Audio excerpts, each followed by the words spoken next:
Sir, you're charged with especially aggravated kidnapping. You're also charged with aggravated assault, and you're charged with theft of a firearm worth less than $2,500. You're talking about stuff that is not relevant. Hello and welcome to the Court of Public Opinion. I am the Recovery Addict, and boy, do I have a case for you today. Why is the dog chewing on this guy? I think they have got the wrong guy there. Got the wrong guy, and the dog was biting him. He roughened him up quite a bit. There's a lawsuit. No, I'm not Peyton Ansley John Milton. I am the agent authorized to represent Peyton Ansley John Milton as written in all capital letters. Thank you. And as to Mr. Milton, is there a countenance concern, or is I am not represented by anybody besides myself. In my sovereign capacity, appreciate you. Thank you, Your Honor. I did have an opportunity to speak to him. I read him the reports. Who is him? Don't interrupt. I read him. You just sit quietly. Thank you. I read him the report so that he will understand the charges against him. He didn't wish to hear anything more about his rights, and he does not wish to be represented. All right, welcome to the Court of Public Opinion. I am the Recovery Addict. I am back. I am back from a nearly successful sound check happened last night. It was late. Oh, it was late. Oh, I think we got home just before 10. So, yeah, you're good. Help yourself to the hostess breakfast rolls with icing, because I'm Father of the Year. All right, good morning. Welcome. I think I said welcome to the Court of Public Opinion. I am the Recovery Addict. How was sound check last night? We'll start with Sophia and then we'll jump to Shells. We have to get we'll start with Sophia and then we'll jump to Shells. Sophia, I think recently won the internet, but sound check. Let me show you. So we have right here. We've got a really nice, cute soundboard, lights and everything. I don't use that for what I'm using. I have to use this one, which is. It has lots of buttons and bells and switches and plugs and everything. And I had trouble getting these two ports. The apocalypse may be upon us. Which is mains out, working right. I ended up having to use auxiliary out, and I found out that this particular soundboard that I have, this little knob is like 1,000 times louder than it should be, and that's the knob that goes to my headphones. So if you turn up maybe to 25%, it's probably going to blow out your speakers in your headphones. So that presents challenges, but the mics work, which is good news. We had the flautist there, and she plays beautifully, and we were able to figure out how to mic everything. And the wireless mics for the keyboard worked great, so I could port that over. Everything's working. So it'll work. It'll work. Sound check. We'll get there. Shells, we have to celebrate Shells right now. Lee won the other day, and now Shells, which the other half of the dynamic duo, first in chat today. Shells, congratulations. You are the winner of everything internet related. Lee had it, so you just grab the handbook, the standard operating procedures handbook. It has all the safety brochures and things that have to be sent out every day regarding the internet usage and maintenance of it. It's all there. It's like the Rust Armorer's Manual, only there's actually pages inside. So go ahead and use that and maintain the internet for us, Shells. Thank you so much. We do have a couple quick chats I have to get to as well, because manslaughter, sorry, I thought it was manslaughter, but it's manslaughter. Says, love this channel, 4 months. Thank you very much. Also, Cindy Collins, good morning from St. John's, Newfoundland. 3 months there as well. Thank you, both of you. I appreciate your support as members. We could not do that without you. We could not do this without you. It means so much to me. I appreciate that. Yes, I did eat Hostess breakfast rolls with icing for breakfast this morning. It's one of those mornings. I'm just getting going. DMB second, it says, it's my 10th birthday. I'm finally double digits. You math like I do, DMB. You math like I do. Happy birthday, DMB. That is super exciting. We're going to sing to you in just a minute. And hey, Kathy's here, gifted a membership. Thank you so much, Kathy. Kathy provides a daily dose of laughter. Just sent me a video of roaches fighting. Mm-hmm. I don't know who won. I don't know who won. A daily dose of laughter on the internet. If you don't follow gossip, rumor, and innuendo, she has an interesting take on pretty much everything that happened the day before in true crime. Love this stuff. It'll make your belly laugh and probably make you turn down your volume if the boss is around. It's good stuff. All right, let's see. Lorianne? Is it Lorianne? Lorene? I can't read or speak today. Thank you from West Virginia. I appreciate that. I'm just a little bit east of you in North Carolina. Good to have you here. Let's see, we have also Sophia Starlin. Yay for 3 months. Yay. Thank you. I appreciate that. Vince gifted a membership as well. Thank you, Vince. One more membership going out the door. So catch it while it's available. I think somebody did already. And Kimbers, Ohio. Happy Leap Day. Let me just tell you from personal experience. Leap Day only comes around every 4 years. I think that's by design. If you look deep into the records and the meanings and the special rules that apply on a day that only happens once every 4 years, you will find there's a special rule out there that says that on this day societal norms are different, especially as it relates to the traditional method of proposal for marriage. Traditionally, the guy proposes to the girl. But on Leap Day, for some reason, everything gets jumbled up, and you can then have the girl propose to the guy. And supposedly, I imagine it can happen anyway, but this is like the day when that's supposed to be okay, which who makes these rules anyway? But anyway, that being said, I was dating my wife, enjoying the winter season with all the ice fishing which ensued, and decided we would go out on a date. Happened to be this was a wonderful courtship. Happened to be February 29th. And my wife, after just enjoying hanging out together, just loving the camaraderie, the fun experience, two young people in love type thing, she whips out a ring box and hands me a ring box and says nothing. And apparently I was dragging my feet. About popping the question. And inside the ring box was, something for me, a little jewelry token, and a little note, a little prompt that invited me to please ask her to marry me, which I did right there. And she said yes. So this is my anniversary of our engagement today. And I forgot it. Yes, I forgot. She was the first one to remind me of that this morning. So I'm in a world of trouble. Please, chat, send me advice on this. I need your help. Oh, good morning. Good morning. Oh man, it's a wonderful day. I love my wife. Marriage is a wonderful institution. It for me, it has been absolutely amazing. I've got to say, this is. I found the perfect person for me, and she is amazing. She's an incredible mother. She's an incredible support. Love her to death. She's probably still asleep right now. I think we're gonna let her sleep a little bit. Lego Murray says, "Run. You must run." That's all there is. It's good. All right, we're getting set. We've got plenty of time. No worries, guys. No worries. We have plenty of time before anything happens in court. But we are on, what is it? Day 6. Day 6 of the Rust trial. Oh, birthdays. DMB, I almost didn't sing to you. And there was the buffer to tell me I almost didn't sing to you. So we're going to get that fixed right now. We've got the birthday song queued up.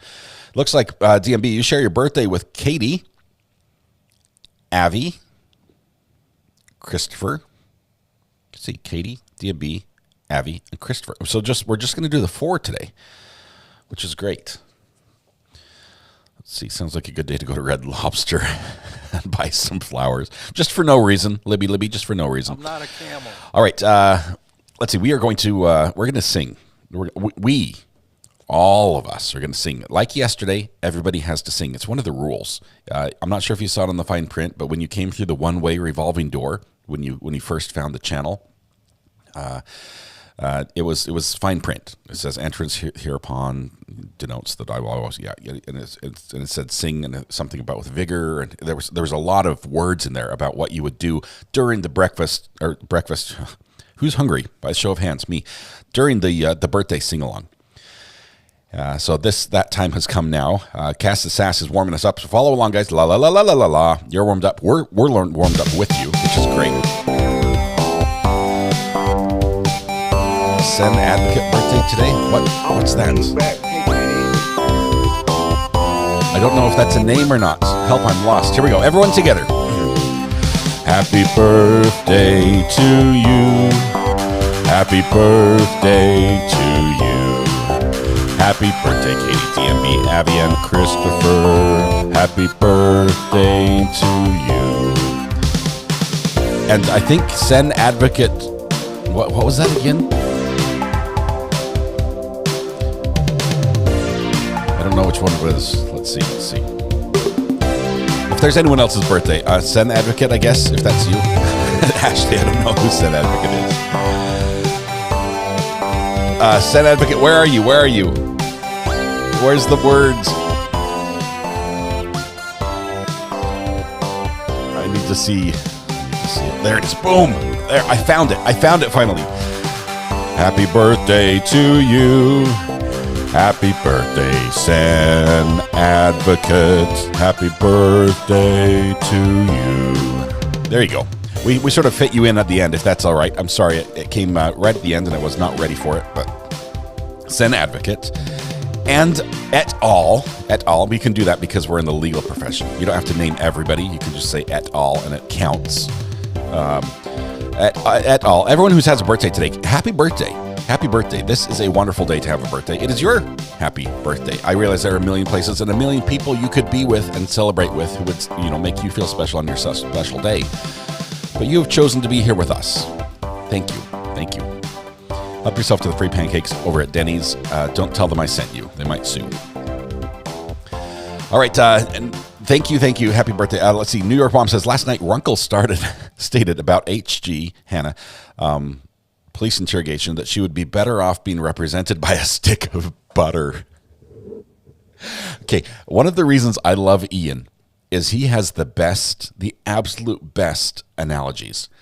He never disappoints. He never disappoints as he goes on and just lays it out in a way that everyone will understand, which is just awesome. I'll have to go back and catch up. I was doing sound check. I missed that. I missed. I think Ivan and Ricky had a thing they were going. Somebody just sent me a video of roaches fighting. I don't know who won. I thought there was a bug under my foot, but I dropped a little piece of paper, and that's what it was. It scared me to death. And then you did the roach sound at the same time.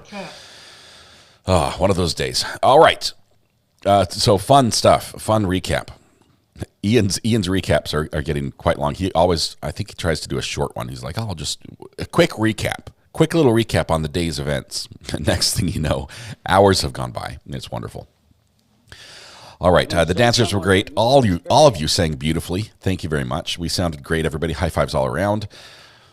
You showed a picture of a bottle instead of the DA. Oh, man. It's the defense attorney. I will say this. I don't know what their strategy was going into that, but there was a point where he should have stopped and said, let me confer with my client. Okay? Give us a second. We're going to step out. We want to just. It's not like they can just hold you there forever and ask you questions and make you say stupid things. No, she did that all of her own volition. But there was a point when her defense attorney should have said, I had envisioned this going differently, and now I see my job getting harder by the second, and by my job I mean what I have to do in court down the road. So let's stop, let's regroup, let's re-roll the dice and choose a different strategy because this one isn't working. And that strategy they'd used and they stuck with through the entire interview was just let her talk. Free spool. Out with it. Be as verbose as you would like. And it was a bad idea.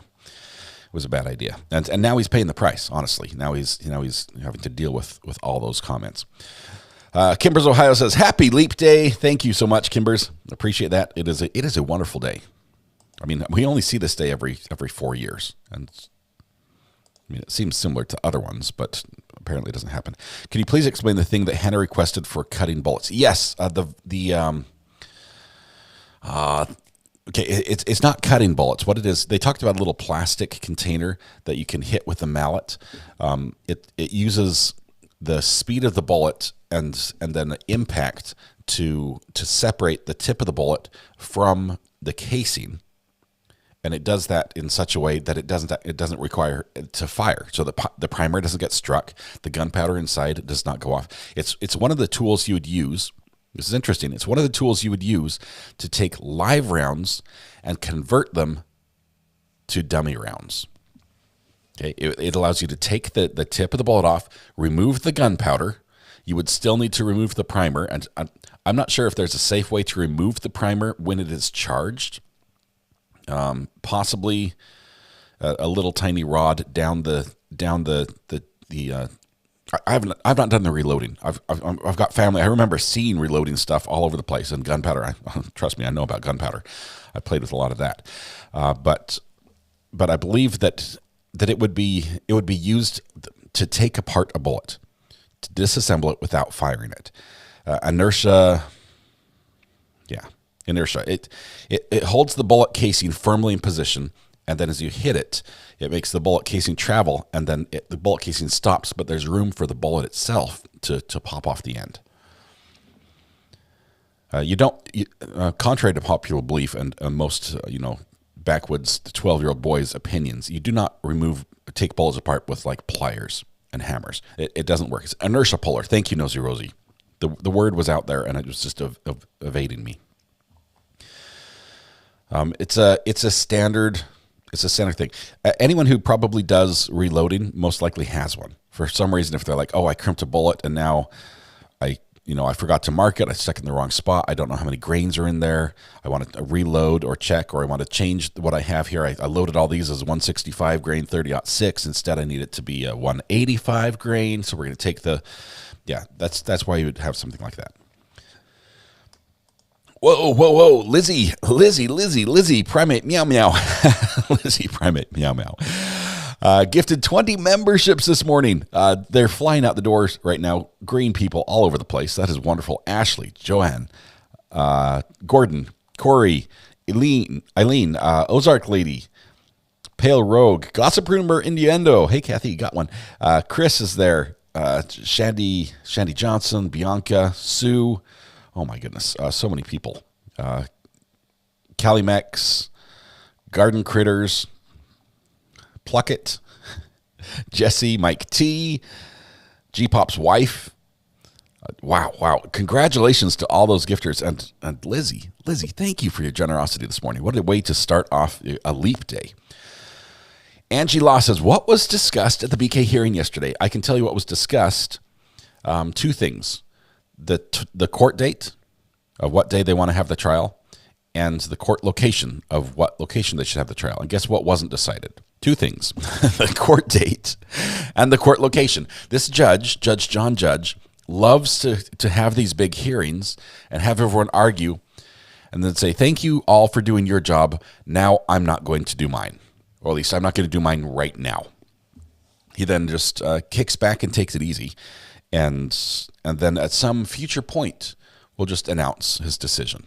So he doesn't make decisions in the moment from the cuff. I guess he's very, very methodical and thoughtful about his decision. But he has wanted this case to move forward. He's obviously he wants it. I don't think any judge asks for a change of venue because that is not convenient for them. The judge most likely lives where he works or nearby. And if there's a change of venue, the judge now has to commute or travel or stay somewhere else. It's like going on a forced work vacation for however long the trial is. The judge doesn't want that, but he has to not consider what he wants. He has to consider what is right for the case. And the right thing for the thing to do in the Brian Koberger trial is to get a venue where they can seat a jury. Right, where they can seat a jury that's not, that they need one that's impartial, that can actually listen to the facts and say, oh yeah, I was there that day. We need somebody who, because this is a small town, it's, a lot of media coverage has been all over here, and very few people will say, Brian, who? If you're running around in that part of Idaho. So if you want to watch the entire hearing, we did put just an uncut, clean copy up on the Top Mark Media channel. For those of you content creators who need a copy of that or didn't catch it in the moment, you're welcome to use that with your commentary over the top. I'd ask that you don't just repost the entire thing blank like we did. The judge takes his down. That's why we made it available for you. But if you need to grab parts or pieces or all of it for your own commentary, feel free to do that from the Top Mark Media channel on the video we posted yesterday. Let's see. Enable gifts. Thank you. Anything else? I feel like I'm missing something. Podcast tonight. That's an announcement we didn't go into yet. Tonight at 8 p.m., Thomas and I will be on this channel.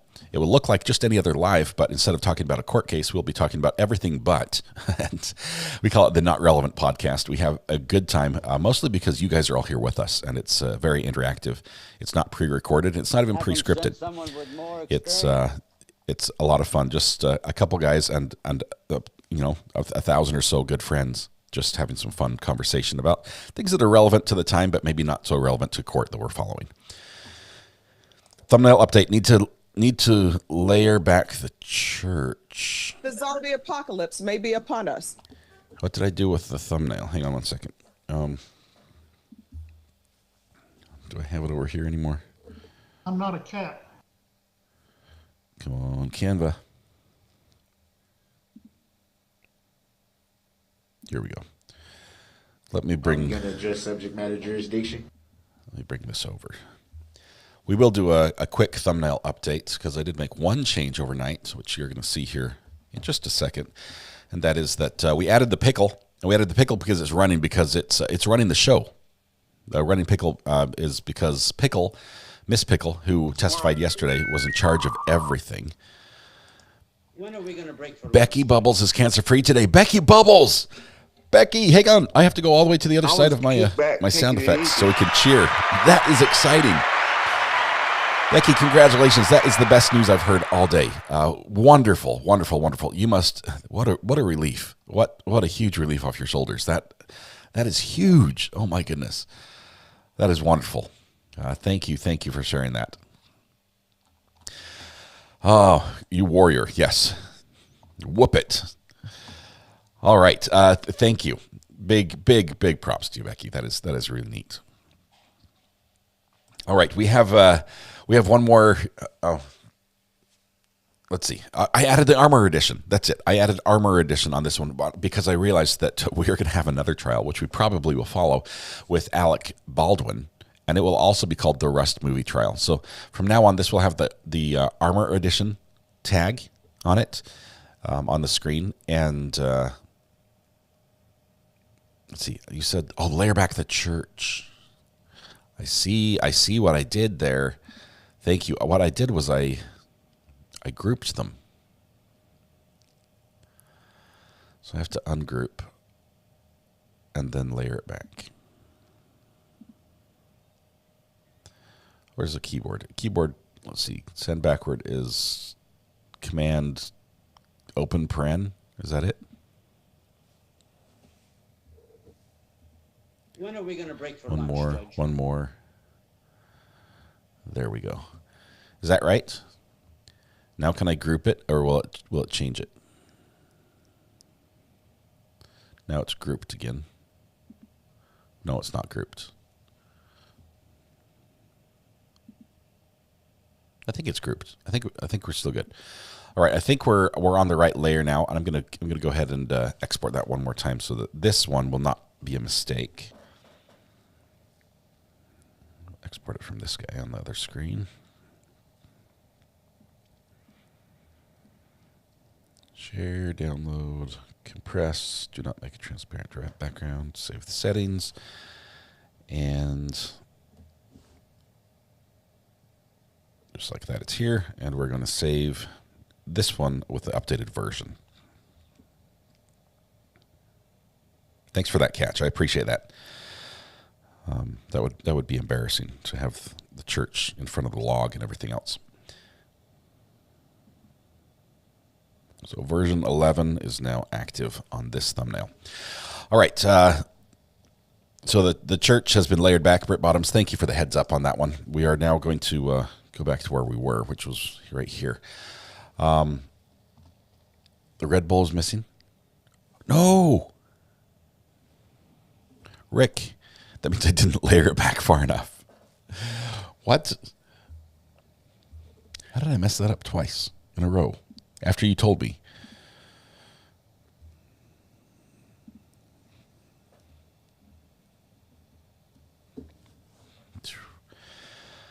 Okay, it's fixed now. We're going to do it one more time. I also need to update the ABC counter and our info bar on the bottom to indicate day 6. I'd forgotten about that as well. So let's export version 12. It's one of those days, guys. I'm glad it's a Thursday. I'm glad the weekend is almost here. Nosy Rosie, thank you. This is a team effort. I tell you, I could not do this on my own. I mean that. I say that with the mods. I could not handle chat on my own without mods. But I definitely could not make this thumbnail without all of y'all here helping me. So I appreciate that. Send someone with more experience. Who said that? Who said that? Ricky? I see you. Should have some flames on the hot pockets. We do have a pocket. We added that yesterday. It's just above the cart on the butt, or excuse me, the butte, because it's a butte pocket. That was from Hannah's testimony as well. So I guess there are 3 editions. The apocalypse may be upon us. Version 12 is now live on the thumbnail. There we go. Now we're fixed. The Red Bull is back. Layers are as they should be. I don't know how I broke that. But it's fixed now. Pocket needs to stand out more. I'm with you on that one. I just haven't found a good one that works. So we'll get there in just a second. So now here's how we look right now. That's pretty good. That's pretty good. Considering we're on what, day 6 of trial, and we have a few more, about a week left. So if at worst case scenario. So day 6, let's update that. Day 6 and share this one. Then we have to load that into the switcher for our downstream keyer.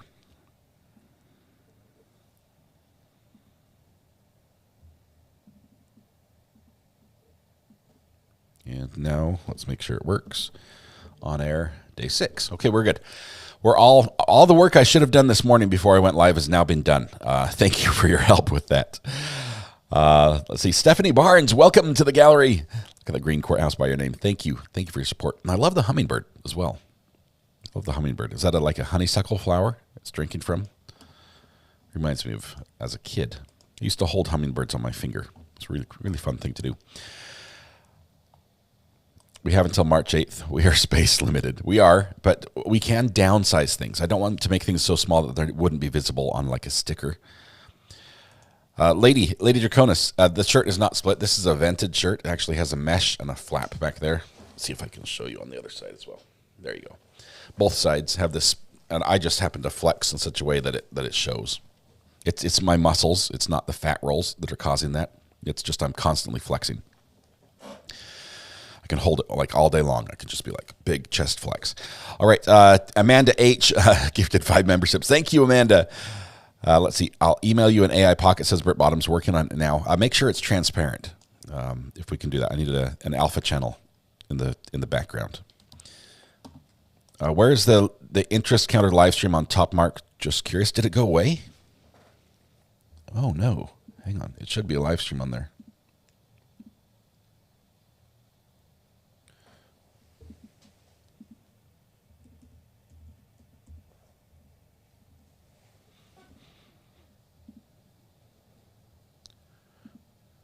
Is it gone?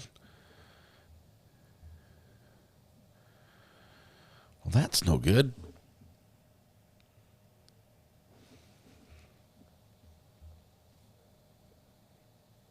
It stopped 5 hours ago. Apparently, like, is 1 week the okay, give me a second. Let's pull this back up. It's been running for about a week. Is that why? Oh, I need another keyboard and mouse.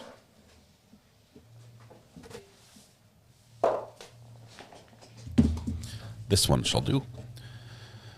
I have a special keyboard and mouse just for this computer. It's turned on and running. Mouse connected.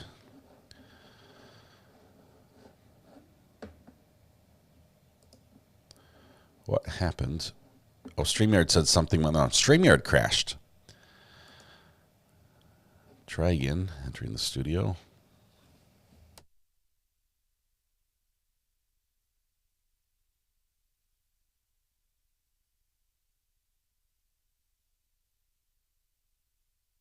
Okay, we'll bring that right back up. I wonder if I had trouble because I uploaded another video to the channel. I thought it shouldn't be a problem. Okay, we're going to turn off this.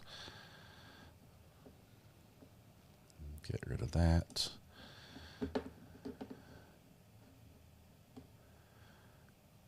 It did run for 6 days, 9 hours, 41 minutes, and 43 seconds.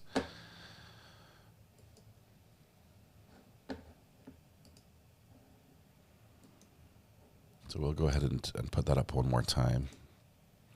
Okay, I'm sorry. It's 9:30. We're actually we have an hour before court starts, so we can take care of these pressing matters like this without any problems. Courtney Meek says, "Can we put the William Mozinga trial on the calendar? It's in June." Courtney, tell me a little bit about that one while I pull up the trial calendar. What else do we have in June? We have, I'm only showing Miles Bryant and Ryan Schick right now in June. Let me insert Monroe. Edit undo. That was not what I wanted to do. There we go.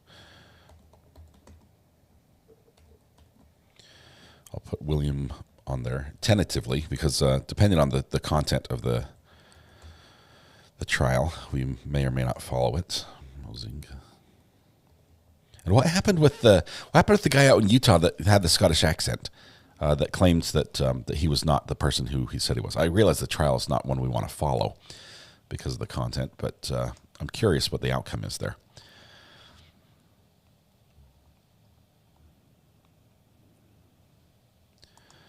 What do you think that Darrell Brooks would have thought if he knew he could have just said, "Objection, I'm confused," like the prosecutor did yesterday? Oh my goodness! So many times she just, I object. I don't know where he's going with this. Back, taking it easy. He's like, hang on, you're lost, and so he needs to stop. Yeah. Selena K gifted a membership, and Regina Crawford also gifted a membership. Thank you to both of you. Many gifts today. Thank you to all those who are gifting memberships. The practice last night went okay, but there are still problems. Let's see. What do we call it? Kowalski v. J. Hatch. Oops. Oh, it's not working.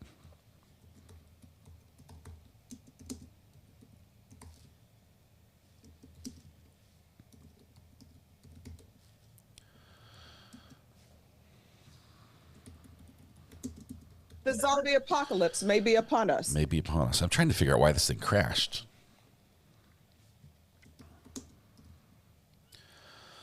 What has 2 commas and grows by Have them plus send someone with more experience. $.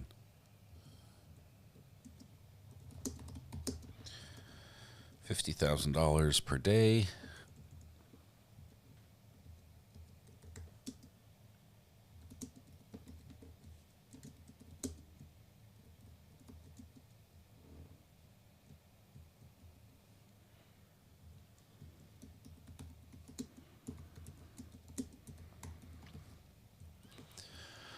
All All right, everything's spelled right. Oh, no, it's not. I left an O.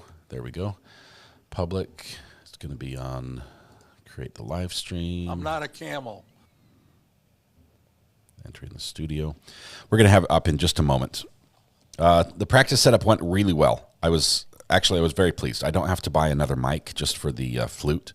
The mic I have works beautifully. The performer can use that one and knows how to use it, which is great. Share screen. I'm going to share the debt clock. I was kicked back, taking it easy. Share.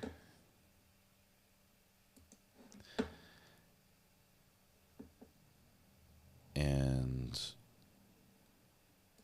go live.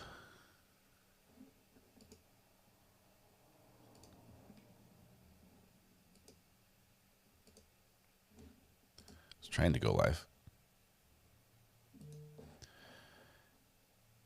And now is.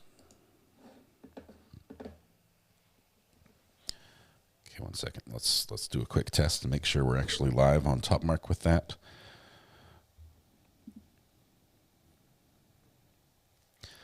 Why does it do that? It puts up this generic, like, New York City skyline picture in the background, which I'm not a fan of. Not that it's not a good picture. It's that it doesn't really represent what we're doing. Okay. All right. Work is done.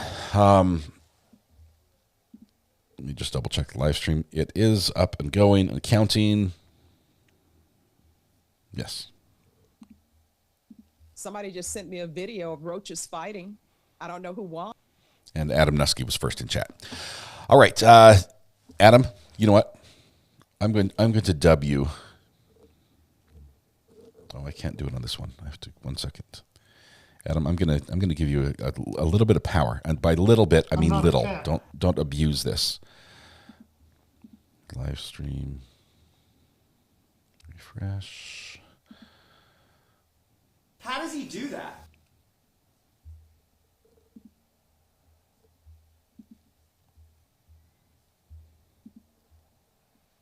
Is that correct?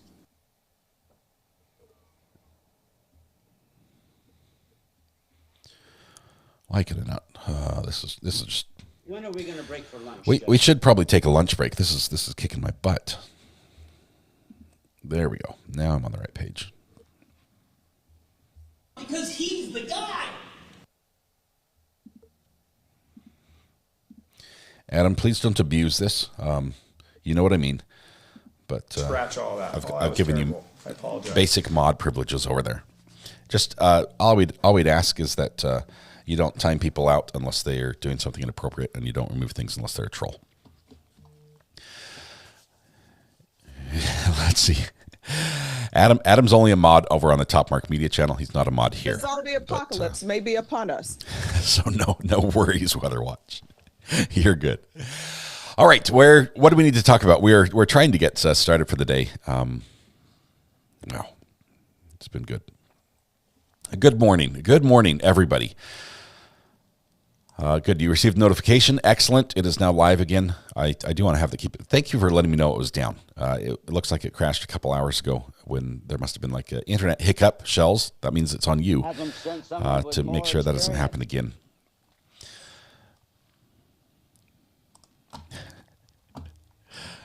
We've got a few mods over there. That channel. Here's the thing. That channel is probably the one that's most likely to be inundated by trolls because it's difficult for me to monitor it 24/7. I mean, I'm running the software that's generating the video. I mean, we're doing that, but for me to keep an eye on chat all the time, it helps to have a few people who are frequently on there and popping in and out to be able to monitor and be able to take care of something if a problem does arise. And we know there are haters out there, so problems may arise. All right. Let's see. Are we going to take bets on somebody else who says, Tempest Brewer, on anyone who else says stuff isn't their job? We've heard that from a couple different people, but never as clearly as yesterday, where it was literally, that's not my job. From the project manager. who had The no zombie clue what apocalypse happened. may be upon us. The apocalypse is probably here. Judge Boyd is not done. I mean, she's just nonstop announcing that. Can someone type how many minutes till court in chat, please? Vicky, roughly 45, but the way the judge starts, it could be as much as an hour and 15. We do have an eye in courts today. This is Breezy is going to be there, so we do have our observer, which we had before. It's going to be fantastic. She's picked a good day, I think, to be there. I think the spiciness is going to continue. I can't wait to get some information about how the jury is receiving some of this the spiciness. If they're like eating it up and ordering popcorn, or if this maybe puts them off a little bit, because we've had a lot of performing to the jury go on. Lego My Brief says, Adam in charge. We're in for a day, people. Not here, not on this channel. Adam, no offense, but I would never. Just kidding, Adam. Love you and all.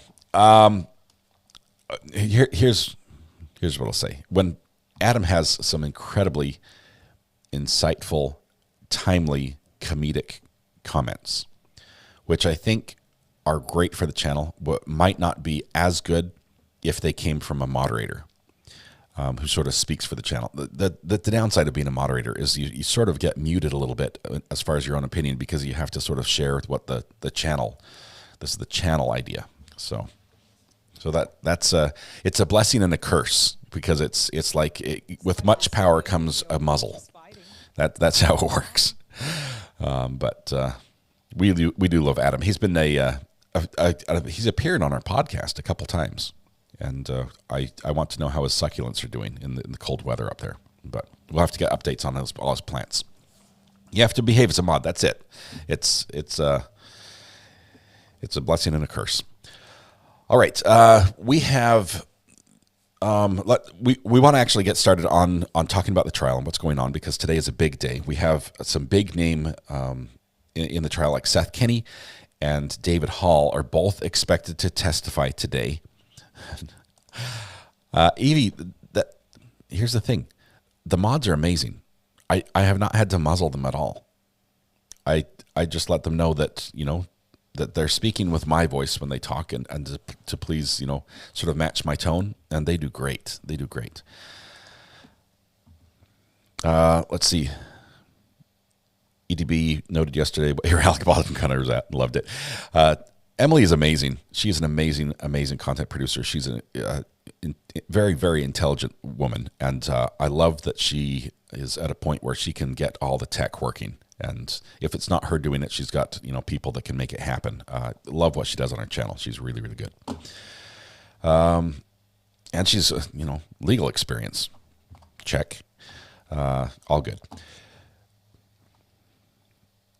I'm ready for defense, says Melody. We've got to get through a couple people. And honestly, I'm not sure what we're going to hear from Seth Kenney. I heard Rob's take the other day on Law and Lumber, as he was here in chat a little bit, and saying, really, why would you call Seth after you had the testimony we had 2 days ago that clearly just says he's not involved? The live ammo did not come from him, according to all the testimony we've heard. Now, I realize people are saying, but he had, a month notice before he got his place got searched. He could have cleaned it all out and made himself look good. That's possible. It's possible, but I don't think the other evidence points to that sort of thing happening, because we already know where the boxes came from and the picture that her dad sent and everything. It's just not probable that happened. I think it's more likely that Seth did cooperate from the get-go and just is clean in this one. Let's see. Yes, Top Mark Media. It's the worst name ever. I'm sorry. I regret choosing it. But Top Mark, which everyone writes as 2 words, but I wrote it as 1 on my business filing, so it's 1 word now. Top Mark Media, LLC, I guess is the company, but that's how you can find it online if you want to see the J-Hatch deck counter over there. And I see about a dozen people over there enjoying the view. Yeah, so Seth, I'm not sure what we're going to find. Ian found a lawsuit against him. Ian and Rob talked about him last night. I need to catch up on that one. I missed a ton. Yeah, we get to hear most likely from Seth Kenney and David Hall today. Those will both be insightful because on the cross-examination, I wonder how much that we're going to be able to go into. Probably not at all if they took a deal. I wonder what they're going to bring up because it's going to be spicy. It's going to be really good. Courtney Meek says, send some info to the burner regarding that case. Thank you very much. I'll make sure the burner is turned on and receiving messages, and it is.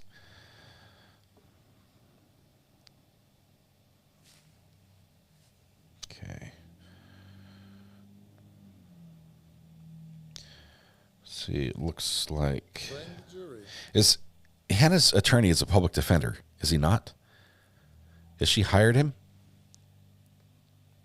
Mr. Bowles, was he appointed?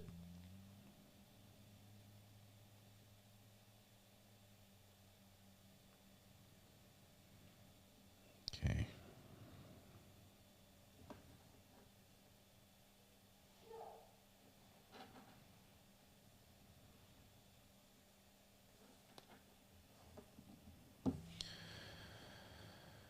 All right. Love EDB's legal commentary, and I like her chat rules, especially on tougher cases. She has clear rules, and that helps. Mine are more wishy-washy, and we sort of vary a little bit. We try to keep them roughly the same, but we vary a little bit, and sometimes I stray from within the rules myself, so I apologize. All right. Sent you an email yesterday. Keyword being yesterday, I sent you an email regarding email with information about Bowles. Crazy Cat Queen, I saw your message yesterday when you said that, and I'm sorry. I've just been so busy. I've not checked my messages or my email, and I have, just by rough count, 45,676 emails before my update that need to be read. So if you'll give me just a minute, I'll get that done. Let's see. You know what? I do need somebody who's a pro in YouTube to be able to help me. I need to know where the setting is that changes my email notification for when I get a message on one of my videos from send one email per message to send one email per day for all the messages I get, because I'm getting hundreds and hundreds of emails from YouTube saying a new comment on the Rust movie trial. Here it is. Got it. Jason Bowles, expertise, information. Law Pro, Mr. Bowles. Oh, good photo here.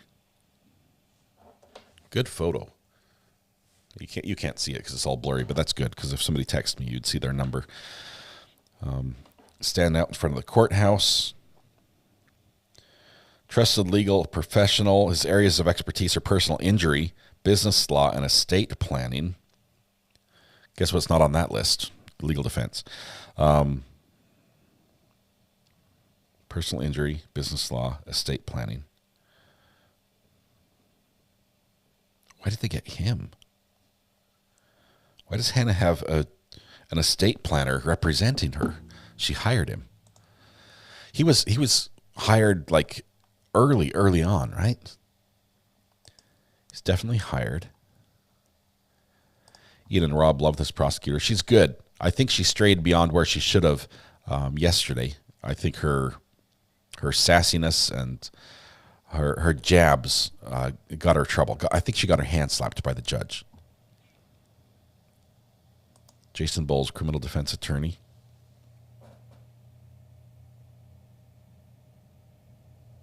I'm looking at Bowles' law firm with a picture of him on the front. It's definitely, he's bald. I mean, I think it's the right guy. Beach Cal, Sarah Zachary, I think if she's going to be called, she might be on the defense side. She might be on the defense. Danny on Direct was talking about this as well. I have not seen her as well.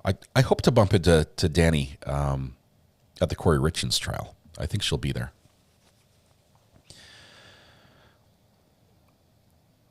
Attorney Bullion is soup bullion.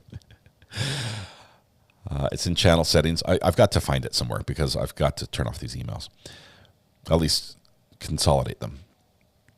What do you think about Hall's tampering video. JW, that was the Crime Circus short. It was tough to see. There was some movement, but I don't know what's there. I figure if there was something really there, we would be seeing it, because I think that could be admitted. It's from the body cam, which already has been admitted. We've seen parts of it. I don't. If he tampered with it, this has got to, if this was like a hit job and somebody set up Hannah for this, they would have to be very, very good and very, very lucky, because not only were they able to plant the rounds in different bandoliers, in different places, different boxes of ammunition, they also were able to plant one in the box that she was drawing from and have her miss it so she could load it into the gun.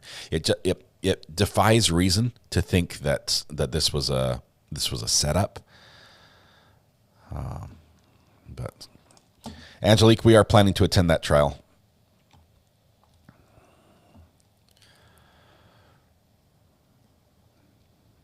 Runkle's Day 5 recap.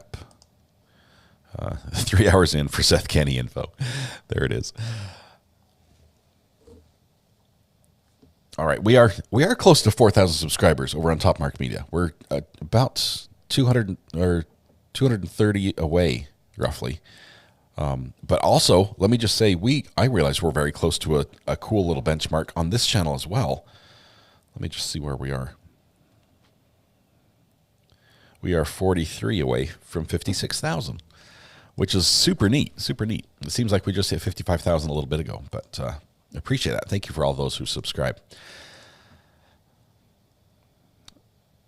Let's see. I'm going to say Hannah and her dad were out to target a rival armorer by how much they keep trying to pass blame towards Seth Kenny despite no evidence. I don't think they were targeting. I think what she has is she has a parent who is very protective, or a parental figure, who is trying to protect her. Because by protecting her, it also sort of protects him, right? Because there's a guilt by association. She's sort of operating under his name. I don't know. I think Seth was a source for them and a contact in an industry that doesn't have many, where it's difficult to find stuff. I don't think they were in the burning bridges mode there as much as they were just covering CYA is what they were doing. Let's see. Runkle and Rob talked about Bowles last night. They suspect Hannah lawyer thought they would go after her for personal injury, not criminally, so it actually makes more sense. Oh. Okay, that is, they thought it would be a civil suit. So he was all geared up for the civil suit. She lawyered up for that. That would explain why she was so relaxed about the whole thing, not realizing that she could possibly be held criminally, or that the police were looking at a criminal charge. That's a great insight from them.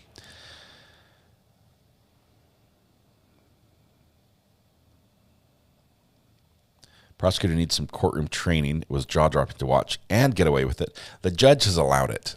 And I realize she's not allowing a ton of speaking objections, but the judge has let it slip. They need to hold the line early and really lay down the law and then catch them when they step over it. Otherwise, the attorneys are going to keep testing that limit. And if you don't have a firm limit, they'll test further and further and further. And we end up with what we had yesterday with literally the prosecutor laughing out loud during questioning, during cross-examination. And that is too far. That is way too far.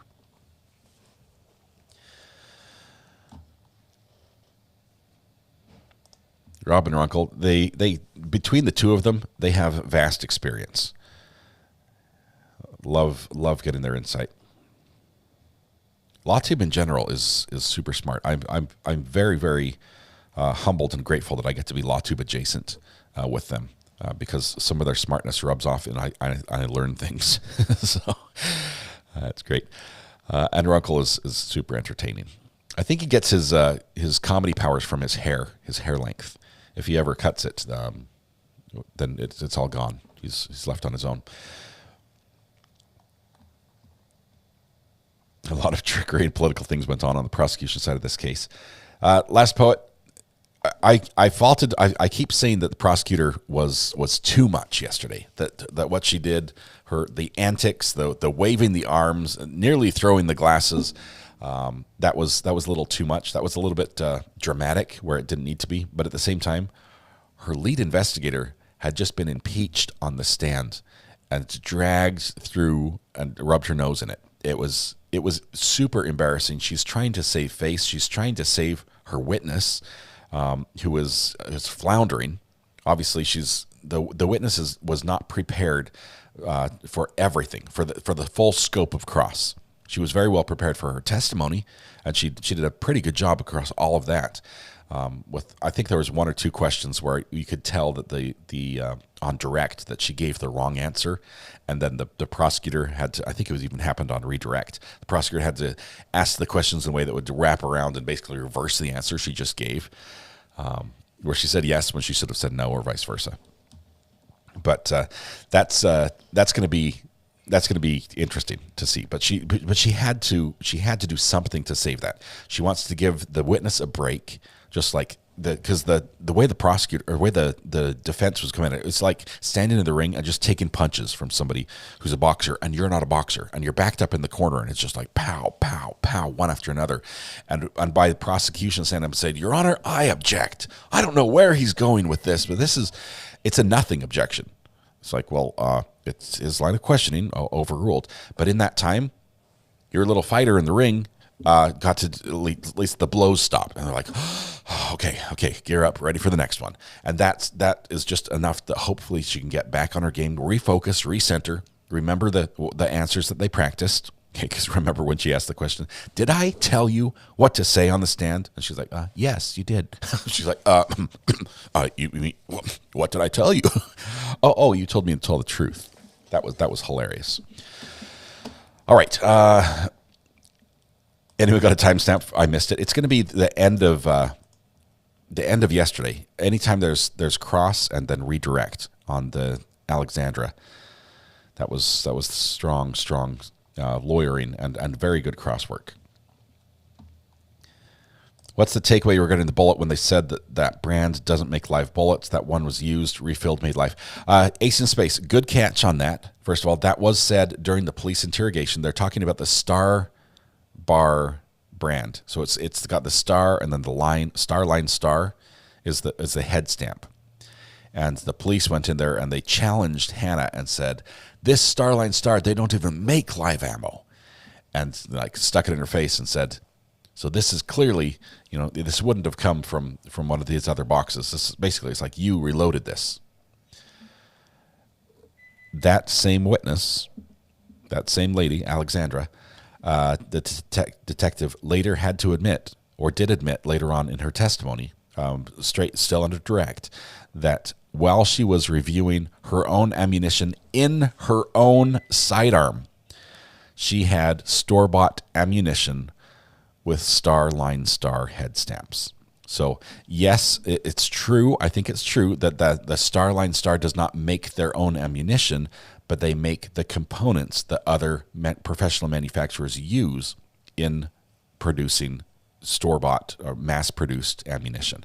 So it was a bit of a lie, but police are allowed to do that. It's not a problem.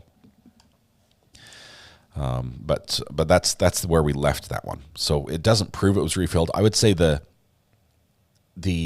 greatest proof that bullet was reloaded and done so sort of manually. They call it hand loading, as opposed to like a machine that does millions of them in a day. The hand loading, the bullet is just different. It's not as shiny. It's more. It's not as precise. It's not as. I guess the professional professional firearms expert that testified already just said you can tell the difference. When you've been around a lot of store mass produced ammunition, a hand load item generally looks different. This one looked different, and the quality was not as high. So that's how they know that. And also the gunpowder inside was a second factor. The gunpowder inside, it was a gunpowder that is not used in the mass production of bullets. I believe that testimony was there too. You can make live rounds from them, but you can't buy live rounds directly from the Starline Star. That's correct. Haig's report indicates that no live ammo from Seth Kenny's house or office matched the live rounds from the Rust set. That right there, Liz, is where the testimony or the questioning of Seth needs to stop. Okay, if he did not, if they searched the entire thing, which they did, they searched his entire place. He's got ammo everywhere. His place is a mess. Boxes, garbage. He needs to clean it up. Really, it's like an eyesore. But in all the search, not a single round of ammunition matched the ammunition that they had on the set. Now he did have live 45 long Colt rounds. Those were the rounds that were returned from the Yellowstone film, the 1883 film. And those were not. Those were the semi-wad cutter design. So the lead tip has like a stepped version instead of the round. It was completely different, and those did not make it back on the set for Rust. Good catch, all these. You guys are great with these details. All right, judge uses on time and late synonymously. Rob would say time's a construct. They're not crimped, and hand loads are normally higher quality. Bring the jury. When you say higher quality, you're talking about a more accurate grain count, or what? Because I guess the higher quality would have to be based on the skill of the reloader.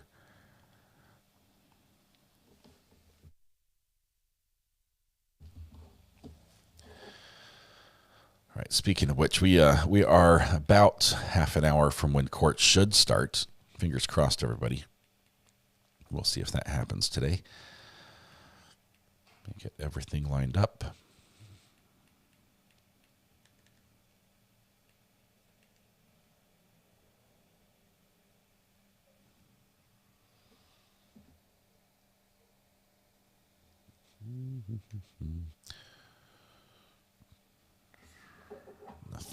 Nothing there. Okay.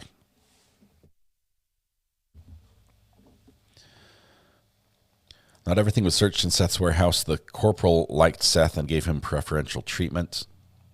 I think the corporal liked him because he was cooperating from the get-go. I don't see. Yeah, I know that he was pointing the finger saying, "Hey, it wasn't me," but I don't see anything else for it to be Seth and then have it be blamed on Hannah. You would have to have a lot of, well, two people. I mean, who all would have to be involved in the conspiracy? Obviously, Sarah would have to be involved because, how else is the bullets going to get where they're supposed to be? Or how else are the live rounds supposed to get where they're not supposed to be? So Sarah would have to be involved at a bare minimum, and then inserting rounds all over the place and just never be caught. Even though they're in gun belts, they're on carts, they're in boxes, they're all over the place. And interesting. What do you think about Hannah's comment? Well, she was saying that she sent Sarah to the prop truck to check the box, and Sarah said like half the box is live rounds. What happened to those bullets? Do you think Sarah got rid of those?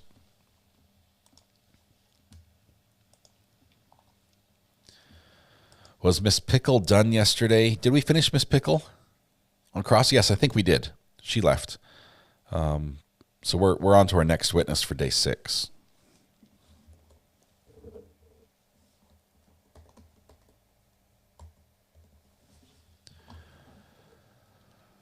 How would Sarah know that? There was high tension, and I'm not saying that Hannah was hard to work with. But there seemed to be a lot of people that she was not happy with, and all of them seemed to be people that worked with her or were her bosses. So she wasn't getting along with Seth. She and Sarah might have had an issue. She was getting talked at a lot, was her words. She was getting talked at, which she says in a degrading sort of way or in a negative connotation. And we talked about her having an earpiece. That's what it means. She gets talked at. I do think that earpiece was one of the reasons why she didn't hear the jingle, because when she demonstrated her go-to, shake the bullet by your ear. She demonstrated on the same ear that she demonstrated she had her earpiece in. So if her earpiece blocked the sound, that would be a problem. G4, you're a hero. Everybody pause for a minute while I fix what's going on here. Studio settings. This will help everyone because that means I'll be able to find your emails. Settings, channel, advanced settings. Okay. Oh, all the bad words are in there. That's cool. Manage YouTube.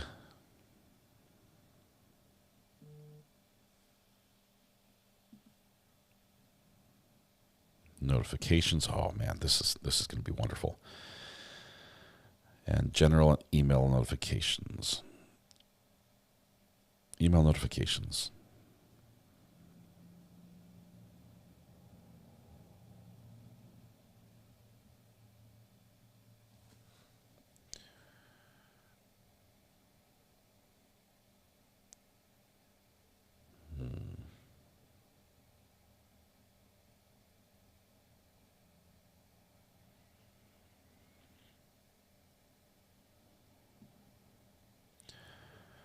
Not seeing it.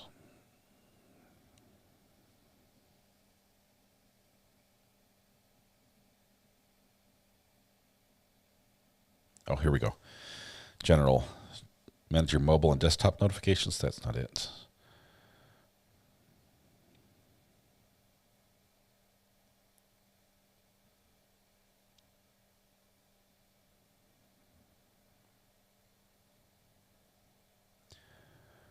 How do I turn off every time somebody comments on a video?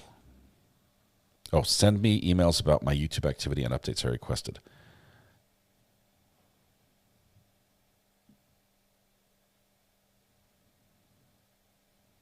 Okay, I'll turn that off. G4, hopefully that doesn't break something, but...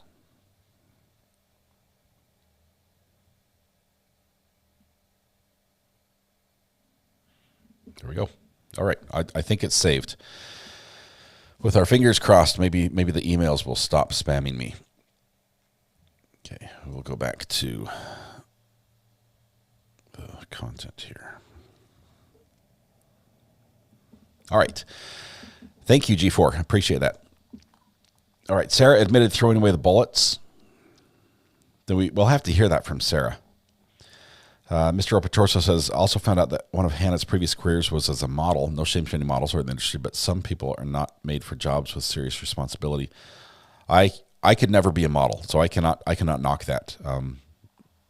You put me in high heels and I cannot walk down a runway. I think I'm not speaking from experience here, but of course, I could not do that. I don't. Let me say this. I don't fault her for being a model at all. I don't think there's anything negative about that. I've had about, 20 some odd different jobs. I've worked everything from production line. I've worked manual labor. I mean, working the business end of a shovel is not glamorous. And I've been there. I've scooped poop in parades. I've done all sorts of things. So a past job as a model, I think, if anything, that just gives her more experience in a different area. Now you need visual proof. I think Hannah hid or disposed of bullets. She was too distraught and not thinking clearly enough to do that. Or I don't think. Artie Bay. Sorry, I said that wrong. I agree. I think she did dump the casings that were in the gun on the top of the cart. I think that's what happened.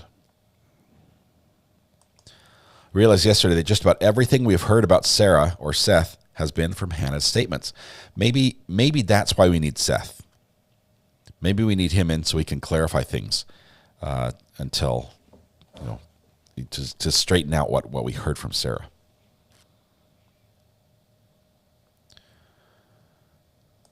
There's a scheduled digest setting for one daily digest. I've got to find that. We'll do that. We'll do that later here.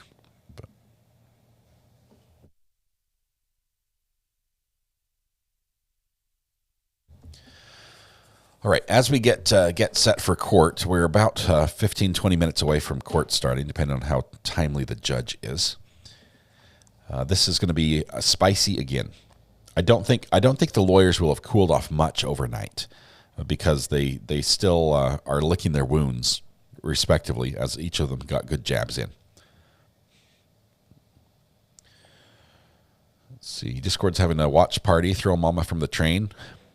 I've not seen that. It sounds violent and anti-familial. But it sounds like an interesting video. But that's on Friday, 8 p.m. Watch party over on Discord if you are a member of the As the Gavel Drops Discord page. They're great friends of our channel. I don't run that Discord page, so I can't help you with that, but they can. They're very helpful. So if you have any problems joining or using the site, let them know. This is going to sound untrue, says Pauline, but I used to be an actress and flight attendant, and now I'm a nun and a sister. Pauline, that is wonderful. Your picture, your profile picture, gives me the Sound of Music vibes. I see a little Julia Andrews there. Is that who it is, or is that just you and you just bear a similar resemblance? Court start time depends on how many layers of clothing the judge has to put on to stay warm. Hot coffee is available in court now, so that's help. It's a comedy. Sounds hilarious, says Melissa. It's funny. Okay.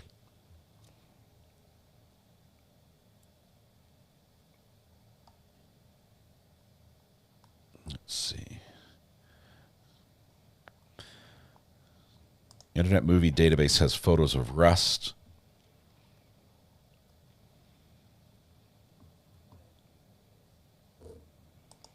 Some of your comments I can't click on. I'm not a huge fan of Alec Baldwin, says Lena. There's I guess it's like a love-hate relationship with him. Some people love him and some people hate him.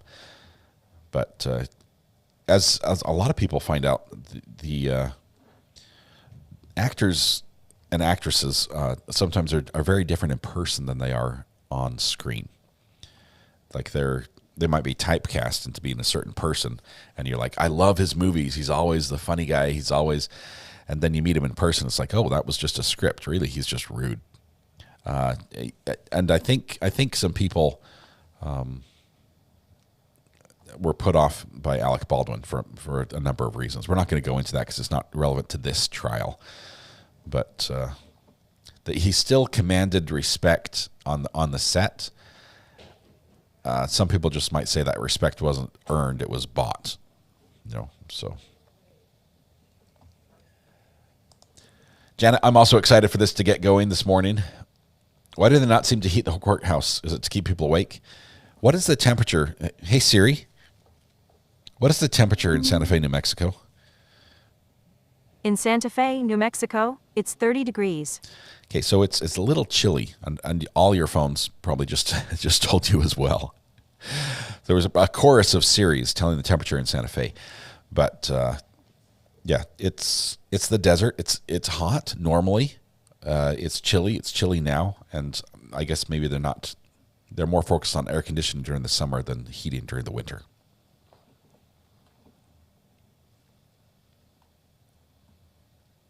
Favorite actor is Daniel Day-Lewis. Nobody comes close, says Heather. That is cold. It's chilly. It's really chilly there.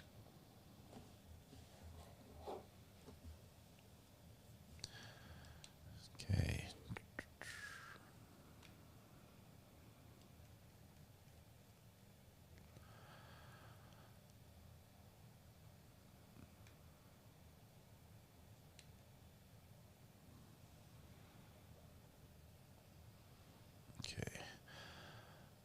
We're about ready to get all our feeds in a row.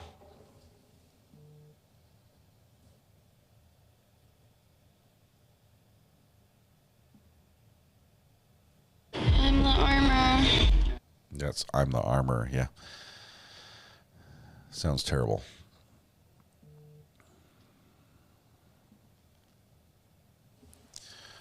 All right, no action from court yet. We do have our audio turned on. For the moment it does start. Still quiet right now.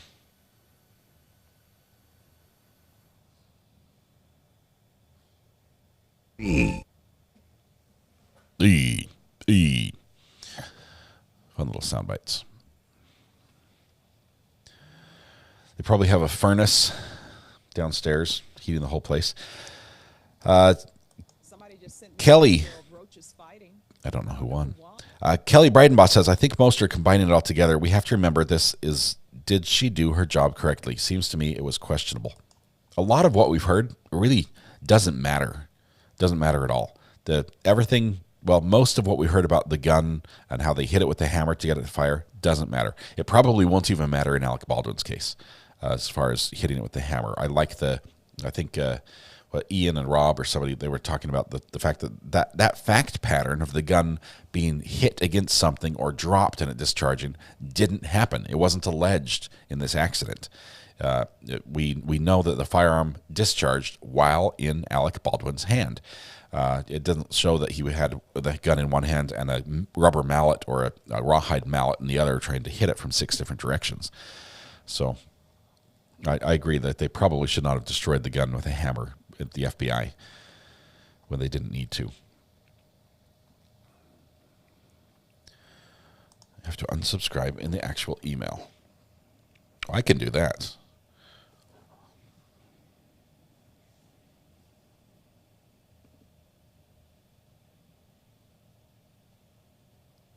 Holy cow, it's that easy? It was just one button? Maybe if I read my emails, it would have told me that. Video comment notifications. Turn off. You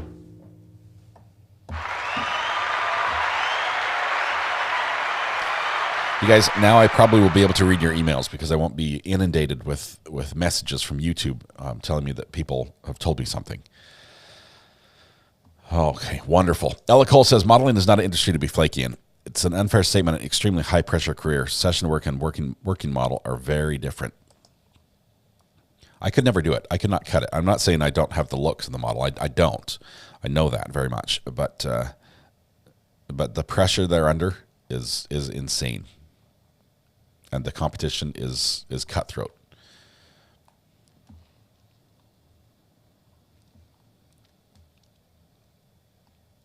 Lots of different terrain from mountains to desert. New Mexico is called the land of enchantment for good reason. Good reason. Call from Bree. Good morning, Bree. How's the courthouse this morning? Good morning. I'm walking over there now. I'm like 2 minutes away. So I heard you guys talking weather. It's about 30 degrees. It's been getting up to about 50. I'm assuming the reason why the courthouse is so cold is this courthouse, I'll see if I can get a picture of the outside of it, is all windows, like floor-to-ceiling windows. So when it's cold in the mornings, it's going to pull that cold air. And in the courtrooms, there's carpet, but it's not real carpet that would like absorb any heat. It's like indoor-outdoor carpet. They've got like so AstroTurf. It doesn't really let it. Yeah, it's carpet, but it's not. It's not what you think of when you think of like carpet in your house type of thing. Yeah. So it doesn't really absorb the heat. So if it's cold, it's going to be cold. It's like that industrial carpet they would put on the floors and the walls in the high school, right? It's like that. Absolutely. Yeah, don't spill coffee on it, whatever you do. The judge is very protective of it. I know. It's important, man. This building is fairly new too, so that's good. We're excited. I think you're going to find more people in court today. Yeah, yesterday though, when you looked in the back corner of that room, there wasn't hardly anybody in there, and everybody I noticed was still quite pressed. So I'm hoping, but then again, I didn't go as early as I had been going, so hopefully not, I guess, for me. It'll be good to see you there. Can't wait to, as always, the spiciness is what we're really paying attention to right now between the two sides. And I'd love to hear, just the reaction. If you see reaction from the jury, especially in those moments. That's what I want to see, especially after yesterday. I want to see, are they, because I was listening to EDB last night on her recap, and she's like, I don't understand why her attorney didn't really, kind of throw this out there and object and whatever. She goes, unless he's using this to play as a thing, look how they bullied her and, pushed her around, and look what the, state's been doing to me. She goes, I wonder if it's a way to play his hand. Like if he sees jurors that he thinks that would work with. So I'm like, I really want to see what the jury's doing today. Well, so many times, if you go back and rewatch the most dramatic moments, and the big, the flamboyant, the arm waving, the tone is like, "What, judge?" Type of thing. They say judge, and they look at the jury like, see what I'm doing here? It's very much a performance. So 100%. I would like to know what the audience thinks. So, Bree, we're here for it today. I'm walking. Awesome. I'm up to the building now. So I'm going to go in. I'll turn my cell phone off. I may have my laptop. It just depends on if they yell at me. Supposedly media is only allowed to have computers, so we may have to work on that for Alex. So I'll get with you later. Yes. Yes, we'll work on that. So, I've got to get your press pass and go over some rules and stuff, but that's cool. Oh, absolutely, yeah. All right. Excellent, Bree. We'll talk to you soon. All right. Okay, we'll see you. All right, talk to you later. Bye. Bye. All right. Connie says, hey, I've been here for 9 months already. I love it here, Connie. Thank you very much. Also, Mrs. Solo says, whoop, whoop, 1 month. Look at the blue courthouse. Looks great. Looks great on you. Avemos, Ayevamos. I cannot do this. Good morning from the land of enchantment. New Mexico. Love the profile picture with the telltale. That just screams New Mexico. Your profile picture does. It looks great. 9 months as well. Thank you. Thank you. Thank you. Great to have you here. We're about ready to kick off. We have at least a view from court. Oh, you know what we don't have? We need to bring on our counter. There we go. Alec Baldwin counter is up to 207 mentions. 207. I do have a clicker. If you guys listen really carefully, listen for this sound. This will help us so we know whether or not I've added it or not. But listen to this. You hear those sounds? Up and down?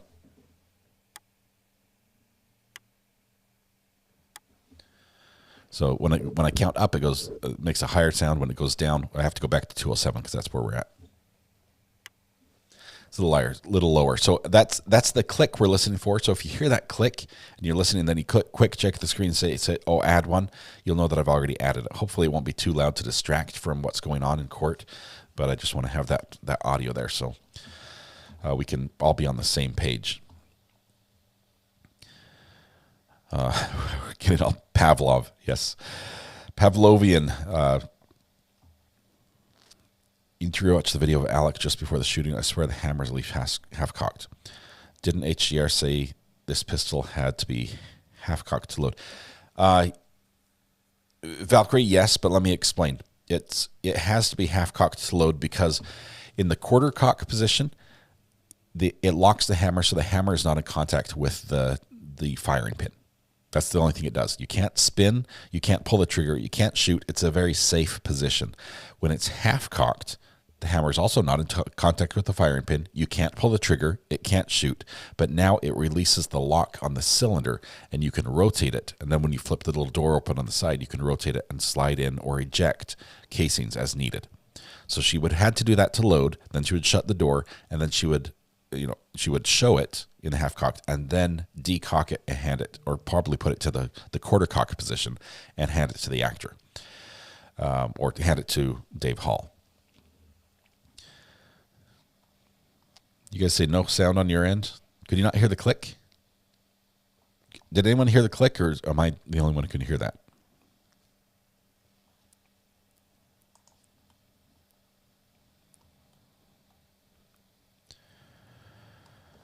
All right. By the way, the counter, the Top Mark Media counter is now back up and running right over there. It's over on Top Mark if you do want to watch that. Once again, I'll tell you, if you have a TikTok or a YouTube or Instagram or whatever and want to use that, feel free to use it for part. I'd ask that you not just repost it live. That would frown upon. But feel free to use that if you want to reference that in whatever you're doing. We slowed it down, you could hear the clicks. Alec literally had his finger on the trigger and cocked the hammer back. Yes. Yes, I don't know how he's going to get around the fact that his story, if you listen to his story, when his court date starts in, July 9th, his story is that basically what we see in the video of him practicing He did it differently when the gun actually went off. He did it differently. He actually didn't have his finger on the trigger, and he didn't pull the hammer back, even though that's basically what we see in the practices.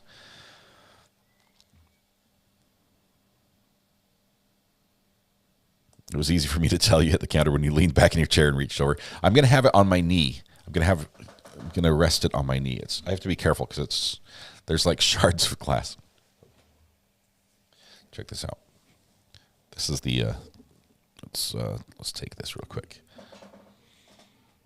I'm not sure if you can see that very well, but the screen is completely shattered, and there's a hole in the top left-hand corner. Plus, there's like fingerprints all over it. But it's smashed all up through here. The whole thing is smashed. So I just touched down here. That's it. But I'll balance it on my knee. Oh, if I don't drop it and break it first, and it'll come back. Come on, come back. Counter. Oh, where is it? There it is.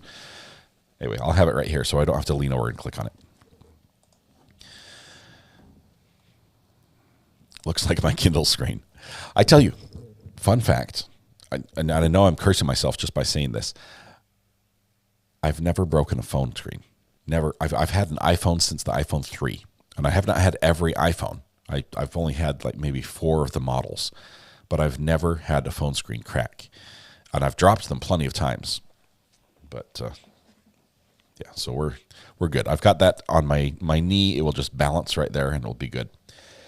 Now it will happen today, says Ashley. Congratulations. Some light super glue might do the trick.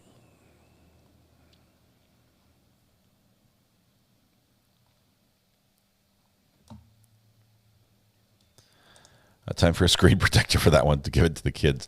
No, this one I would not give to the kids. When it dies, it's going to be recycled, literally, in pieces, and it's close to that happening.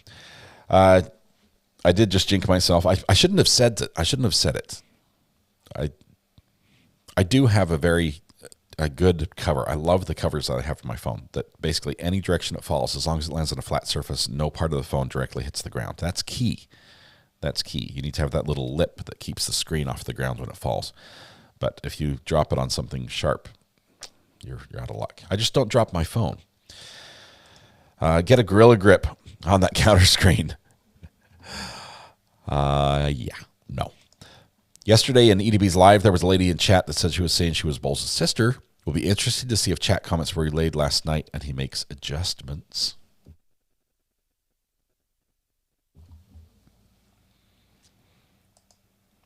I think he might. You know, we know they watch. We know that lawyers watch this because there's nothing they like more than getting feedback on what's happening, because lawyers are very good at pivoting. Okay. Yeah, they do all the preparation and get ready and move to court. But if things are not going right, they're great at changing their path. See, in the 1873 Colt single action, the hammer and the firing pin are one piece, which is why they tell you not to dry fire them, as they can fracture. One piece meaning that the hammer itself strikes the primer. And I've had a firearm that did this. It was a What was it? It was a 9-shot 22 revolver. I called it my Saturday Night Special because there was no brand on it. I don't know who made it. It was very, very cheap. It worked most of the time, but it was double action. So I could just pull the trigger and shoot, or I could cock it and then shoot. Either way.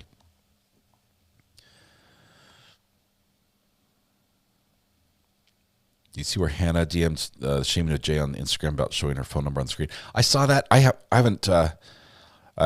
Jay said he was able to authenticate that was her. I didn't go down through that. I haven't looked at that either way. It's surprising that Hannah would do that, but I don't know. I haven't looked into that at all. It just surprises me that in the middle of her court case, she'd be like on Instagram, be like, "Hey, stop doing this." You've got a lawyer for that, right? If you have a problem, you use your lawyer. But I did see a little bit of that, heard about that. My 6-year-old obliterated an OtterBox at age 5. OtterBox is a very heavy-duty phone case. They're so heavy-duty, it sometimes actually makes it difficult to use the phone. They're very protective.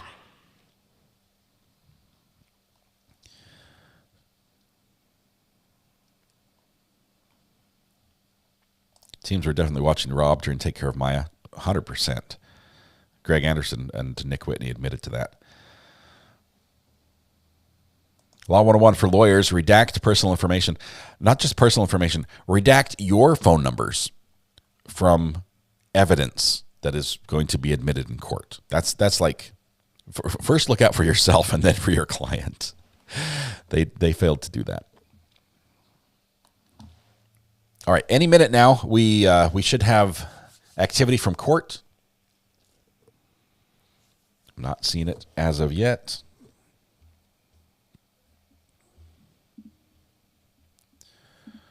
Let's see. Oh, I need to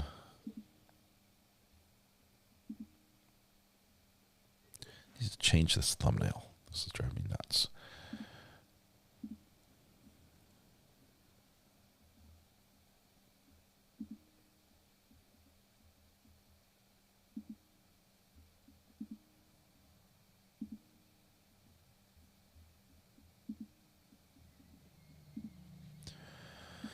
Edit thumbnail.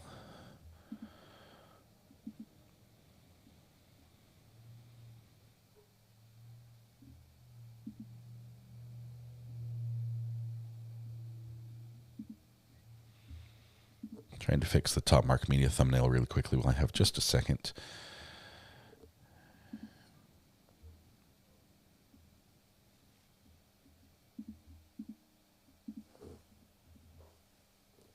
$210 million.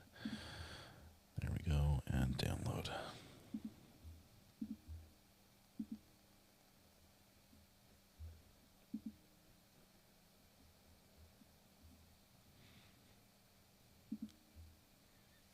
All right, still nothing from court. We'll be here in just a minute. My phone case looks like an old-time cassette tape. I love it. That's a throwback there.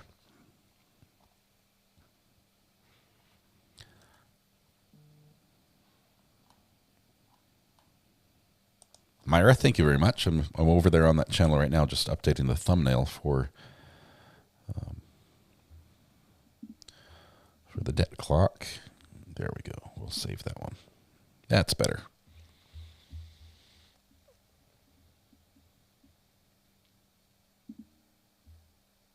Okay. By the way, let me just say, I love my fiber internet. 2 gigabits upload symmetrical. I'm loving it. I love to be able to run all my devices, sending and receiving, pushing multiple streams to the internet while downloading multiple streams at the same time. I'm in heaven. I'm so glad they upgraded us. All right. New Mexico is known for hatch chilies. You should put a string of chilies. The hatch chilies, are those the ones that are used by the, oh man, I've got to find this for you. Stop. Tracy, this is a squirrel moment, but there's a brand of spice. Oh my goodness, hang on. It's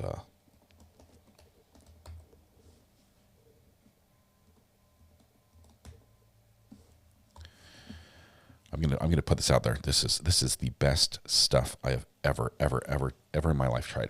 Now, if you don't like a lot of heat, please ignore what I'm gonna say. But the company right here.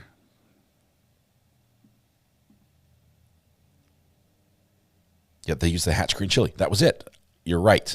Okay, so I found a spice that uses the hatch green chili that is so good, and I use this on just about everything. I need to get another bottle, but check this out.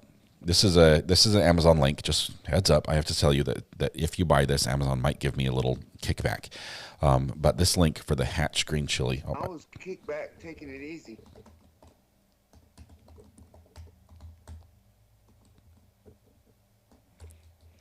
Hatch green chili pepper seasoning.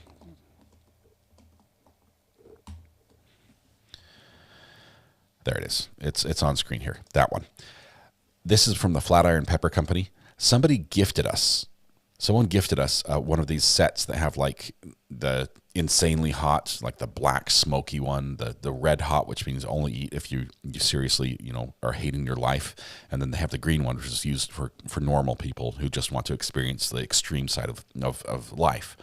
And the green one from Flatiron Pepper Company is unbelievable. Unbelievable. The flavor they have, I mean, everything else, if you go back to like McCormick, just the usual, red pepper flakes, it will taste like you're eating sawdust compared to just the flavor profile you get from Flatiron. They do such a good job. I've never had, I didn't know that pepper flakes, that this type of seasoning could taste the way it does. Why talk about food? Because I'm hungry, Lois. I'm starving. I had a Hostess cupcake for breakfast. That's why.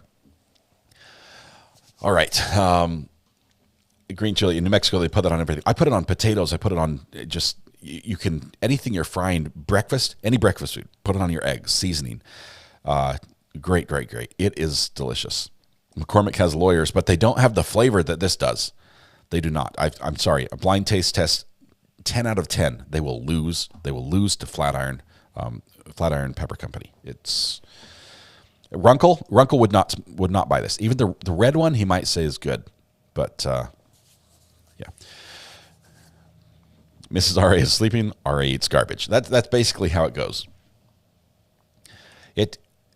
I'm telling you, it is hot. Don't buy this and think that you're not buying. You're buying pepper flakes. You're buying heat in a bottle.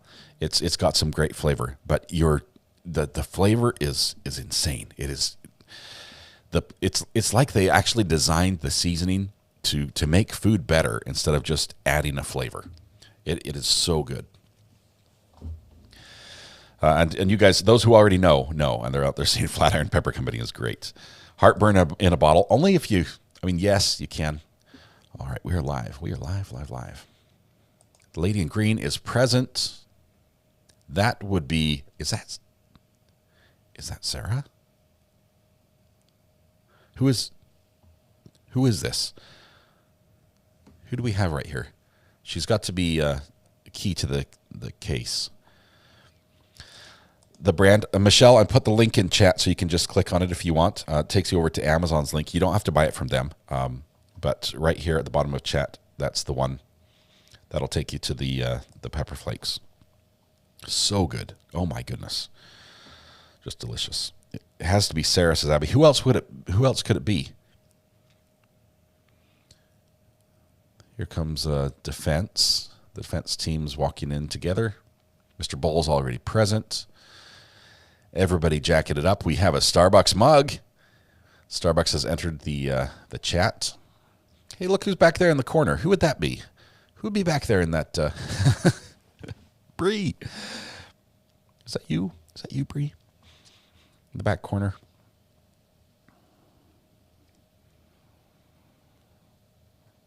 It's not Sarah.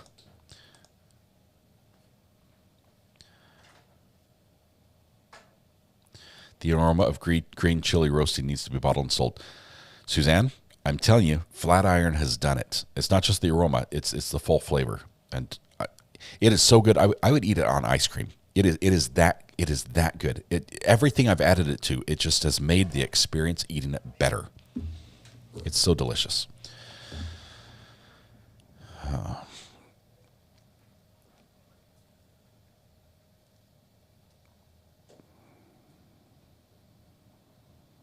Bree's going to let us know in chat if she gets in. They might give her some hassle, but we'll see.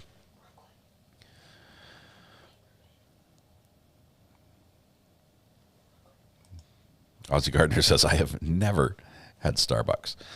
Oh, part of the problem might be that it says Aussie right here. Do they have Starbucks in Australia? Is it an Australian company too? Is it worldwide that way? I don't know.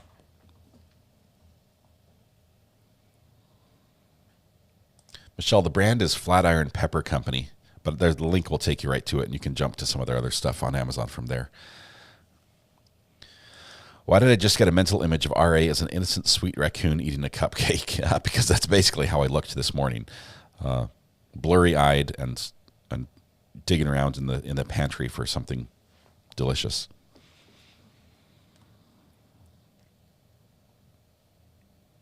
Yes, because exploitation is global, says Vicky. Tell us how you really feel, Vicky. Don't hold back. Don't hold back at all.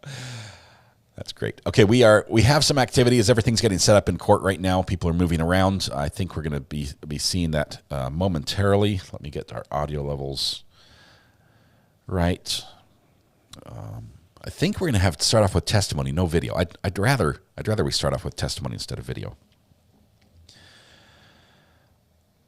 And now that I've talked about the pepper, the seasoning, I'm thinking of all the things I can cook for lunch. We might need a long lunch here today. Please, Judge, help us out.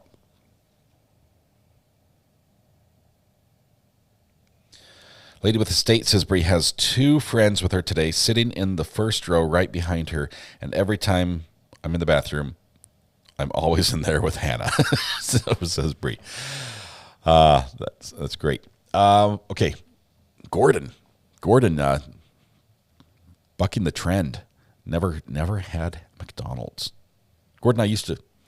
Former life, one of the first, I believe this was the second legitimate job. I'm talking a job where I got a paycheck that took taxes out. They're the 2 people behind that the Bree's talking about, I believe, with the state. The second job I had was at McDonald's. First place I've ever been fired. No, wait. I was fired from my first job because they actually hired me before I was legal to work. And as soon as they saw that, they're like, we have to let you go. It wasn't really a firing. There was like no paperwork. I think I got paid cash under the table. And then like 2 weeks later when I had my birthday, they're like, now you can start. And so there was that. And then the second job, the McDonald's, I got fired from McDonald's. And you would think, who gets fired from McDonald's, really? All you have to do is basically show up. I did. I was a good employee. Well, no, I was average. Let's be 100% transparent. I was average at best. And I got fired because the company, the McDonald's company, the franchise changed hands. And the owner did not buy the employees. He just bought the business, the store, the location.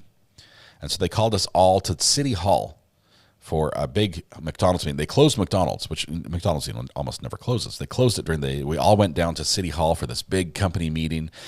And this guy got up there and says, hey, we don't know who he is. Gets up there. And the company name was Tucumcari Transfer. Just, I don't know why that sticks in my head, but that's the actual name that the guy who bought the McDonald's franchise. He says, hey, guess what? You're all fired. And that's how he started the thing. But I'm going to hire you all back. And I'm like, nope. I'm taking my papers and I'm leaving. And I did. I did not return. I told them, look, you fired me. And guess what? Even as a kid working at McDonald's, guess what I was doing in my spare time? I was reading the law. And I learned about being fired, especially with no notice and what they have to do. And one of the things they do when they fire you, it puts the employer on a clock, and they have to pay you. And if they don't pay you within, was it 24 hours? Then they have to pay you an additional 10% per day that they have not paid you. So it racks up interest. So I was like, I had my own little J-Hat debt clock from McDonald's. And I went down there, and part of that is you have to demand in writing your check immediately. And I did that, took it down, and the manager's like, whatever, I'm throwing this away. And I said, no, that's a legal thing, and I'm starting the clock right now. I've given you that notice. And he got on the phone, and they printed out a check on the spot. They're like, accountant got ready. He's like, how much do we owe? We'll fix the numbers later. They did not. Anyway, so I got fired from McDonald's, and that's the first time I basically went legal on them. So that was... Yeah, never put them on my resume. I didn't be like, yeah, call them and ask about how I did. But that was probably the first time I've ever. No, it wasn't the first time I used the law to my advantage. The first time was when I was in junior high school. Okay, junior high is you have elementary school, junior high, and then high school where I grew up. Junior high would be 7th through 9th grades. So while I was in 7th grade, I was in a classroom that was probably about the same temperature as this courtroom. Okay, it was freezing cold, and so I went out and I started doing some research in the law, and I found out that there were policies and rules put in place by the school district that set parameters on the temperature a classroom had to be in order to hold school. And as soon as I found that, I printed out the law. I brought a digital thermometer to class, and everyone's like bundled up, just like chilly, because we're in a classroom that used to be like a glorified janitor's closet, and windows, and it was like freezing cold in the middle of winter, and it was so cold. So I brought my thermometer, I set it on my desk, and I just let it climatize, and we're all just chilly, and the teacher's trying to teach, but we can't see what his mouth is saying because the steam from his breath and everything is so cold. And as soon as the thermometer had like found the room temperature, I went up to the teacher's desk. He was an English teacher, and I set the thermometer on his desk. It was a digital thermometer. It was sort of like a little pyramid one. On one side it had like a clock. I set it on his desk, and I took the copy of the rules and I set it on his desk next to him. And I sort of like slammed it down. It was lots of drama. And he picked it up, and he looked at it, and he read it, and he looked at the clock, and he stood up, and he said, "Class dismissed." And we all got up and left. The very next day, they had a new classroom for us, which was not the outcome I was hoping for, but that's the first time I used the law to my advantage. There we go. The sugar this morning is taking us in places I normally wouldn't go. This is the type of thing we'd normally talk about on the podcast. If you like this type of discussion, join us on the podcast tonight about 8 p.m. Thomas and I are going to be talking about all sorts of things not relevant to this particular case. So join us tonight. That would be great. Can't wait to have you all there. All right. Yeah, I have job stories for days.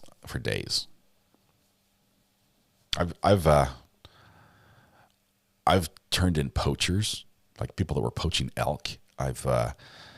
These are not jobs, but I've found stolen cars while I was out fishing, like that have been dumped in lakes and things like that, and like oil was still bubbling up to the surface because it was just what else have I done that's really cool? Found a bomb. I think I've shared that story with you. An actual legitimate bomb before it went off. I can't tell you more about bomb stories because I'm not sure if the statute of limitations has gone over on that one, but I have other stories. I'll check the law and then see if I can tell you the other ones. But oh my goodness, you guys, don't look now. But if you watch the screen, I've got a little preview. We are running this on a delay in case something gets shown on the screen that we have to redact. But we're about to see one of the finest beards I've seen ever. And it's brief, so I need you guys to, if you're away from your screen, you'll want to come over and look at it really quickly, because we're about to see some action in court, and we get to see a gorgeous, well-trimmed beard. You'll see it you'll see it when it happens.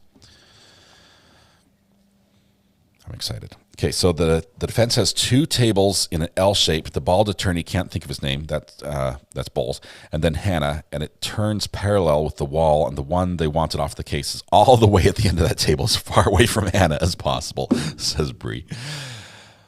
Okay. Who says that? So you're a snitch, basically, says Vicky. Snitches get stitches. I tell you, I turned in poachers that were dumping elk carcasses that they just took for the antlers. They shot them and just took the antlers. I think anybody would want to turn that in. So, all right, we're about to get some motion here. We are in a couple-minute delay, and that's okay. That's intentional. There we go. There's Hannah. There. Look at that. Look at that beard. Sharp focus and everything. You guys, I'm sorry. I appreciate a good beard. Oh, okay. Beard game is strong. We need the headphones.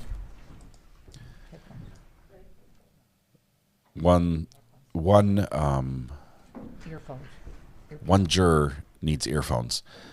She's hard of hearing, and so she'll be wearing those headphones that we normally see sometimes the defendant wear in court if they have trouble hearing. So we can't start until she can hear. All the jurors need to be able to hear. As a matter of fact, once we started in this court, we started a little bit early, and it we had to stop and go back. The state's next witness is Brian Carpenter. Brian Carpenter.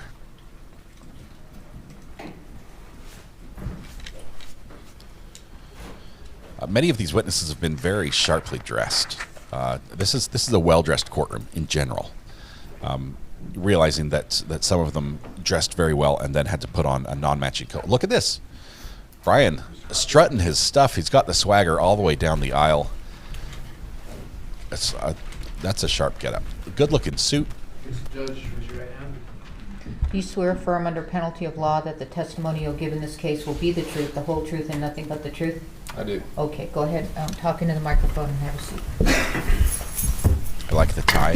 I think the whole ensemble is Sir, really state your full name for the well. record, please. Brian W. Carpenter. And how are you currently employed? I work for 13 South Productions. And is that a company that you own? It is. And what kind of a company is that? It's a production company. What do you produce? Films and documentaries. And in addition to being a producer, have you also had armorer experience in the film industry? I have. So what I'd like to do, I'm going to back up just a little bit. I want to talk about your experience with regard to firearms prior to you becoming involved in the film industry. Can you tell us if you have any law enforcement or any kind of special firearms training? I do. I spent most of my adult life using a firearm as a tool, either as a protector or trainer, and then ultimately in the film industry as an armorer.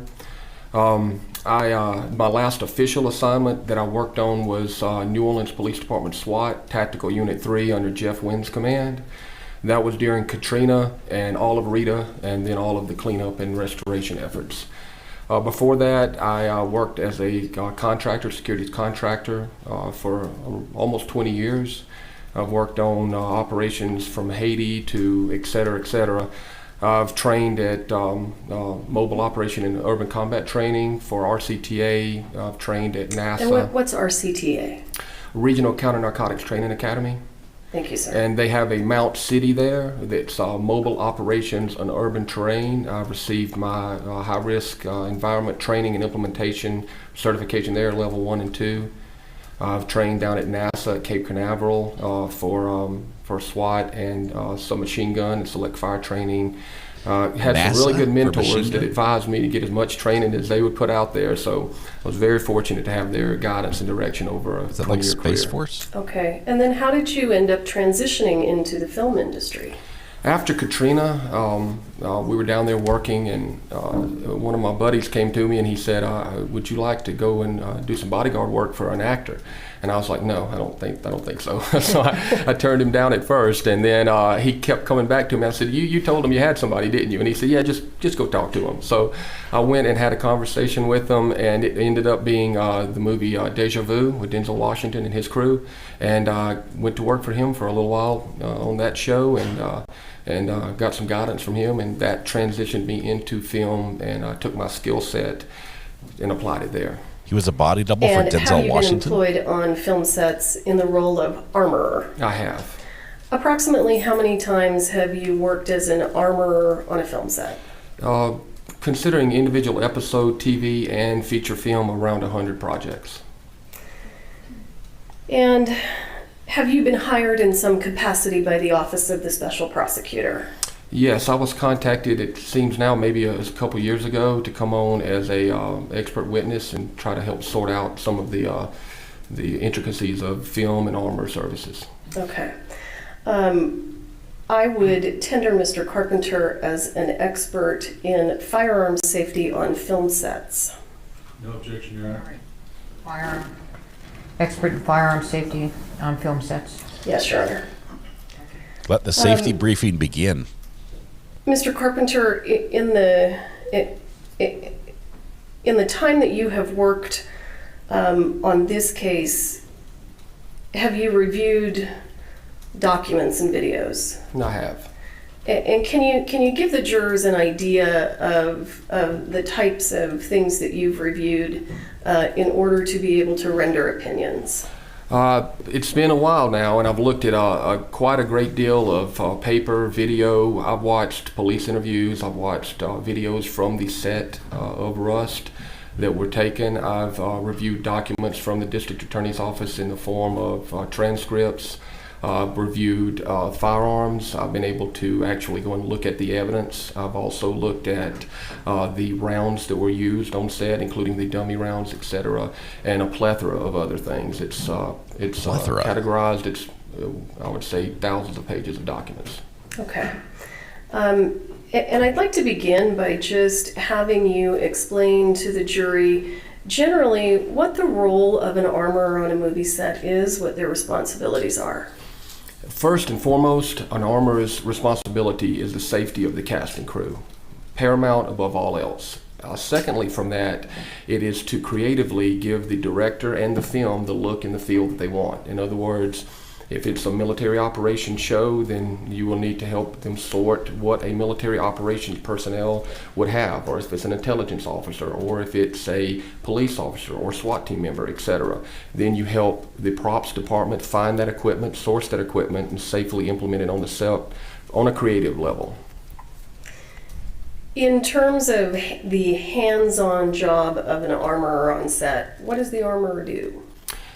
Hands-on, they handle the weapons, as one might expect. So you get these weapons in from a verified, safe source. You collect the weapons on the set or wherever the delivery point is. You check those weapons, and then you secure those weapons until they're implemented on the scene, and then re-secure them afterwards in chain of custody type.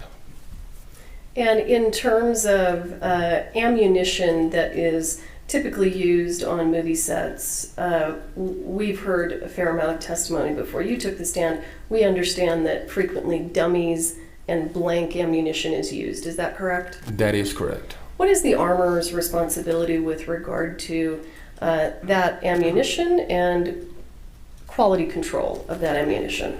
Well, again, we get back to the first thing is making sure it's sourced from a legitimate and vetted place.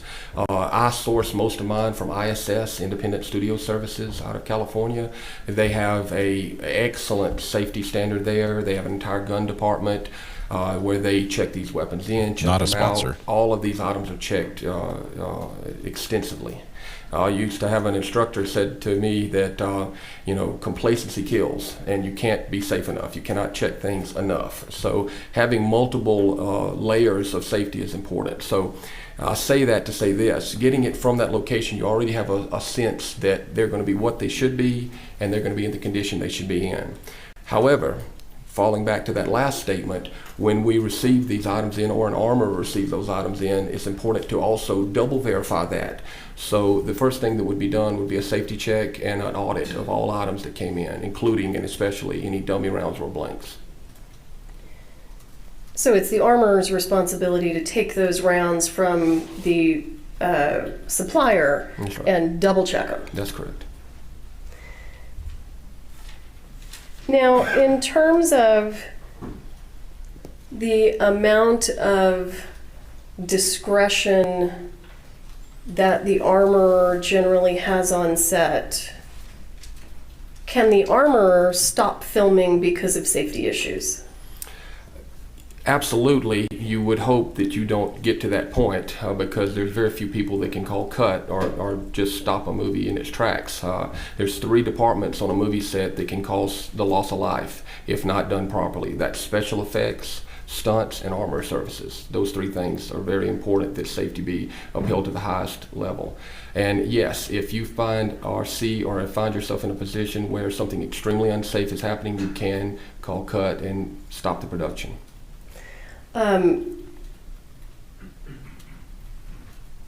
Is the armorer working for the actor? And what I mean by that is, can the armorer tell the actor what to do and not to do when it comes to firearms and firearms safety? The quick and straight answer is yes. The armor department falls under the prop master, and the prop master department falls under the art department by technicality, or technically I should say. That is the level of command and the chain of command on that. But at any given time, you can step outside of that chain of command and give instruction based off of what you're supposed to be doing, and that is safety and guidance therein. In your career as an armorer, have you ever had experiences where you had to just take guns away from people on movie sets? Yes. And why would you ever have to do that? It mostly happens, and all of the multitude of stunt performers are going to get upset at me saying this, but it's the truth.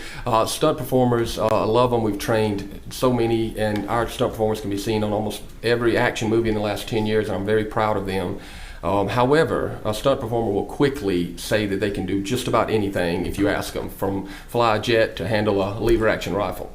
On that note, sometimes you give weapons off to stunt performers and quickly realize that they are not handling them safely or properly, and at that point in time you step in and very, politely and soft-handedly just walk over and say to the prop master or to whomever, take the weapon away and say, this person doesn't get a live weapon anymore, they get a replica or a dummy or nothing at all. And so yes, I've had to do that in the stunt world pretty more than frequently, I would say. For an actor, I've never had to take a weapon away. I've worked with actors who were not allowed to handle a weapon due to safety issues previously, but I've never had to personally take one away from an actor. I've corrected actors, but never had to take one away. And in terms of correcting actors, what are the things that an armorer does on a movie set to correct an actor? I believe in the soft-handed approach, which is the best. Observe until it's time to step in, and at that point of observation, step in and offer suggestions. And if those suggestions are not followed, then you get more serious and say, this isn't a suggestion any longer. This is a direct action. We need to do it this way. I had one particular scene where they wanted to walk into a motel room with submachine guns, fully automatic weapons firing at the guy that kicked the door open, and the guy that was coming into the room, the actor, was going to be firing two pistols at the same time, semi-automatic handguns, and the proximity of the room was too close. They wanted to do it in what's called a oneer, which is just straight through shot, where we're not going to break it up and have little small bits and pieces of the shot. And they were pretty dedicated toward that, so I had to step in and say, that's not safe and we can't do it this way. We're going to have to break this up and make it to where everyone's not in the scene and in a small hotel room together. And sometimes what you just described can actually affect the filming of the movie. It can. Okay. But that's the armorer's job, right? It is, and your job also is to... Okay, you're right. Your job is also to affect it in a way that, again, is soft-handed. You give the creative side of the team what they want in the look while giving them options of safety until it becomes, and hope it never becomes, a moment where you have to say, there just cannot be done this way at all. And generally they listen. I object to leading. You're right. I want you to walk the jury through the steps that an armorer takes on a movie set when they are preparing to provide an actor with a weapon for a scene. Okay. So you want me to get into the weeds enough to all the way from shipping to preparation, or just on the day of? Just on the day of. On the day of, you will have had time to prepare whatever item. And let's just say in this particular instance, it's a very simple scene. There's a revolver that the detective is using to chase a bad guy, right? You know what you're going to need for that day. Let's say he shoots 2 rounds at the bad guy, okay? And they want the revolver loaded with dummies. And the dummy rounds, as I think have been explained, are a specific entity unto themselves. You'll have your dummy rounds sequestered aside from your blank rounds that will be fired that day. It will already be safety meetings and discussions had with the props department, etc. So you know what you're doing, exactly what you're doing. It's on the call sheet, etc., etc.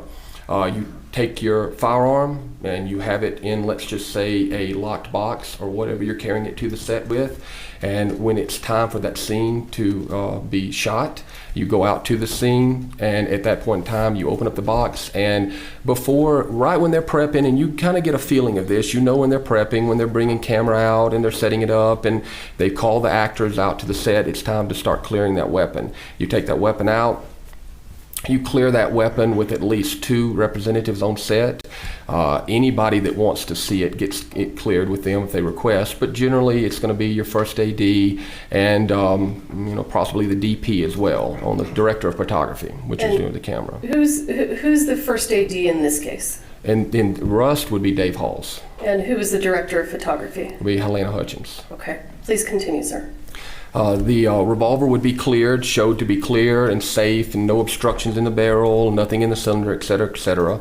You would talk about the type of rounds that you're firing. Let's say they're shooting half flash, which is not full flash blank, it's a half of a blank, right?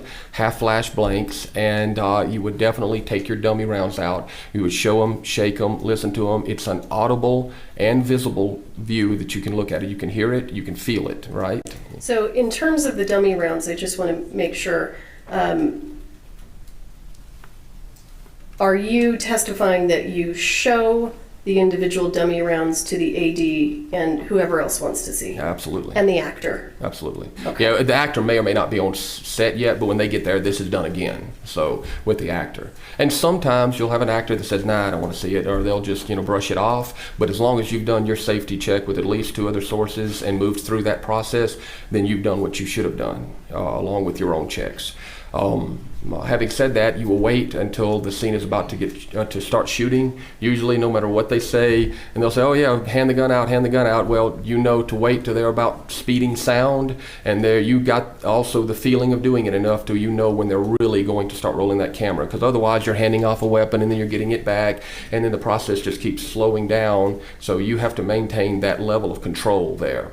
At the last moment, you hand off the weapon to the actor, the scene is shot, and as long as nothing changes, meaning no one leaves or nothing changes on that set, you can stand there with that weapon, observing the scene until it's time to collect it back up. And you always want to be Johnny on the spot. When that actor gets through with that scene, they're going to be immediately looking to hand it to somebody, and they'll hand it to anybody. So you have to be there and collecting that weapon up safely and securely, maintaining muzzle discipline, et cetera, et cetera. And then if they walk off and they want to come back, then this process repeats again. In your experience, should the armorer ever leave a gun with anyone else and leave the area? Not a live weapon, no. And when I say live, I mean a weapon capable of firing a round or a blank. A live weapon being, it could be a prop gun, but it's a real revolver. Props or replicas are different than a live gun. So what a lot of people don't understand on a movie set is most of the weapons are real guns. As far as the alcohol, tobacco, and firearms, ATF is concerned, these are all real weapons. And they're serial numbered, licensed. That's a real weapon, regardless of modifications. For use in film, it's capable of firing a round in some capacity or other.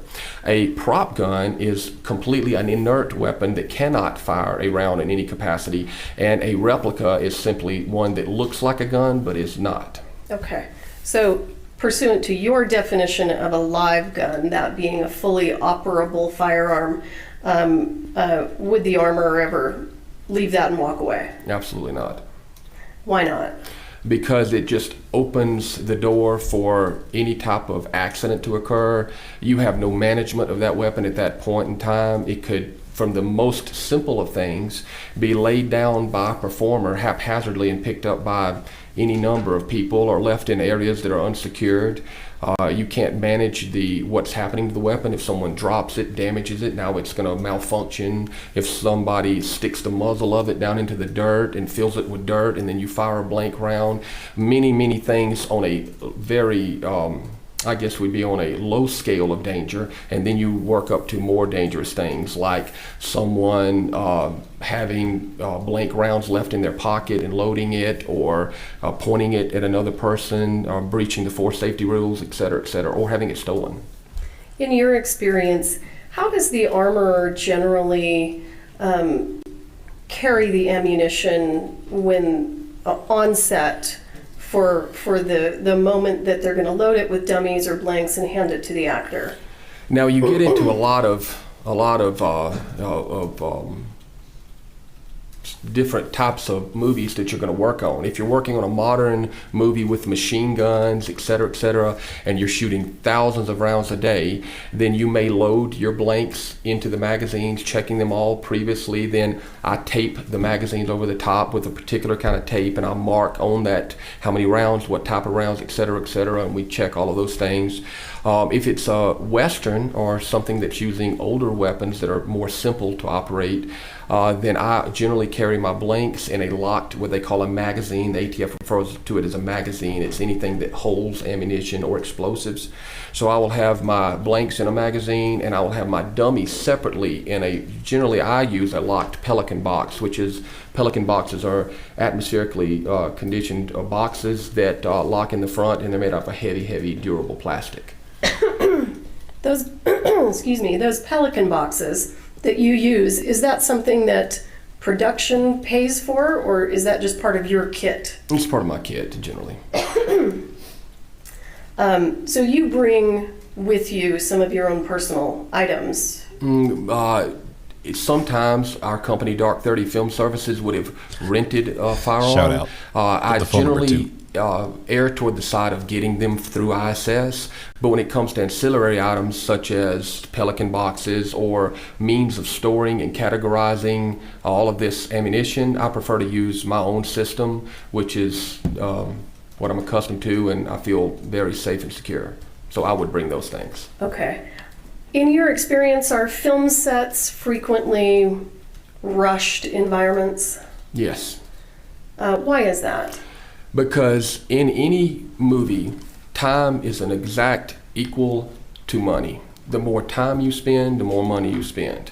And that comes from even when they invite an actor to walk, you'll have a PA saying, you know, our actor's walking 30 seconds. I mean, it gets down to the seconds, literally, on a film.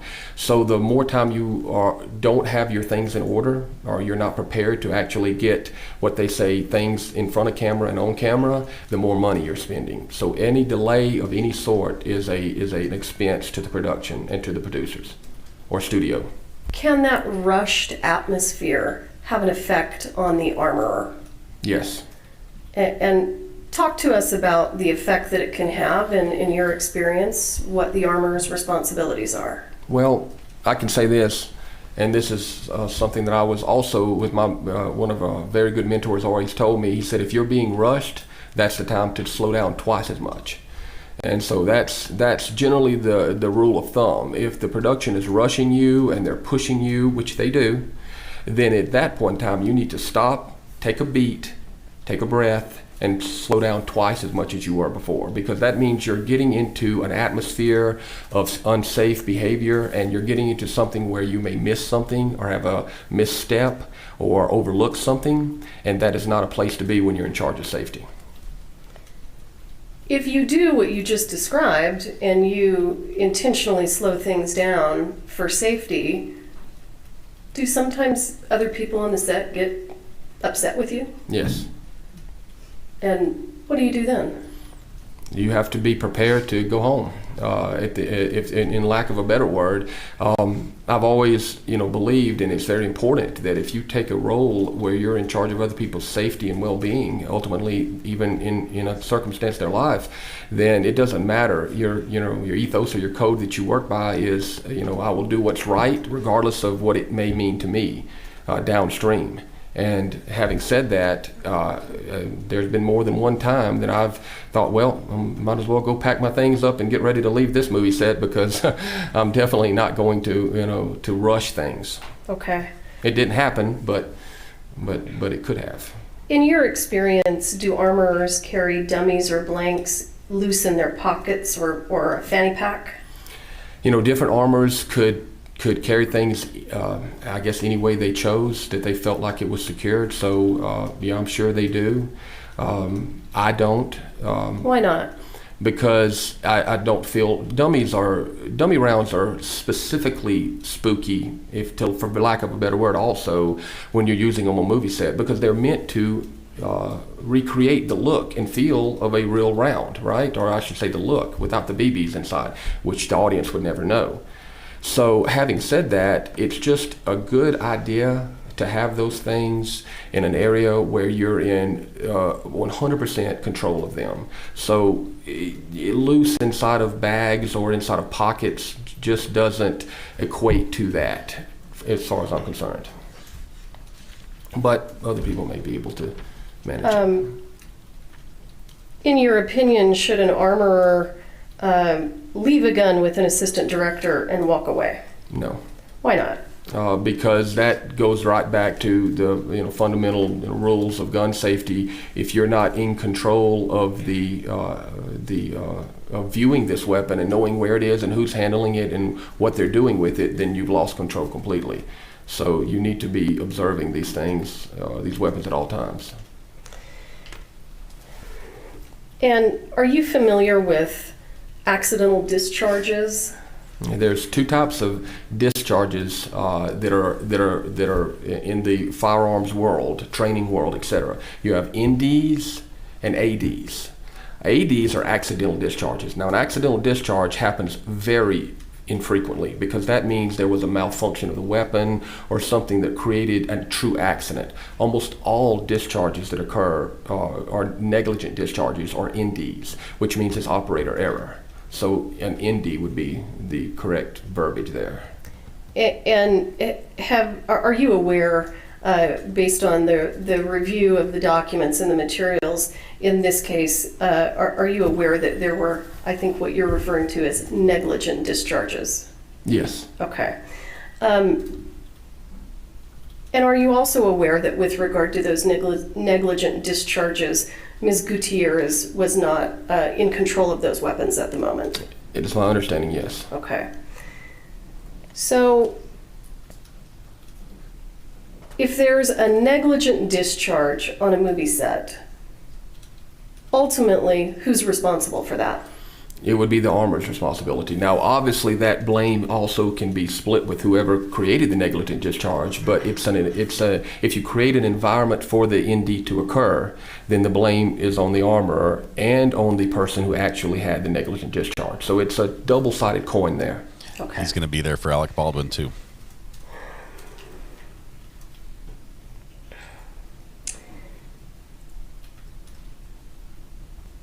In your experience, does a movie set armorer generally keep their blanks and dummies locked up? They should, yes. Why? To avoid any disturbance of them, anyone. Again, it's just like chain of custody in court or the law enforcement world or any world where you have evidence moving from point A to point B. You need to have one person in control of it. More hands on it or incorrect hands on it can open up the door for accidents and things to go wrong. In your experience, do actors generally do their own safety checks of the weapon? And what I mean by that is the actor is manipulating the gun, taking the ammunition in and out, looking at it. You know, I've worked with a few actors that wanted to check their own weapons even after my safety checks occurred, just because they felt more comfortable doing that. As long as I was there standing and observing and letting them do that, as long as my safety checks occurred, they can do as many more safety checks as they feel. However, those safety checks are more for a warm and fuzzy feeling for them, not for me as a professional, because I'm going to make sure that we check it the way that I need to check it in front of the right people and individually. If they feel like they need to do it again, then by all means. Okay. But that's rare. In your experience, is the director usually allowed to handle the weapons? No, the director generally almost never handles the weapon. And why? It's just not in his or her purview. I mean, it's the director is very much 100% the creative driving force of the film, and in that area, they're very much focused. So handling a weapon or doing anything with weapons, other than saying I want it to look like this or look like that, or this is what I want to happen in a scene, would be about the extent. But handling them, no. Let me ask you this: if you're the armorer on a busy movie set, and you need to use the bathroom, do you just let some other people take over your role? Well, you can let other people take over momentarily if you collect up all items, put them in an area, and do what's called a fire watch.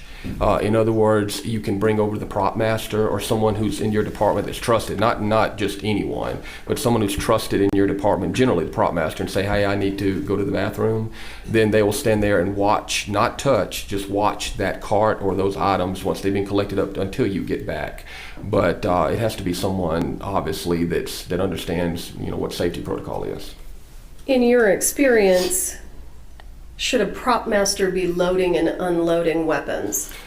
That's a particular question, because some prop masters are actually also armorers as well, and they have, it all gets down to a lot of the ATF regulations where prop masters are put on, and for lack of a better term here, on the books of whoever's firearms license is providing those weapons. So if the firearms provider has put the prop master and the armorer on their books, and they are qualified to handle the weapons and have been trained in safety and implementation of these weapons, well, in that case, yes, the prop master could step in. And there are some very good prop masters that are also excellent weapon handlers in Hollywood. And I've worked with several of them. However, in generalities, no, if you're not a trained prop master, that's why prop masters hire an armorer to do the job. Would you expect a prop master who has never shot a real gun before to be placed with the responsibility of loading and unloading weapons? No. Why not? Because I'm assuming that if they've never shot a weapon or handled a weapon, then they would, and that's an assumption for this particular, if we're talking about the prop master on this particular show, admittedly did not have any firearms experience at all. And that would not be someone I would want to be handling a weapon in any aspect. Would it be adequate if you have a prop master on set and it's a busy set, just to spend 10 minutes training them how to load and unload the guns and then give them that responsibility? Yeah, I do not believe that 10 minutes would adequately be able to train somebody with safety of firearm. What do you think it would entail for someone to really be able to do that and do it safely? At the very minimum, and I've pushed for this in film for a long time, at the very minimum, a 40-hour week training session with proper firearm safety handling, a minimum certification of 40-hour certification, I would think. And that would be the absolute minimum before you could actually, you understand this isn't the same thing as having a weapon that you have at home and you want to be safe at your home and make sure that you know how to handle it and no one can do anything wrong with that weapon, and you're being a citizen, if for lack of a better term with it. It's a difference between also stepping into the role of a safety professional on a movie set where you have other people's responsibility to look at. So that would require a lot more. And are you actually a firearms instructor? I am.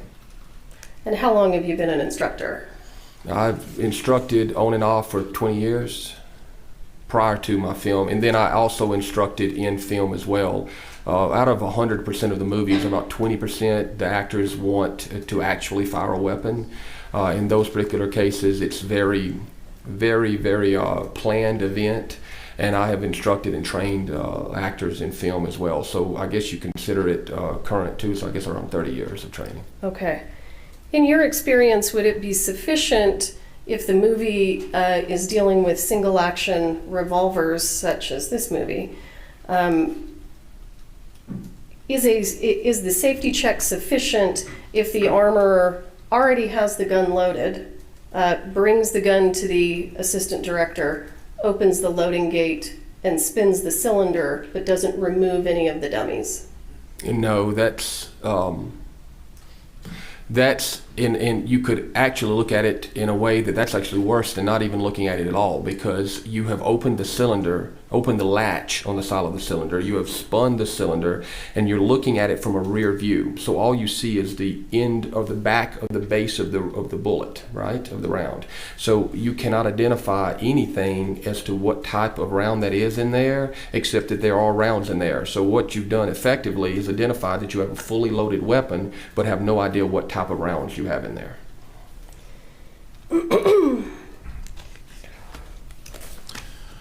And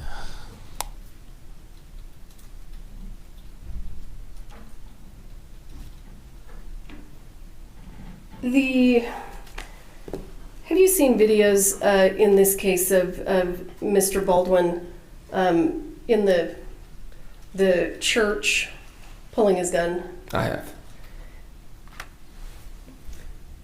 From a shoulder holster? From a shoulder holster, correct. In your experience, is there anything particularly dangerous or difficult about that action that we've seen? And these folks have actually seen those videos now also. You fall back to the fundamental safety rules, Cooper's safety rules, which everyone in the industry follows, which is muzzle discipline, finger off the trigger, etc. I'm sure you've heard this, ad nauseum so far. So on that lines, as long as you're following those safety rules, you can draw from any position whatsoever. A shoulder holster is simply a shoulder holster, meaning you're going to draw from the opposite side of your strong hand. Cross draw is a belt which is drawn across body from your strong hand, and then you have just a regular drop holster that comes down, which is on your strong side. Doesn't matter which holster, it matters not what you draw from, as long as you're following your safety rules. And it's nothing particularly difficult about drawing from one or the other, just different technique. Okay.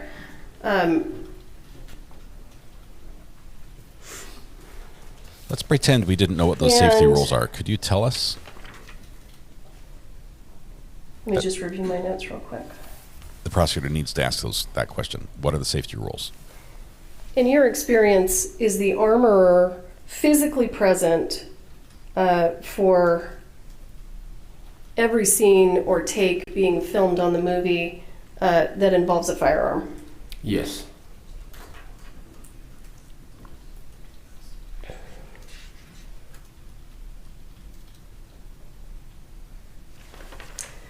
I should preface that by saying a live firearm, not a prop or a replica. Understood. And in this particular case, you indicated that you went to the evidence room and you viewed the firearms that are in evidence. Is that right? That's correct. So do you have an idea of which guns on this movie set were fake and which guns were actually real operating firearms? I know of the weapon that Mr. Baldwin was using. I know that he had a replica. I believe it was a Denix replica, and then the real weapon. That was the only two I looked at. Okay. Have you seen videos in this case that were taken by Production Outfitters, which is a company that does behind-the-scenes footage? Yes. I'd like to go ahead and go through some of those with you now. Okay, sure.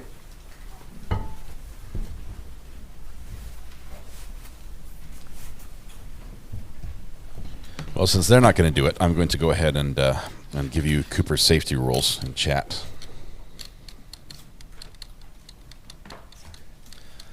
See, does this all show up? Can I fit it in one text? Hope it's too long. Okay.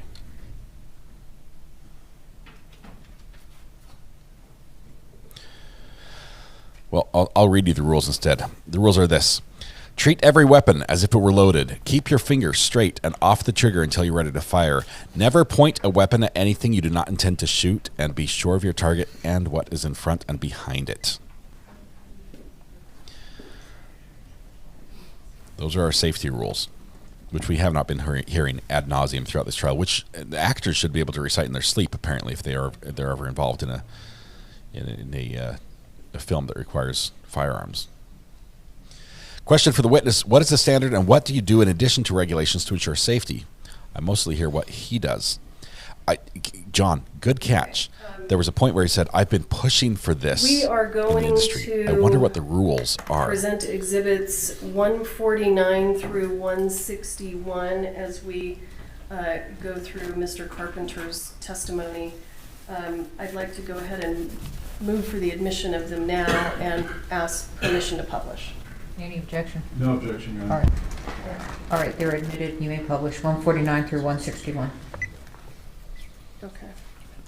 Monitor me. All right, great. They're referred to as Jeff Cooper's safety rules, firearm Mr. safety Carpenter, rules. can you see your screen there? 50 years old, let me get my glasses on, okay? You and me both. He's 50? All right, He looks 30.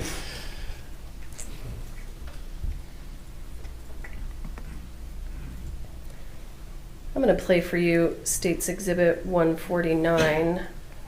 We don't know where the volume is. We'll fine tune it when we get started.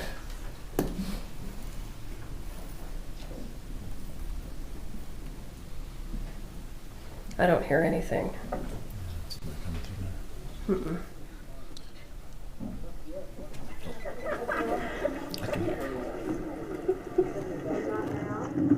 Got a little fight to him. Everyone works right. I'm gonna You're already connected. just start that over.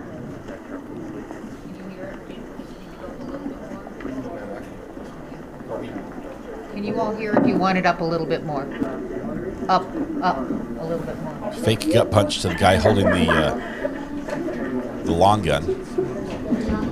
Dancing a jig up on the... Everyone works right. Come here, little pig. You're already connected. The dress is getting all dirty. I'm going to stop the video here. Are we okay? Well, they said they'd like it up a little bit more. Okay. Jury. Let's see if we can... We can't do it. George says it's up to the max. It's on the max on this one, too. Let me double check what I've got here. Hang on. Turn it up to 11. I can crank it on our end if you want, but that's not going to help them at all. Let's see. Let me see. Let me try this for y'all. Props out for saying y'all. And just so you know, because these are behind the scenes filming, I don't think we're really, there isn't a lot of close-up audio of when these people are kind of mulling around. Let's go ahead and start over.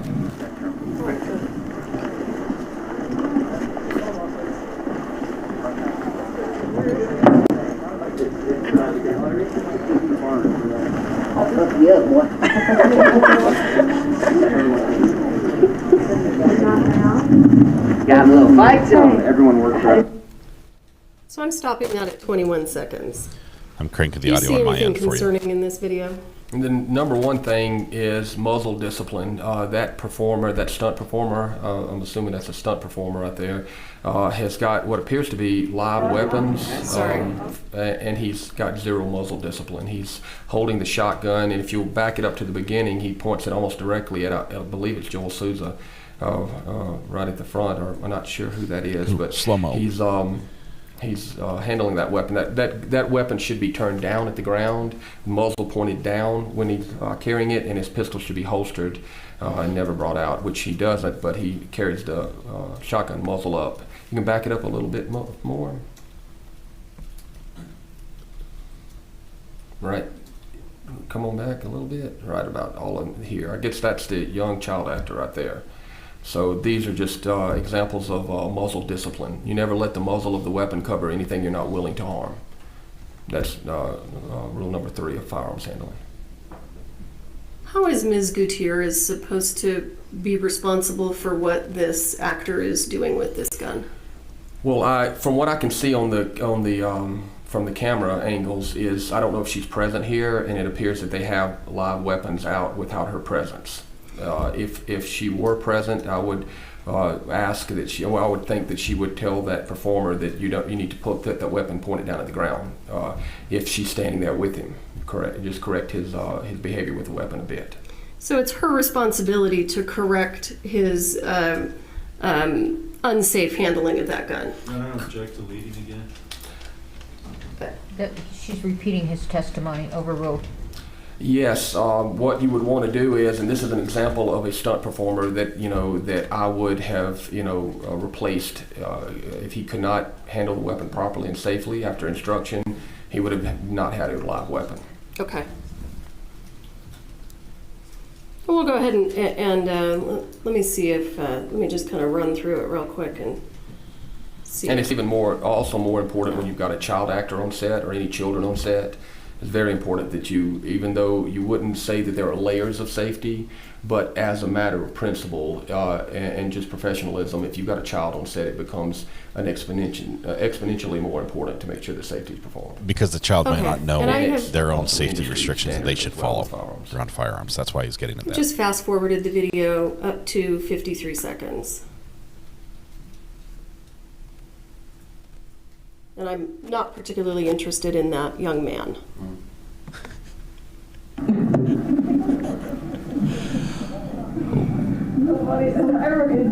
Oh, full circle spin.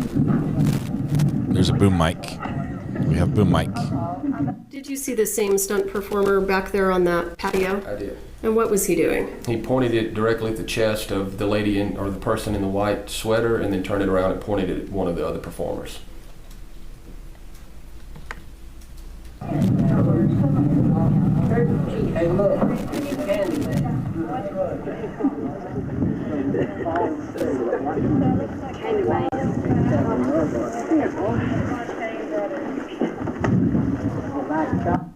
And as the camera pans around, do you ever see Ms. Gutierrez? I did not see her in that video, no.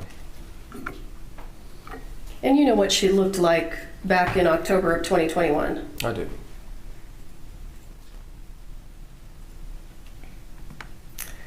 Let's move to State's Exhibit 150. Excuse me.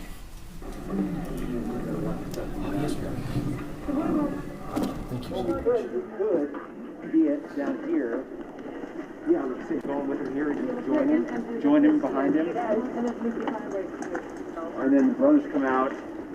Okay. Fleet first comes out and just as he's coming, just snatch him up. Grab him. Put your hand, I want you to throw your hand over his mouth. You don't want to scream. Yep. Right? So we can go wider than the 75, yeah? Yeah. What's your concerns, if any, about what we're seeing here? The same behavior by that same stunt performer is the gentleman in the hood walked by him. He had the muzzle pointed directly to his back.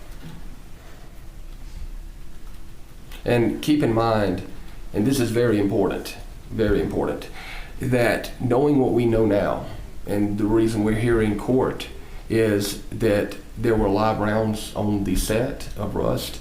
So you maintain one of the first safety rules is treat all weapons as they are always loaded. And that's to mitigate any problem that might happen downstream.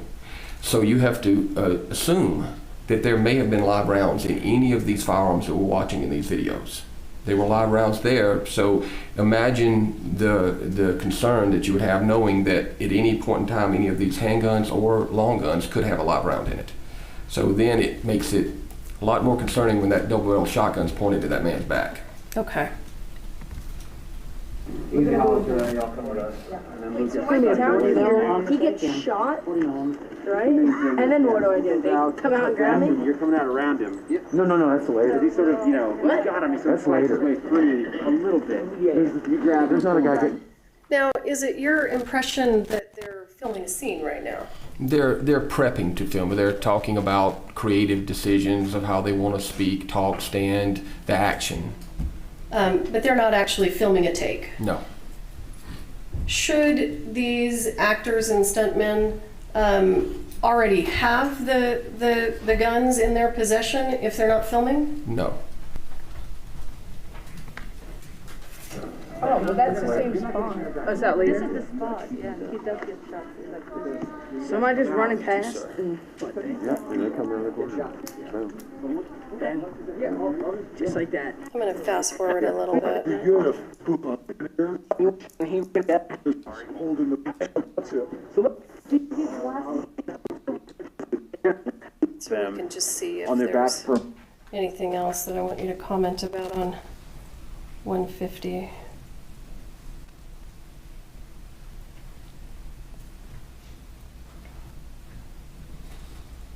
Well, they've got the kid in a chokehold. Is that part of the movie? They're doing a rough rehearsal here. A rough rehearsal, just going through it. So for the purposes of the rough rehearsal,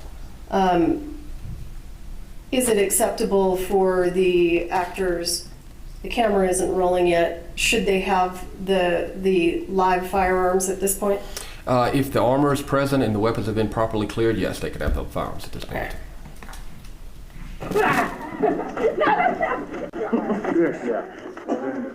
Easy, Hollister. We got y'all coming with us now. And now you gotta fight your way free. So let go, get loose a little bit, sort of throw an elbow back toward him. Ooh, funky. Ooh. Got a little fight to him. Come on, little piggy. You could honestly probably wrap the... Do you still have concerns? That's in the script. About that muzzle? I would tighten that up a bit, just because of what they're doing here and with the young actor in it as well. But yes, and that's just my way of doing things. Okay, and I'm going to rewind and I want you to listen. Come on, little piggy. You could honestly probably wrap the shotgun if you wanted. That would be totally. Do you know whose voice that is? I do not, and I did not quite hear that. I've got bad hearing. You could probably wrap the shotgun if you want to. Hearing. Probably from all the gunshots. All the blanks. Come on, little piggy. You could honestly probably wrap the shotgun if you wanted. That would be totally. Oh, around my neck? That'd be dope. Do you know who that female's voice is? Okay. For the purposes of my next question, let's assume that that is the voice of Hannah Gutierrez. Okay, and what did she say? I heard shotgun. She can't tell him. Let me replay it for you, because I'll get it wrong. Got a little fight to him. Come on, little piggy. You could honestly probably wrap the shotgun if you wanted. That would be totally. That's where we like them. You could honestly Wrap the shotgun? Wrap the shotgun. For the scene, I think, That's is right. probably what they're discussing. Right. Wrap it around him and hold him in place with it, right. So, assuming that's Ms. Gutierrez that we can hear, and she's present. Right. What should she be doing with this stuntman that we've seen with his bad muzzle discipline? Right. She, like I say, tightening him up. Pull him off. Discreetly and starting off. Say, hey, look. Be careful where you point the muzzle of the weapon. You're swinging it around pretty haphazardly. Hopefully it's already been checked and checked properly. Then give him a little coaching.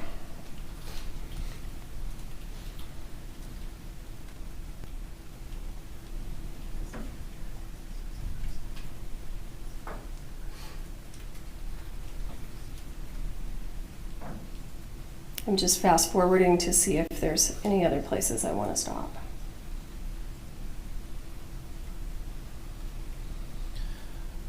This should have been trimmed down before, so just what you wanted to use to save some court time, but It's also of note here is if you're going to use that scene that way and you're going to handle the shotgun, then clear the crew out, get some proximity, in areas of safe zones that you operate within. It's a lot of people walking in and out, and there's a lot of crew in and out of there, you just need to get that whole area under control a bit better. Okay. And where I've stopped it here, I have stopped State's Exhibit 150 at 5 minutes and 2 seconds. What do you see with regard to that shotgun right now? It's pointed at the child. I'd say the young actor. And it's not. Understand that if you're seeing, there are scenes in movies that require, weapons to be pointed in certain directions, but you take safeguards and measures prior to that. Just standing in the middle of a rough rehearsal and doing this thing is one level above him walking around with it in between takes. Okay. And should the actors or stuntmen walk around with their live firearms in between takes? No. Why not? Again, it opens the door to any unsafe act that might occur, from loss of the weapon, like we talked about, to leaving it somewhere. I've seen all of these things occur on a movie set, to lack of control. And at the end of the day, control is how you manage safety. Okay. Okay. All right, Sam, can we wire bone and cleat, please? Where's Sam? I gotta aim like that. Yeah. A little higher. I would have gone. And right there, were we in between takes? Mm-hmm. Yes. And again, do you see anything problematic? Same stunt performer. I would have taken that weapon away from him well before all of that. Okay. Or instructed him, and if he couldn't follow instruction, I would have taken it away from him. Okay. State's Exhibit 151. I don't even have to hurt. That was a 0. Do you see Ms. Gutierrez there? I do. And you've seen this video before, right? I have.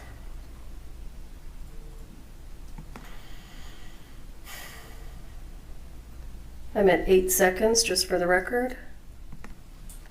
0. What is Ms. Gutierrez doing? She's holding that double-barrel shotgun pointed up at her neck and face. She's using it Why like would a that crutch. be concerning to you? Never let the muzzle of the weapon cover anything you're not willing to harm. It's a fundamental safety rule. You treat all weapons as they're always loaded. Also fundamental safety rule. Rule number 1.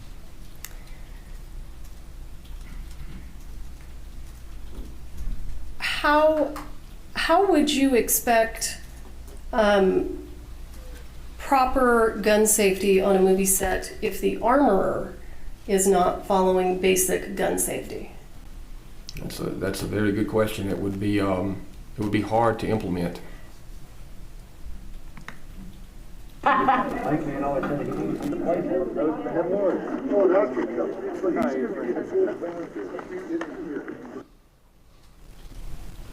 All right.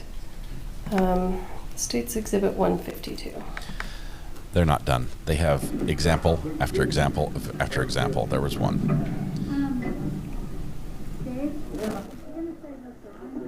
I just pointed right at the cameraman who's filming this. Same problem with that guy in that video? Same problem. Same guy. And I don't know where Ms. Gutierrez is. Of course, the camera's only facing one direction, so I don't know if she's behind camera or anything, but I don't see her present. And if she is present, she's supposed to do something about that, right? Well, you take the weapon up in between scenes. In between any usage on camera, you take the weapons up. Okay. Secure them. And what check them, and then recheck them when they go back out.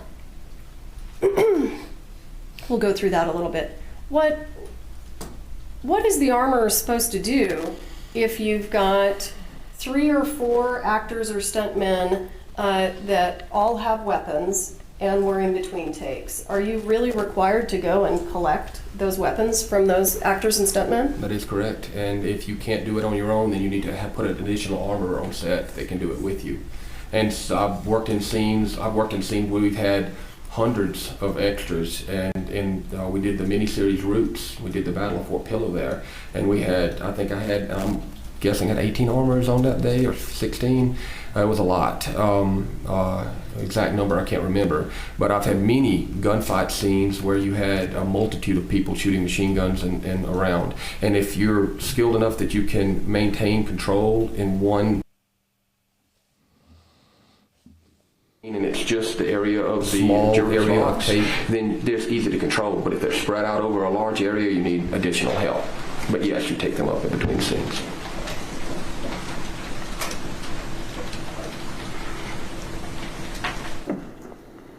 Is there a reflection issue on those windows or no? No. I'm staying out of it. Hey, Girly Mark. And set, ready, and action. Please. Whoa. Easy, Hollister. You're coming with us now. Please. Please, Corley, go on. You're all too good. We'll see. Calm yourself down a little bit. Take a deep breath.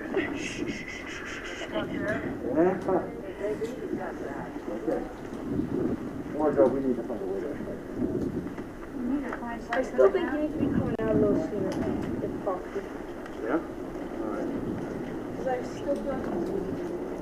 So, was it your impression from watching that video that they were actually filming a take at that point? Yes.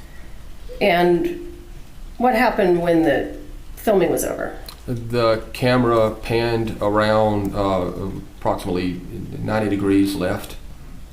Well, let me ask you this. What happened with the actors' guns when the take was over? I didn't see the full end of it, but they were still holding them, standing there with them. Okay. And is that the point when the armor is supposed to come in and take them away? Yes, exactly.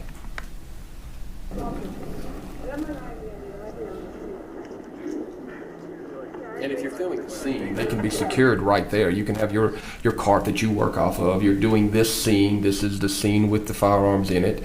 You can assume, unless they're using a B unit, which is a secondary filming unit, you're only filming one scene at one time. So whatever that scene is that you're filming, you can be right there present to it, and then the camera goes to the next scene. So it's not as if there were 4 or 5 scenes filming simultaneously. Okay. So in this particular video, or in this particular circumstance, is it your opinion that Ms. Gutierrez needed to, when the camera stops, go in, take the weapons, and keep them secured until the next rolling of the film? Your Honor, objection leading? I think it's a direct question. I don't think it's leading. Yes, unless, of course... Question summarizing his testimony, so go ahead. Thank you. Yes, go unless, ahead, of course, before they're the going to judge still rules. be in that scene. Let's assume that the weapons were properly cleared, made safe, and this is what I was talking about initially. If they're never going to change anything and they're going to continue to film that scene over and over again, then sure, leave it with the performers as long as you're standing there watching them. But the minute that they walk off from in front of that camera, the weapons come back to the cart or come back to the armor. If they're in front of camera standing right there and they're like, hey, stand right there, nobody move, 30 seconds, we're going to roll again, and then we can do that all day long if you want to. So in your experience, when the armorer takes the weapons from the actor, and then, a few minutes later, we're now filming we're going to do another take of that same scene. What's the procedure? Do you just hand the guns right back to the actors? No, redundancy is never a thing when it comes to safety. So you want to be redundant. Have, 1 is none, 2 is 1 mentality. You take that weapon, you move it back into the scene, you do a quick check. Doesn't take but a moment. Open it up, clear it with your DP, clear it with your first AD, show the actors clear, and hand it back out. Moments. And when you do that, are you showing them the ammunition? If they're using dummies, yes. Okay. And you're showing them the same ammunition again? That's right. Okay. State's Exhibit 154. Ready, and action. Come on, kids. Let's go. I don't understand you gonna die. Okay, let's reset. Actor is struggling with his holster. Do you have any concerns about Just that? same, pretty much the same as before. Same guy, same behavior? Same guy.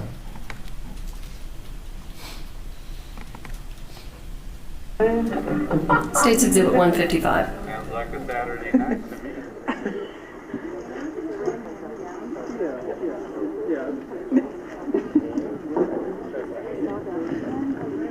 Almost. A wire.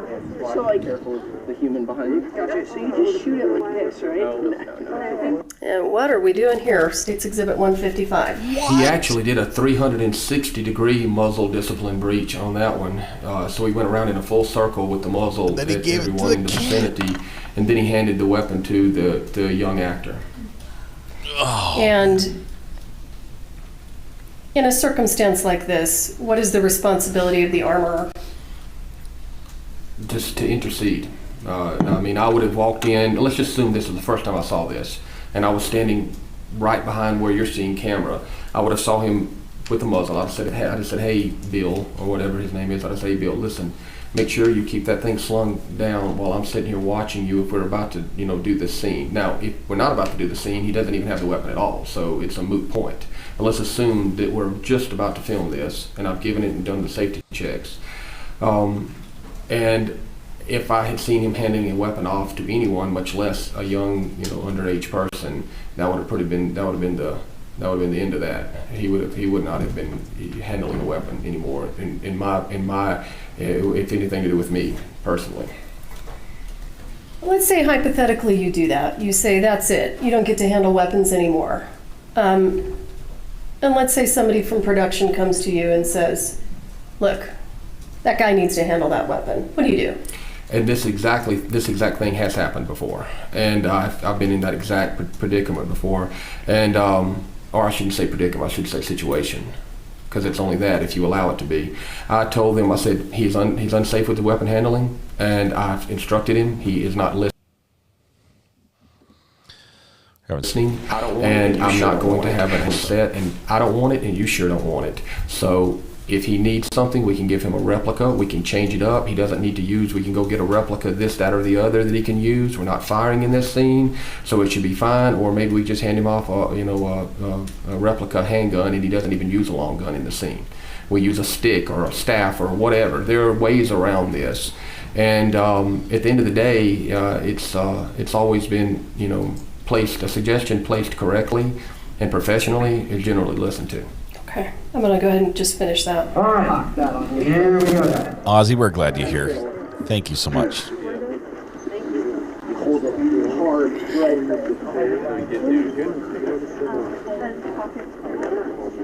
That button is to be unbuttoned. So after the weapon was taken back from the child, are you still seeing that same bad behavior from that stunt performer? Yeah, he's toying with the weapon at this point. State's Exhibit 156. We need a burning pad. Carry on. Go ahead, put it in, and put it on 24. Then I go 3, 2,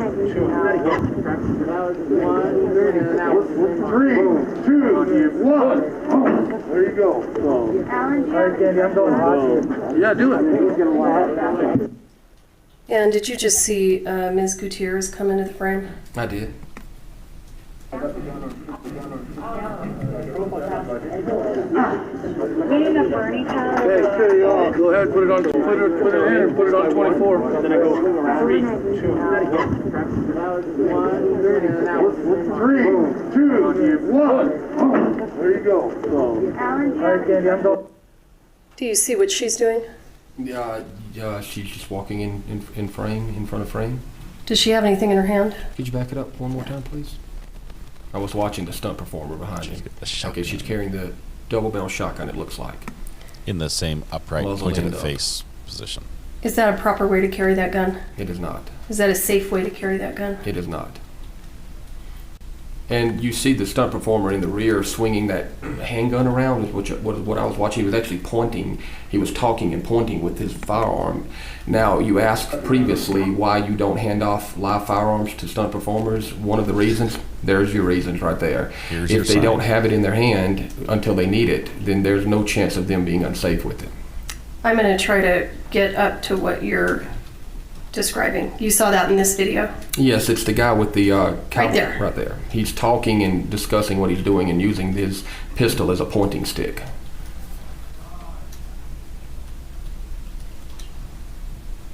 Again, we have to assume all weapons are always loaded, and in this case, may well have been. Okay. We're going to take our morning bathroom breaks. Please don't talk among yourselves or anyone else about the evidence received here in court.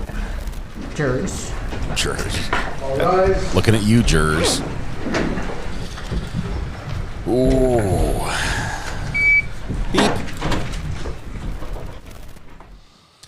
Okay, I've been trying to ride the audio. I've been cranking up about 10 decibels every time the video starts and stops. Unfortunately, messing with this back and forth is...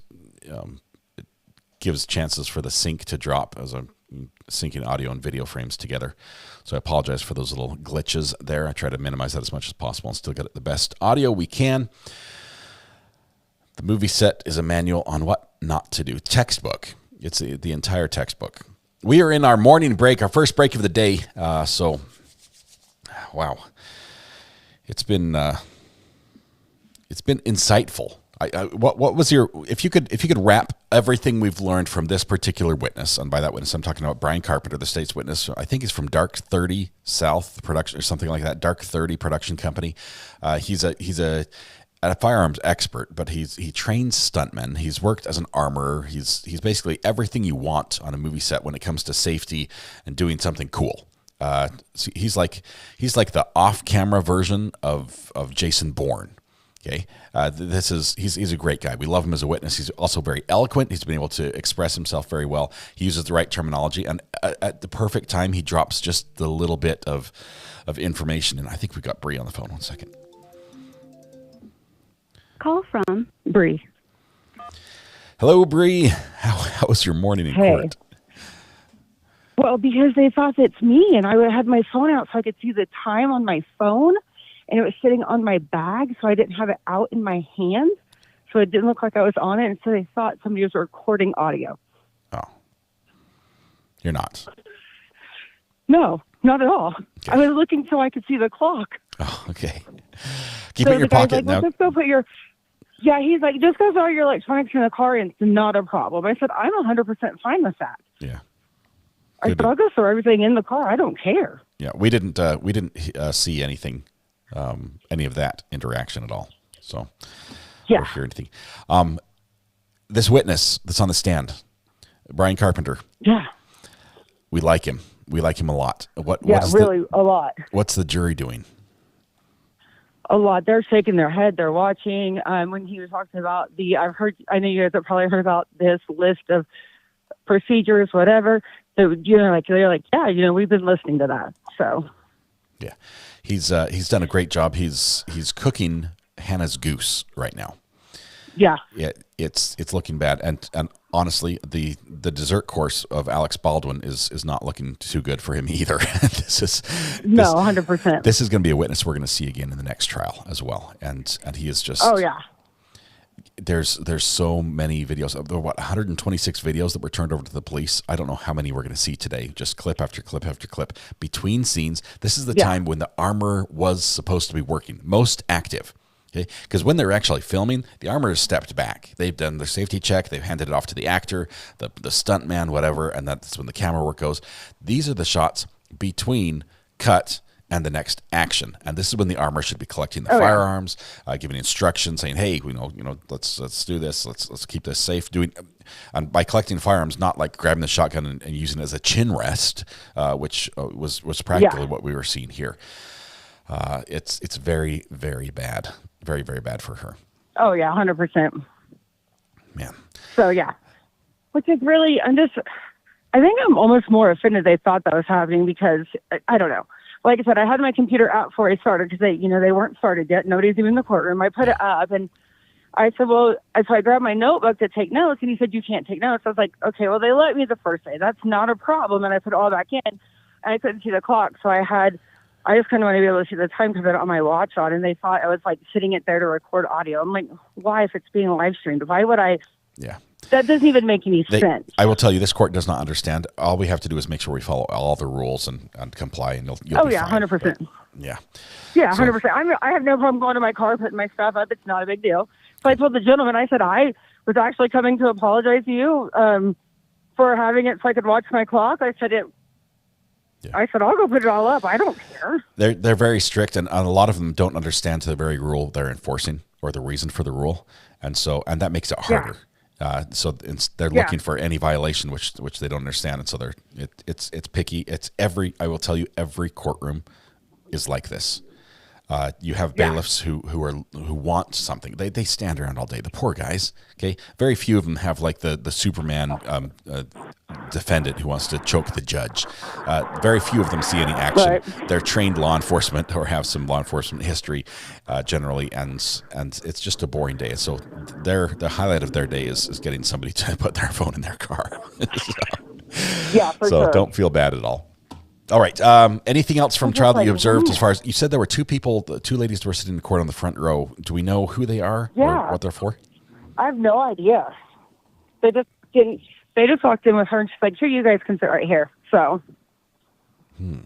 no idea. It means they came cannot be on a bundle witnesses. not prepared. They can't be witnesses Right. because the sequestration, the rule has been invoked. So any witness, Right. unless they're an expert, has to be outside, can't hear or watch any of the testimony of any of the other witnesses. So, Right. not sure who it would be. Not sure. Yeah, I'm not sure either. I think that they might be there to visit her. I don't know. Like, 'cause she said we stole some of her clothes because it was cold. So I don't know. Interesting. All right, Bree, we'll let you get back to it and get back in the courtroom. If you see anything, obviously, right. and are able to let us know when you are at lunch or something. We look forward to hearing from you. So, thank you very much. Will do. We'll see you. Bye. Bye. Let's see. I came with her. She's innocent, and now I'm screaming. Oh, I came in. She is innocent, and now I'm screaming. She needs more charges because of this evidence. Says Haley's comment. Yeah, this is wrong. This is wrong. Everybody should be able to take notes.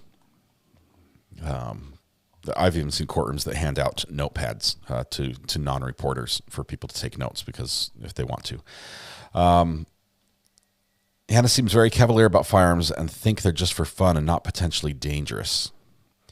The more I've learned about movie sets and about the armorer's job through this trial, the more I've learned that I think Hannah put most of her emphasis, like she put a prop emphasis on her armorer duties. They need to charge this witness. They need to charge this witness.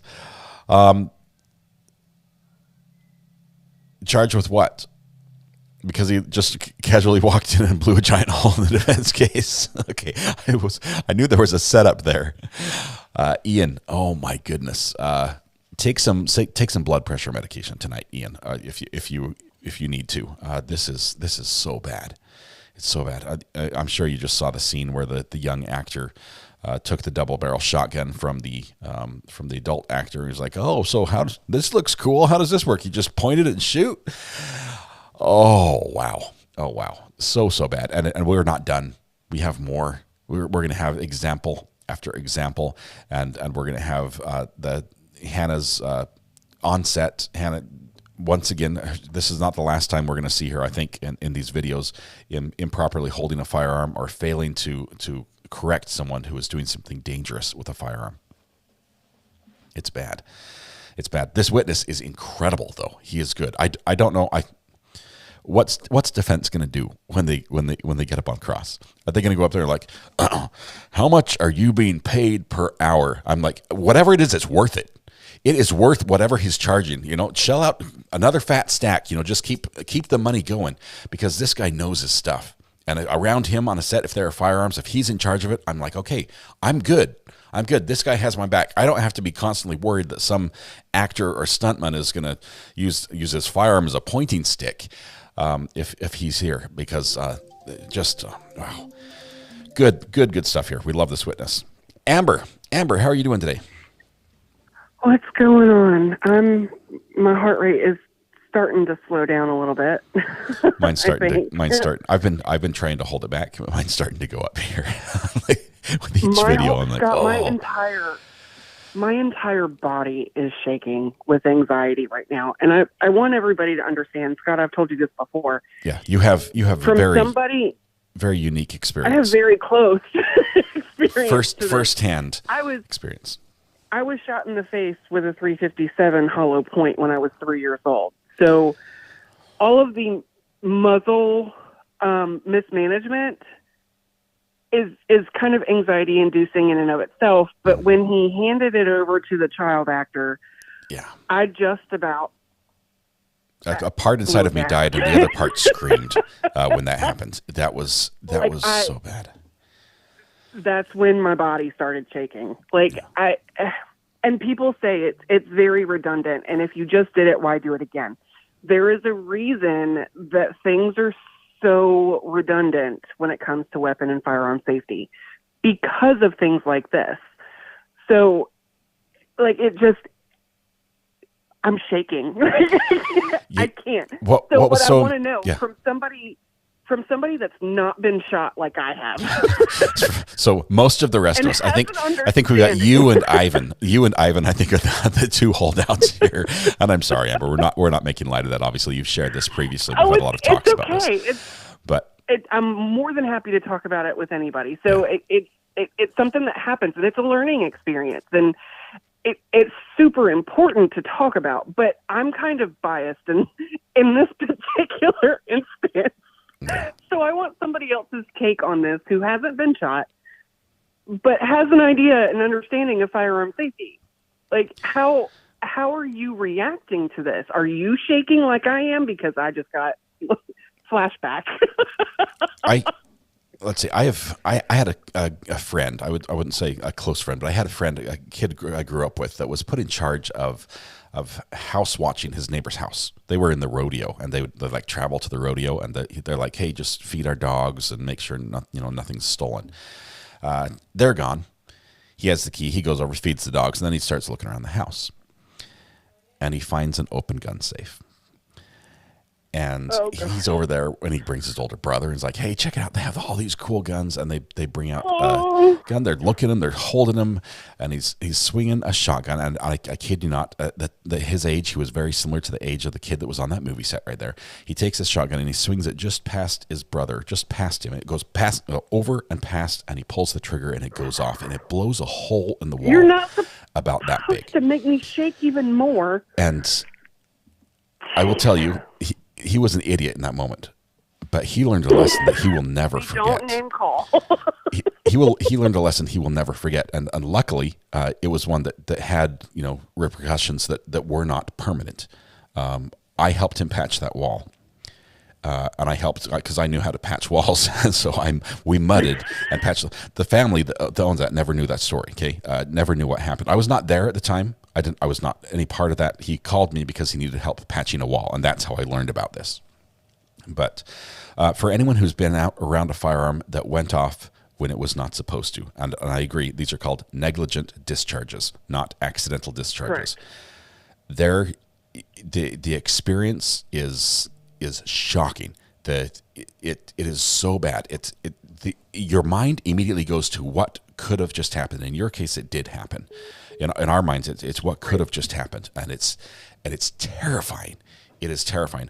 For those of us that have been trained in firearms and have had some experience, whether we've been, I've taught firearms stuff for scouting. I've been a second in command range master at shooting ranges.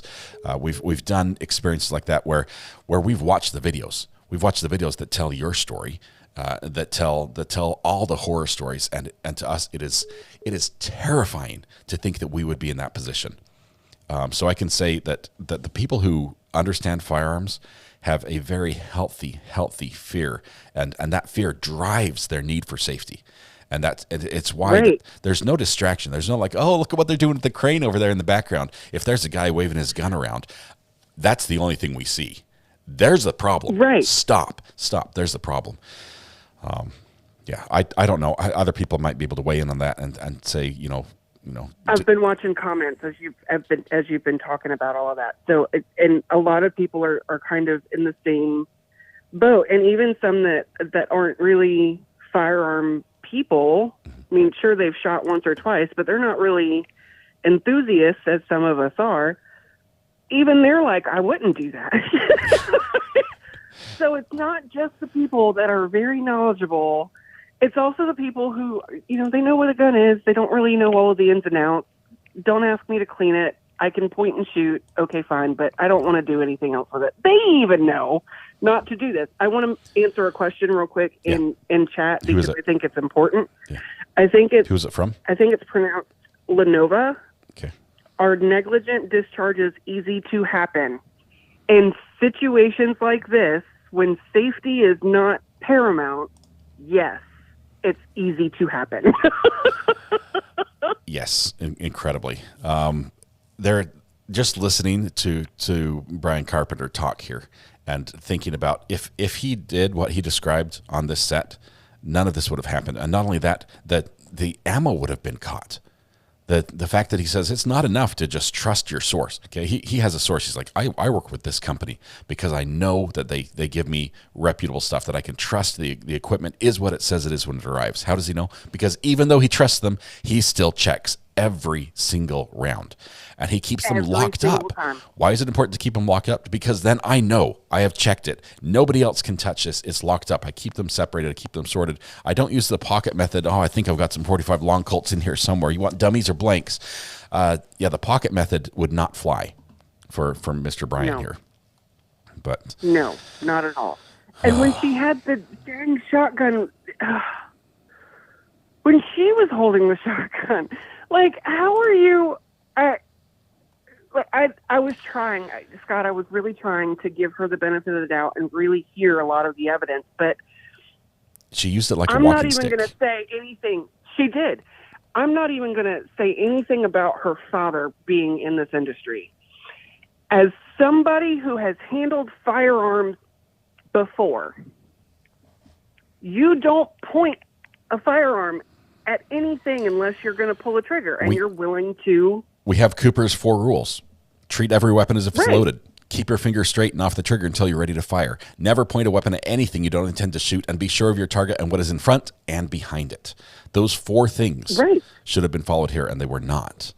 And that's not even getting into the armor specific, checking on the dummy loads and the blanks and everything else. Right. That's just basic gun handling. Amber, we're coming back to court. Sorry. Okay. I'll talk to you. Bye. Thank you. I just kicked her off the phone. I'm sorry. Amber's one of our great mods. She has obviously a personal experience that makes this very, very personal and poignant for her. Oh, good stuff. Did you bring me some of Mrs. Aria's fresh bread, toasted and buttered? All right, you may be seated.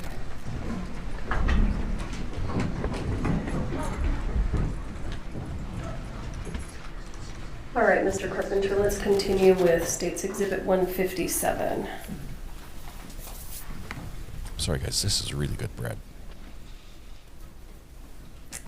Oh, something's happened to our audio. Let me see.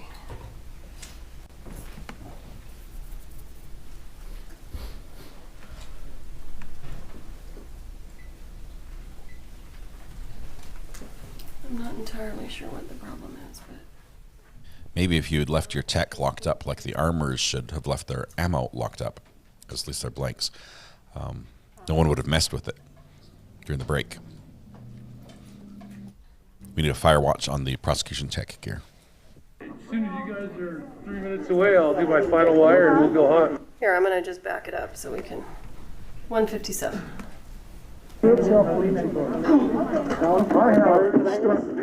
you need to do, Thomas? As soon as you guys are 3 minutes away, I'll do my final wire and we'll go hot. Okay. Get hot? You need to do No, I'm not hot yet. These are special effects. I want to see where the camera so everybody knows the time. We'll get all that shit back once we wire him and we know where it's got to be. Then we'll figure it out. Is the battery off and done now? Did you see anything noteworthy in that clip? Just muzzle discipline. You said muzzle discipline? And also a weapon. Get a little closer to that microphone, would you? My apologies, I'm sorry. Muzzle discipline, but more importantly, there was a weapon exchange that occurred with, I didn't see a safety check between those weapons. Not sure if it was a replica that she was handing off or a live firearm.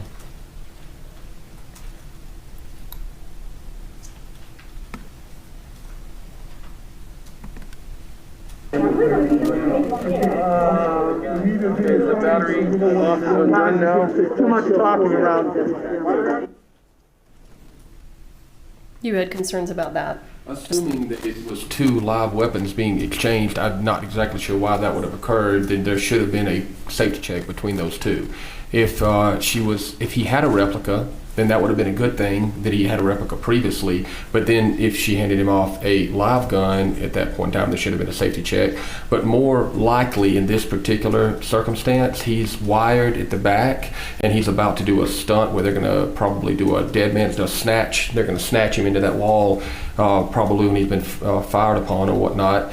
Having said that, they probably took the live weapon and handed him a replica, a soft replica, so he wouldn't get hurt when he lands on the ground, metal object in his hand and whatnot. So that probably was an exchange for a soft rubber replica gun. Okay. And it's an assumption, I'm not sure. And do you have a comment on Ms. Gutierrez's handling of that shotgun that she's carrying? She's still carrying it by the muzzle end. That looks like a different shotgun actually than the previous one. Okay.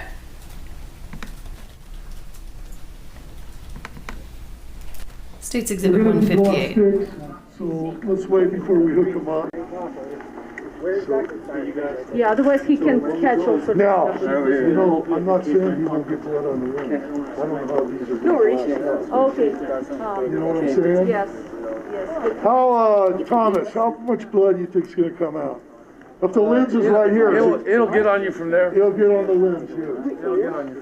See, I was thinking ahead. Alright, so the camera, make sure you put it in an optical flat and back the camera.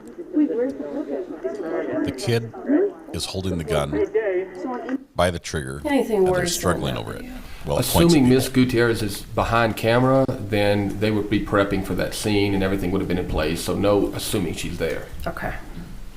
And let me ask you this. In addition to seeing videos from the production outfitters behind the scenes collection, have you also seen some of the actual movie takes that were filmed during the 12 days of filming for Rust? Yes.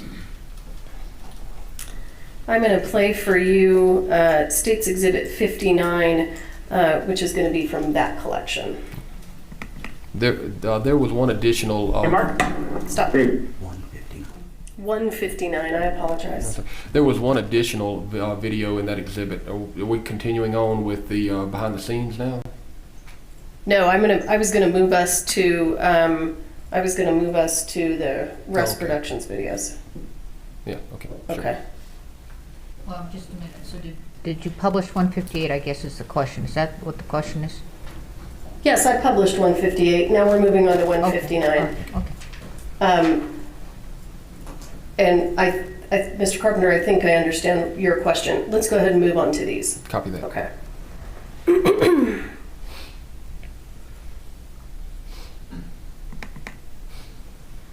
Mark?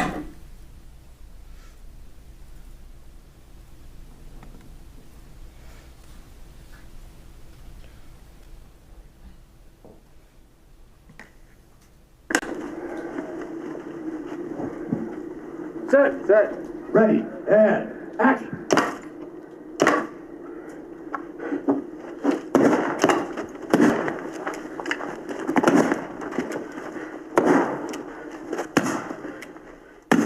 One more. I forgot the recoil stuff. No, right away, let's reload. Here we go. So, Helena. Hi. Here we go, come on. Well, I had to go closer because Annie did, so. You want We should add two guns and both were reloading. And hang on just a second. I think at the beginning, for some reason, what I want to show you is out of this frame. The defense wants to play that. Bear with me.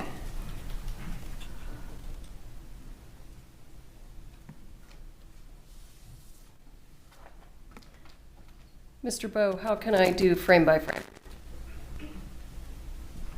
Well, you buy a Blackmagic Design Shuttle HD.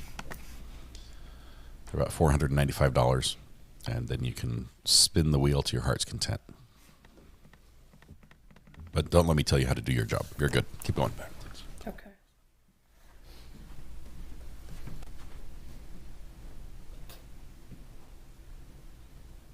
Let me see if I can get to what I wanted to visit with you about. And for the record, I'm just frame by frame advancing. Fast forwarding frame by frame. This is not, you can't fast forward frame by frame. I'm sorry. There are multiple frames per second.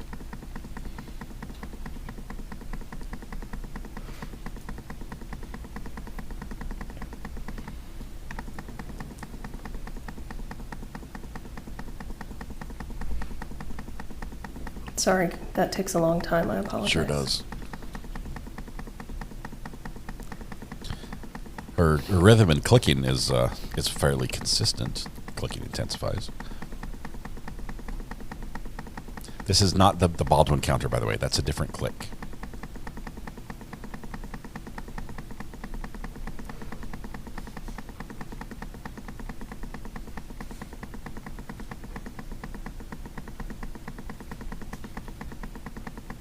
There's rust, shooting, squinting.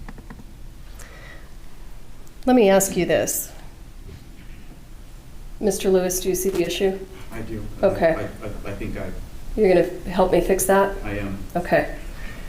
But for the purposes of this, just so that we can move on, have you seen this video where the frame is a little bit bigger and you can see someone over on the far right side of the frame, and I can't play it on that? I know. Okay. I just want to make sure this is the right thing you're looking for. Yeah, that's it. Okay. We'll swap it out. I'm gonna show you the one that has the wider frame. I apologize for that error, but we'll go ahead and go through your testimony now. So the other wider frame of this video, what do you see over on the right hand side? Well, you have two cameras operating in that particular scene. If this is the one I'm thinking of, you've got an A cam and a B cam, meaning they're filming it from two different locations. So you're actually seeing from one of the camera angles that has an entire operating crew behind it, which will have a first aid, so they'll have a camera operator, etc. behind that camera. So imagine a crew of people, a few people behind that camera, and then you've got the other camera that you're actually seeing in frame being filmed. And a lot of times in an action sequence, they'll film it from two different angles, so you can cut and chop it up in editorial. So that's what you're going to be seeing if it's the video that I'm remembering correctly. Okay, and the gentleman here will pull it and we'll play it. Generally speaking, and we're going to play the other video. Well, you know what? Let's move to the. I think this is. I don't recall if this is Cam A or Cam B. Oh, okay.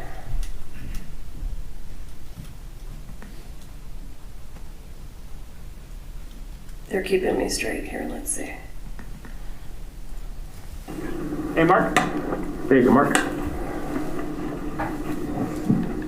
Set, ready, and action.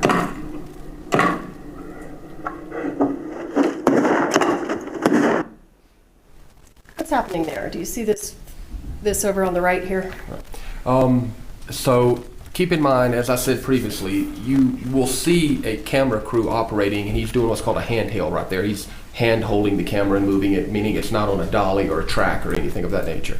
So that camera operator is hand holding that piece of equipment with operators behind him. Remember that the frame that you're seeing here has that exact same situation going on as well behind this. So it's a number of people out here, both behind that camera and behind the one that we're seeing POV from, okay? And that appears to be a full flash blank just from the report, the amount of powder that's leaving the barrel, the amount of report and gun smoke that's coming out. I would imagine that's a full flash blank. And one of the first rounds that he fired actually incapacitated the camera and operator in the smoke, meaning he was entirely too close to that camera to fire that. We have a minimum amount of distance that is required for safety when you're firing blanks, depending on what type of blank you're firing, and that was well within the safety zone. And let's say you're wrong. Let's say that wasn't a full load blank. Let's say it was a half load or a quarter load.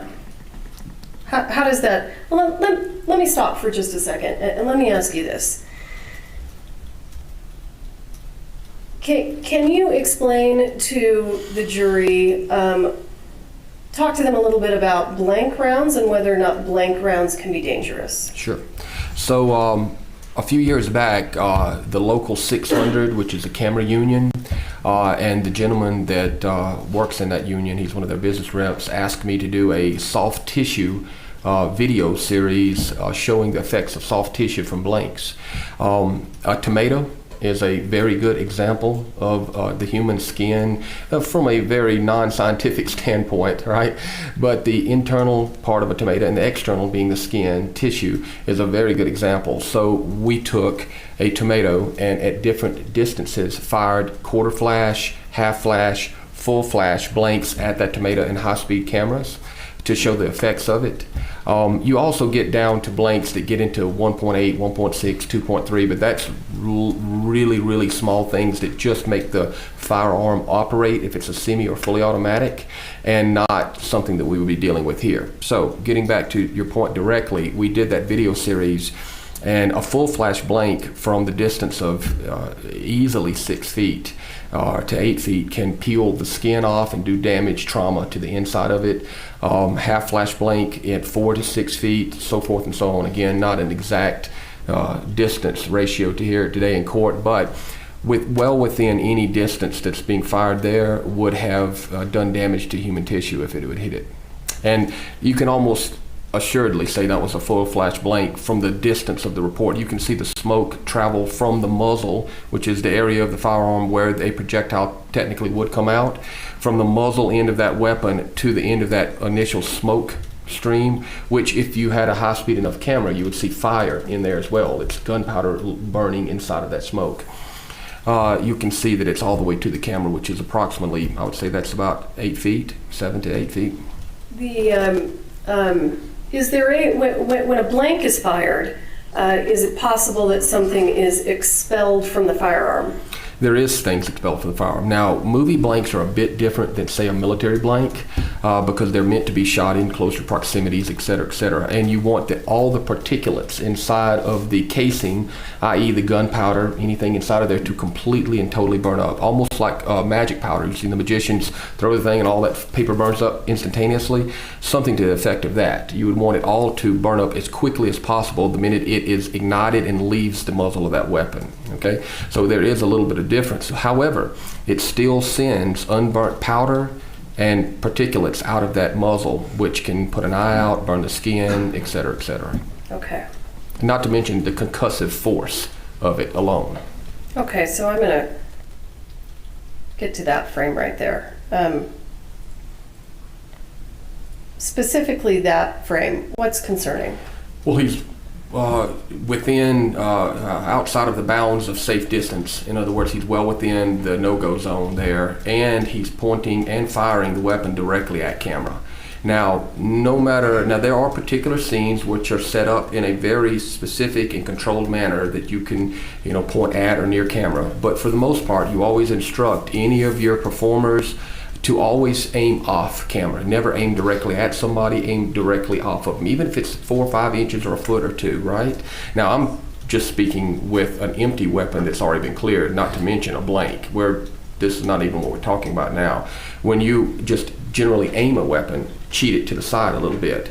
But in this particular case, we're firing a blank. You would want to have 4 feet off camera angle that he should be shooting to the side, and keep in mind, no camera crew behind there as well. That entire right-hand side or right camera of where he's shooting should be completely clear of any personnel, and he should be shooting at least 4 feet off to the right of that camera, and he should be at least 21 feet away. Okay.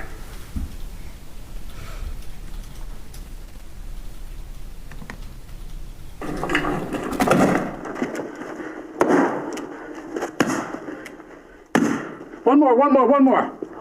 I forgot the recoil stuff. No, right away. Let's reload. Here we go. So, Helena, hi. How many movie sets do you think you've worked on in your career? 100.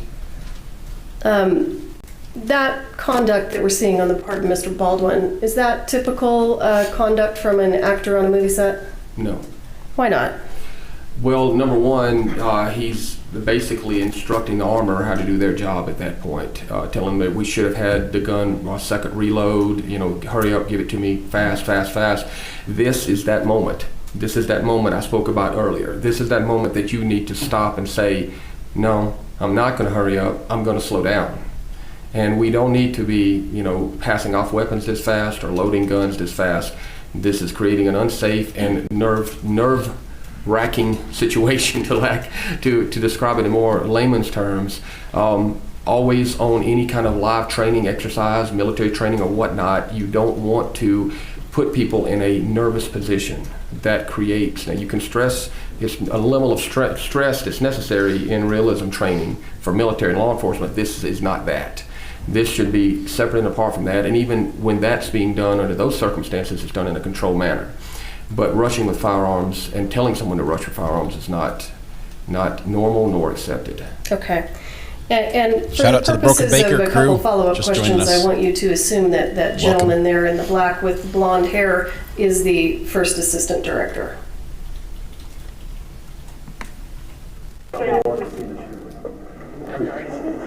Here we go, come on! Well, I had to go closer because Danny did, so.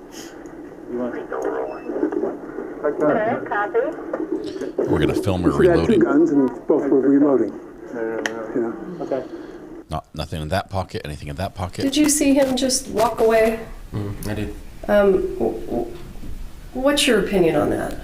I don't really know what he was doing in that particular moment. I saw Miss Gutierrez attempting to reload that weapon as fast as she could, of course assuming it's blanks and we're using the same weapon. She was doing it. It looked like the prop master may have been holding lever action over her shoulder.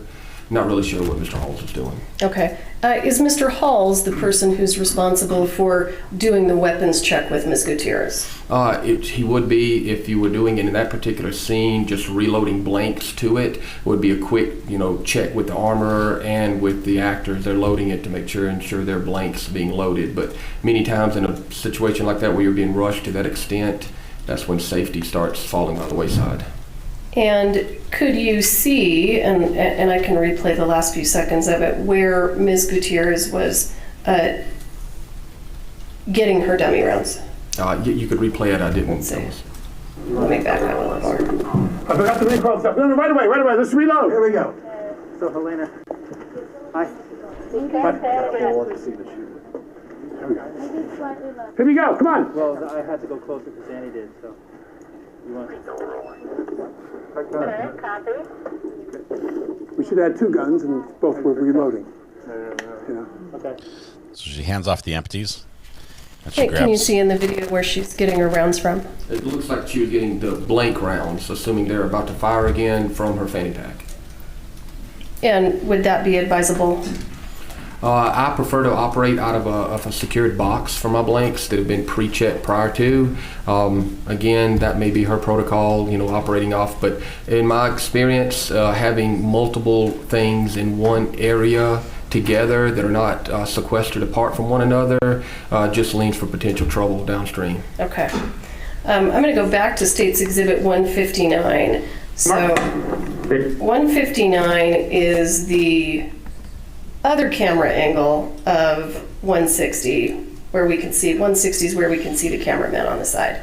Let's do 159 again now that it has a little more context. Set, ready, and action.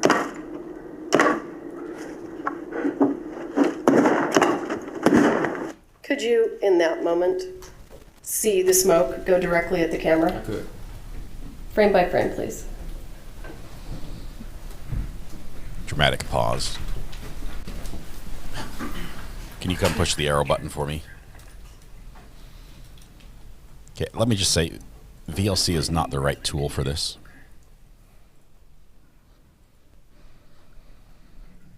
Click, click, click, click, click, click.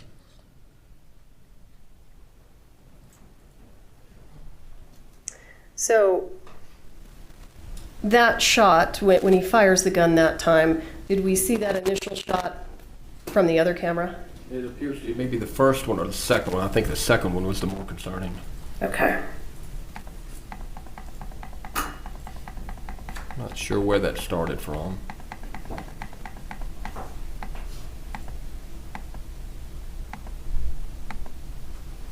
What are we looking at here? Well, the camera lens has got smoke obscuring it.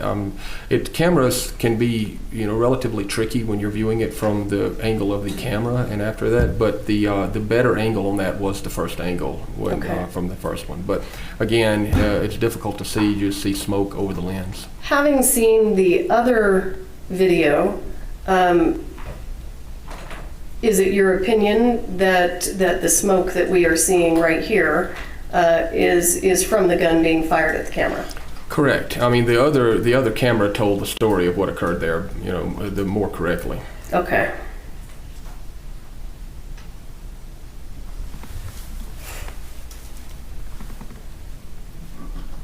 Hey, Mark.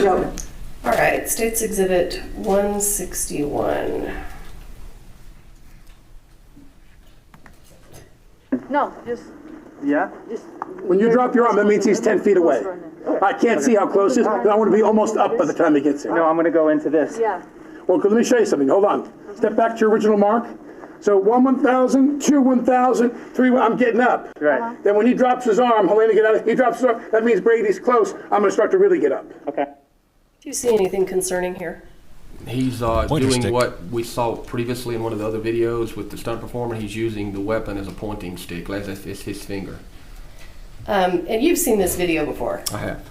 And what is your understanding about what that gun's loaded with? It's loaded with probably full flash blanks, but blanks. Okay. When Mr. Baldwin behaves this way and is using the revolver as a pointer, what is the responsibility on the part of Ms. Gutierrez? To intercede and correct any unsafe behavior. Now, obviously, again, we're talking about the nuances of doing it.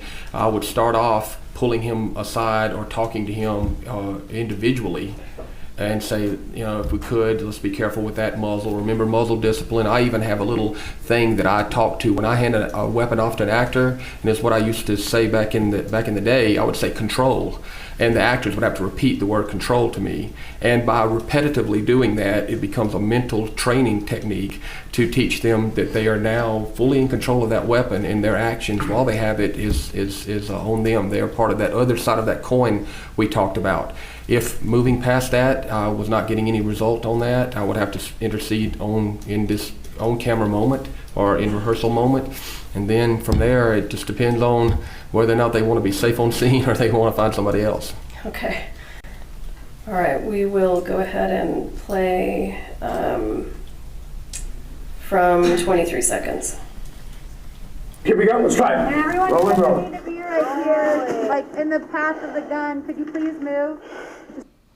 Safety briefing. Tell us what's going on there. It sounded like Miss Gutierrez attempting to correct the fact that she knew that Mr. Baldwin was pointing that weapon in an unsafe manner, and she was attempting to move the crew out of the path of where he was pointing it, knowing that it was loaded with blanks. Is there a problem with attempting to move the crew? That's one of the two things that should be occurring. You identify the problem that created the fact that the crew was in an unsafe position, and then you clear out the crew. And she was attempting to, I would assume, not correct Mr. Baldwin, but try to make the crew in a more safe position. Okay. Is that a quarter load? It's a quarter, yeah. It's a Did quarter. you hear that? Check quarter loads, is that what she said? And do you know whether or not it was actually a quarter load? I do not know. Okay. In terms of the timing of Ms. Gutierrez telling, and why don't you give the ladies and gentlemen of the jury an idea of how many people are behind this camera? So in a particular scene like this, assume they're shooting it with one camera A, okay? Then you're gonna have your sound, you're gonna have your sound mixer, you're gonna have your camera, your DP, director of photography, you're gonna have your first AC, generally a focus puller, first assistant camera, you'll have a second assistant camera. More than likely wardrobe is gonna be on set as well, hair and makeup as well. You could have even PAs on set standing there. So you're looking at anywhere in a scene like this between, 6 and 11 people out there. Is there Is it Props, of advisable? I'm sorry, props, of course. I left props out. Okay. Is it advisable for Ms. Gutierrez to wait until the last minute to tell the crew to get out of the way? No, the direction of firing should have been established prior to the scene. Which way is Mr. Baldwin going to point that weapon? Which way is Mr. Baldwin going to discharge that weapon? Where he's going to walk and in what angle is he going to walk? His starting point, his ending point, and you take all of those things into consideration along with the type of load he's firing, and then you move your crew out appropriately. Okay. Second, if I'm going to shoot right, you want to go on the other side of the camera? I don't want to shoot toward you. Okay, right here. Okay, I want to shoot close to you. Here we go. Set. Here we go. Ready. And action.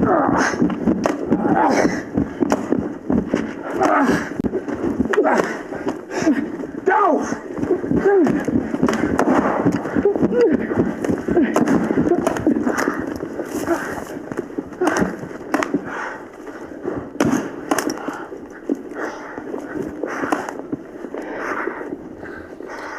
He's out of breath. Motherfucker. So, whoa. Can you give us an idea? Is it Wheeled important when you're on a movie set and you hear the word cut, is it important that the actors not continue to fire the guns? Yes.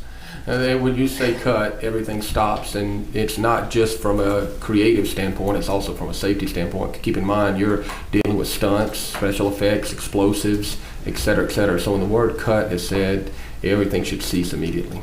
So in this instance where Mr. Baldwin was firing the gun after the word cut, is there anything that you would have done? I would file that under the category of going, as the old saying goes, off script. He went off script there and fired for whatever reason that I guess he felt he needed to, but I would have probably said something to him about that as well. Afterwards? Afterwards. Okay. I would have asked him why he did it, and I would have probably phrased it in a way that it was like, is something wrong with the firearm? Did you have it cocked? Was your finger still on the trigger? Why did that extra round go off at the end? Yeah. Now, obviously, Ms. Gutierrez is not as experienced as you are.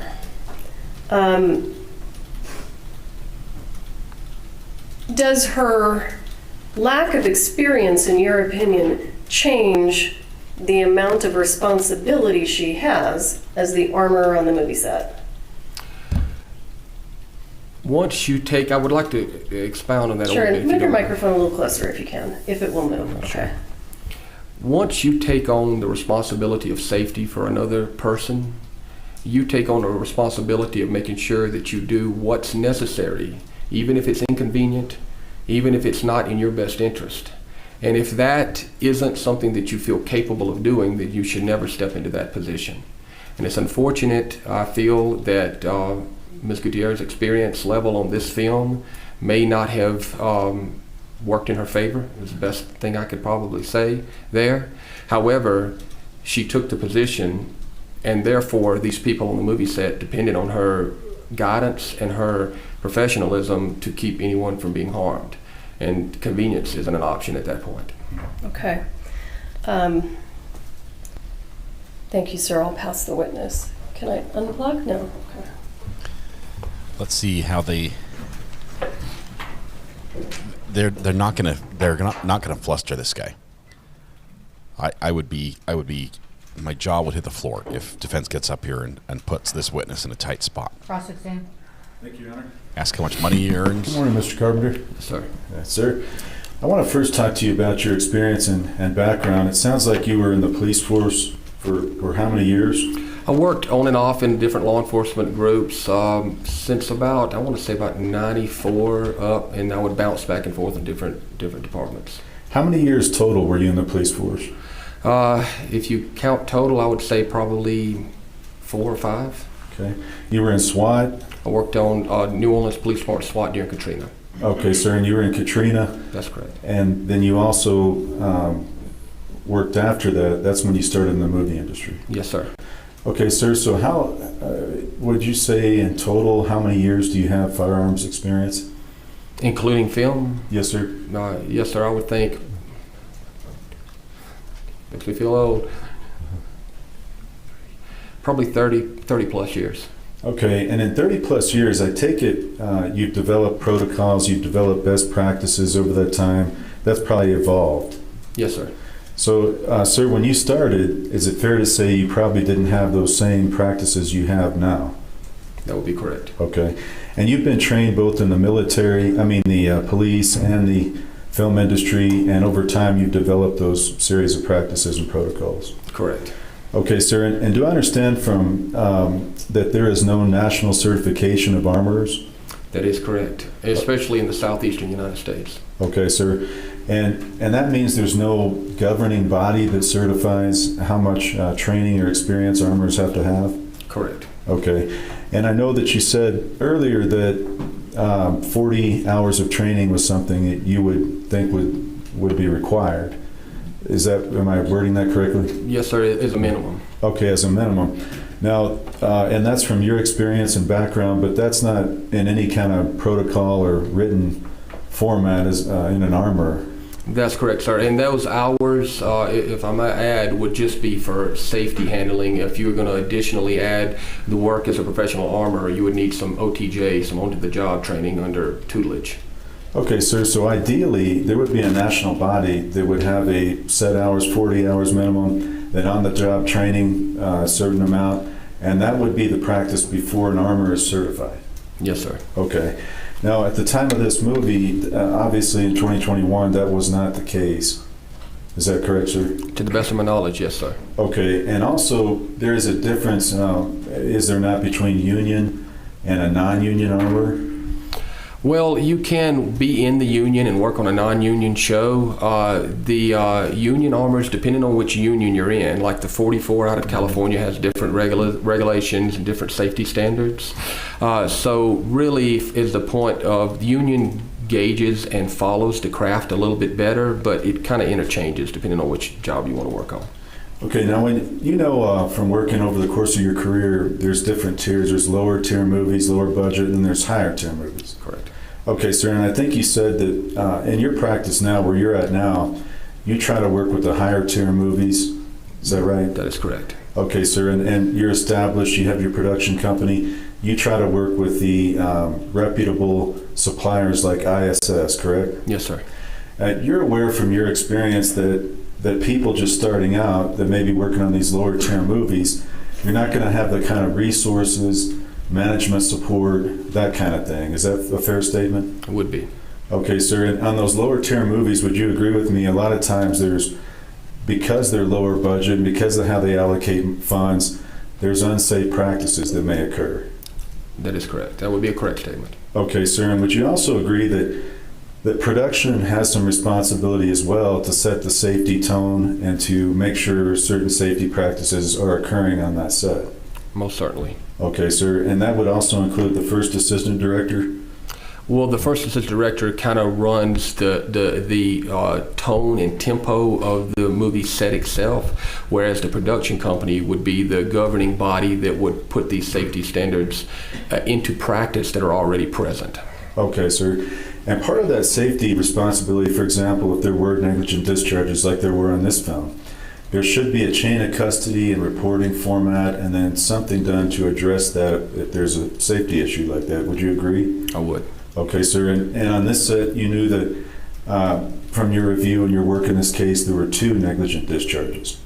Is that correct? Correct. I'm familiar with one. The second, I believe, may have been the prop master. I'm not 100% sure what the second one was, but I know there were 2.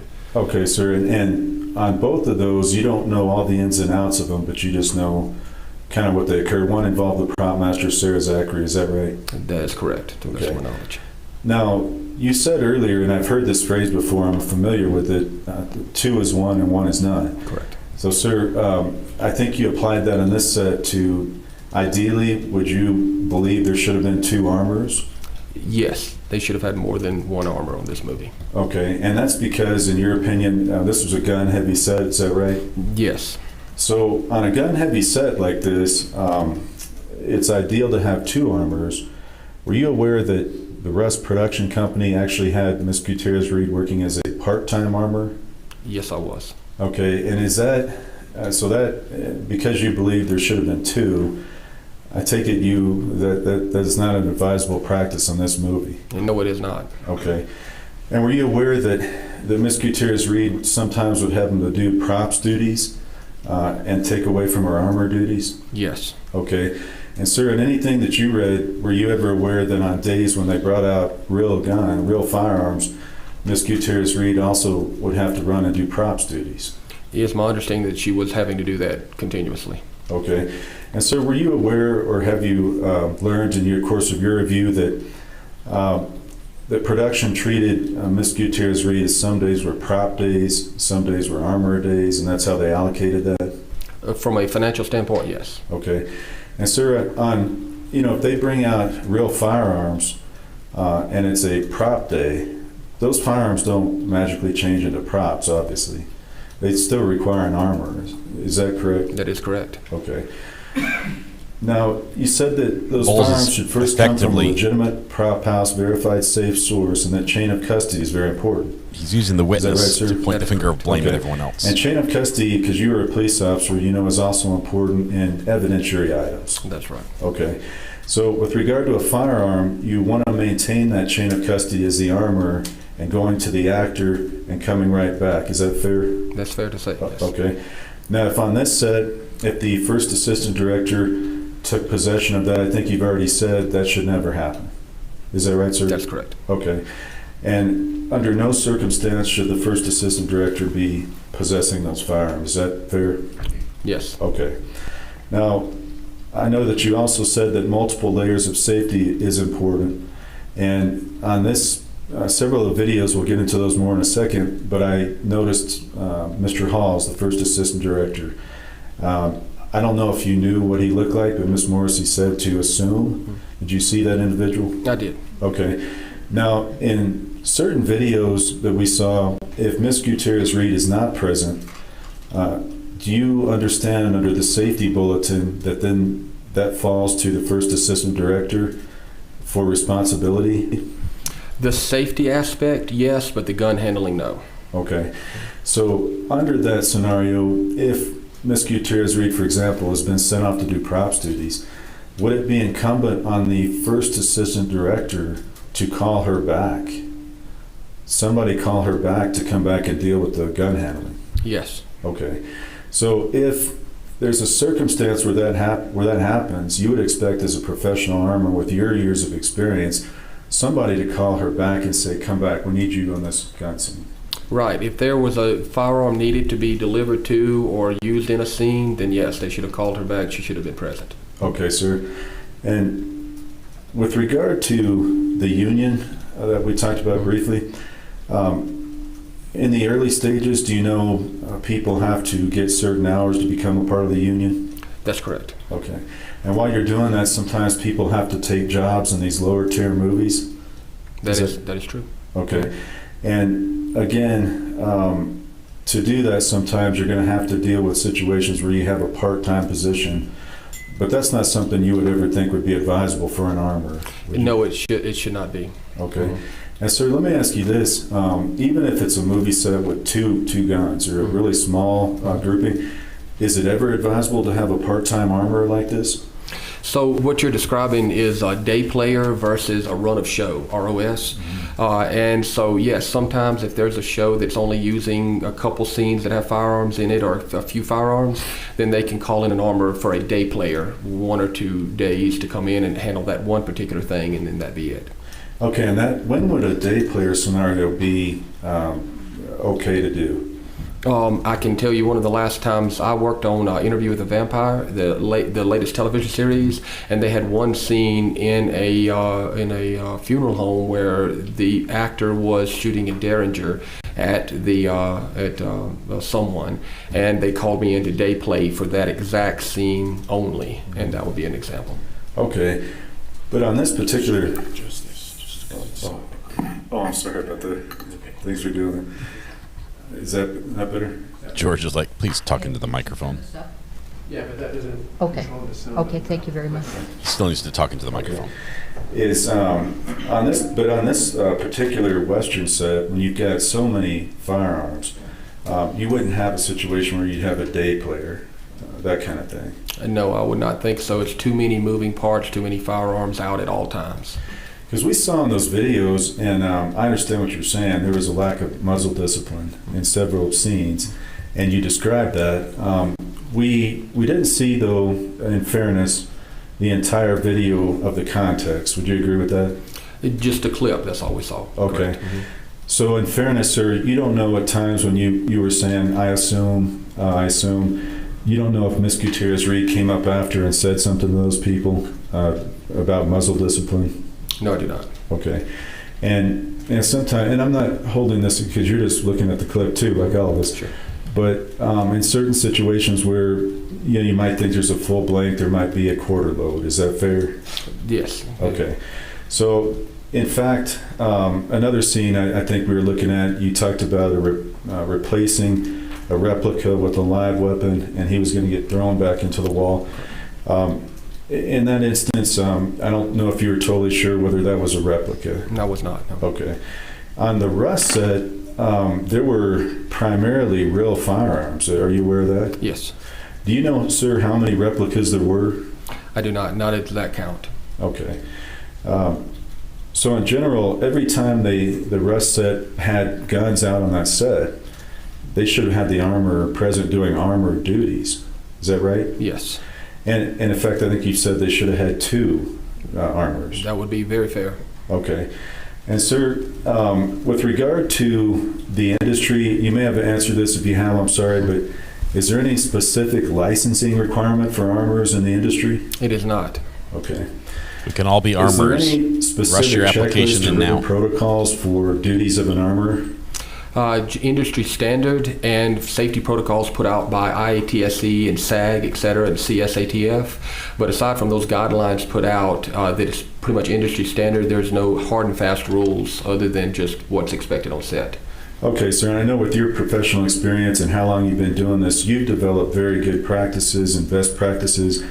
But in terms of an armor just starting out, there's nothing really to guide a specific checklist, for example.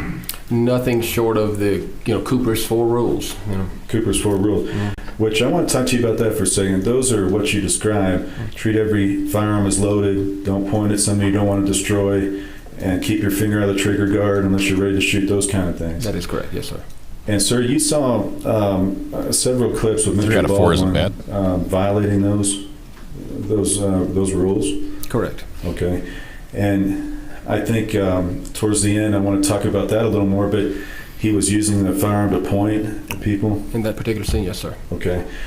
And he also, I think, did you notice if he had his finger in the trigger guard in any of those? In that particular scene, I noticed that he did not. He had it on the trigger guard on the outside. Okay. And was that the one where Miss Gutierrez Reed was present? That was one where she advised crew to step away from the line of fire. Okay. So, do you know whether she had also told Mr. Baldwin before the scene to make sure he didn't have his finger in the trigger guard? No, sir. Okay. Now, in that particular video, clearing the line of fire is an important part of what an armorer does. Would you agree with that? Yes.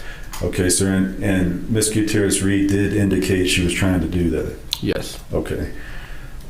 Now, with regard to vintage weapons in this type of Western set, in your experience and training, do they require any specific training for safe use? Not apart from what we've talked about, the basic. They're not a complex weapon system. They're a very rudimentary weapon system. In fact, one of the first modern types of firearms in that category.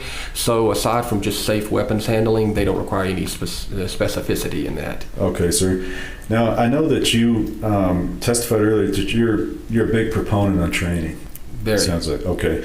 Now, were you aware on this Rust set that production had a one-day training with all the actors in production? Yes, I'd heard that. Okay, sir.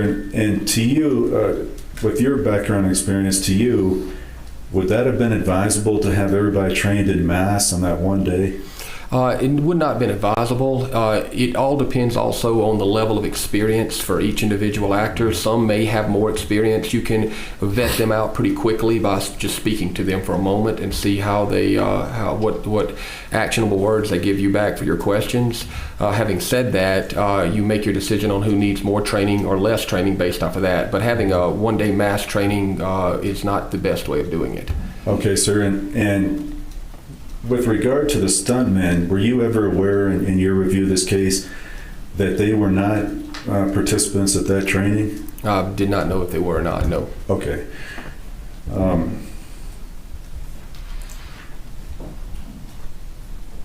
You talked about the steps an armor should take to prepare a particular scene. Now, one of them, can it vary by the complexity of the scene? It would very much, well, the basic fundamental safety things of checking the firearm, doing an audit on the firearm weapons that you're going to use, the ammunition you're going to use, that remains a standard. Now, you're exactly right in the fact that if you're using a M249 or something that's a complex belt-fed weapon system, crew-served weapon system, then you would need to have more training, more time spent with it, and complex. In this particular case, we're dealing with the more vintage, as you said, a rudimentary weapon. Yes, so yes, sir. to answer your question directly, yes, the more complex, the more time needed. Okay. And sir, did you know on the day, October 21st, that production was about 2 hours behind schedule that morning? I was aware that they were behind. I didn't know exact time. Yeah. Okay. And in a situation where, I know you said you need to slow down, but you knew they were probably in a rush situation that day, at least a little faster. Correct. Okay. Now, is it advisable in those instances to have a safety briefing before a scene with firearms every time? Yes. Each day you should have a safety briefing if firearms going to be used, and camera can rush all they want to, or props can rush all they want to, but those three areas of the set that are dangerous, they need to always take their time. Okay. So, sir, I want to ask you if you would assume that for a moment that Baldwin is in the church, he's has the weapon, Miss Gutierrez Reed is outside, she's not aware that he's going to be using that weapon. At that point, he goes off script, calls an audible, and starts using it. Should someone in that church have gone and got Miss Gutierrez Reed and brought her in? If Ms. Gutierrez was not present in there with the live weapon, then someone should have looked up at the point and said, "Where is our armorer?" and called her in. Okay. And that would have been important for her to come in and monitor that scene, do the safety briefing, those kind of things with Mr. Baldwin. Is that right, sir? Safety briefing generally is conducted by the first assistant director, and then sometimes the armorer is allowed to speak if anything is needed to be done at that point in time. But yes, before that is used or any of that stuff is implemented into the day, and then those things should have been done. Okay, sir. And as part of that, would you expect that they call her back in? She needs to take the weapon, do that safety check you talked about with Mr. Halls, the first assistant, and then once that's cleared, it goes back to Mr. Baldwin? That's correct. Took the weapon, cleared it with at least her DP or her first assistant director, a two-part check, and then obviously the actor that's handling it and anyone else in the room. Okay, sir. That wanted to see it. Yes. Excuse me. Okay. And were you aware whether Miss Gutierrez Reed was having to attend to prop duties on the moment of the 21st when Mr. Baldwin did do the rehearsal scene? No, sir, I was not aware of what she was doing. Okay.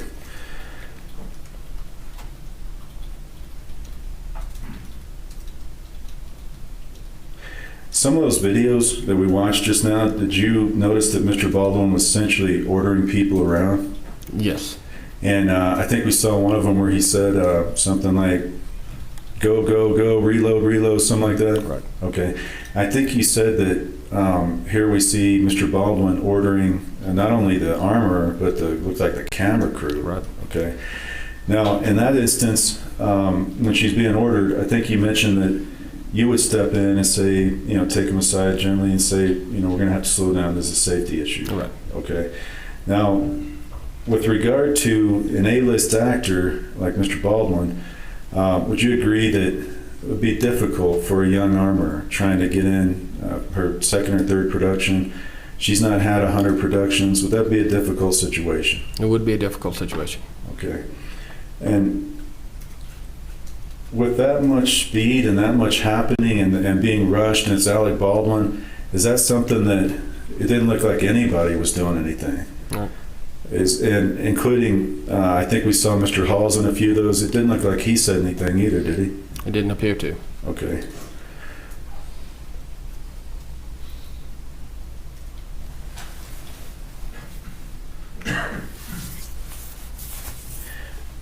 With regard to the props department, I forgot to ask you something.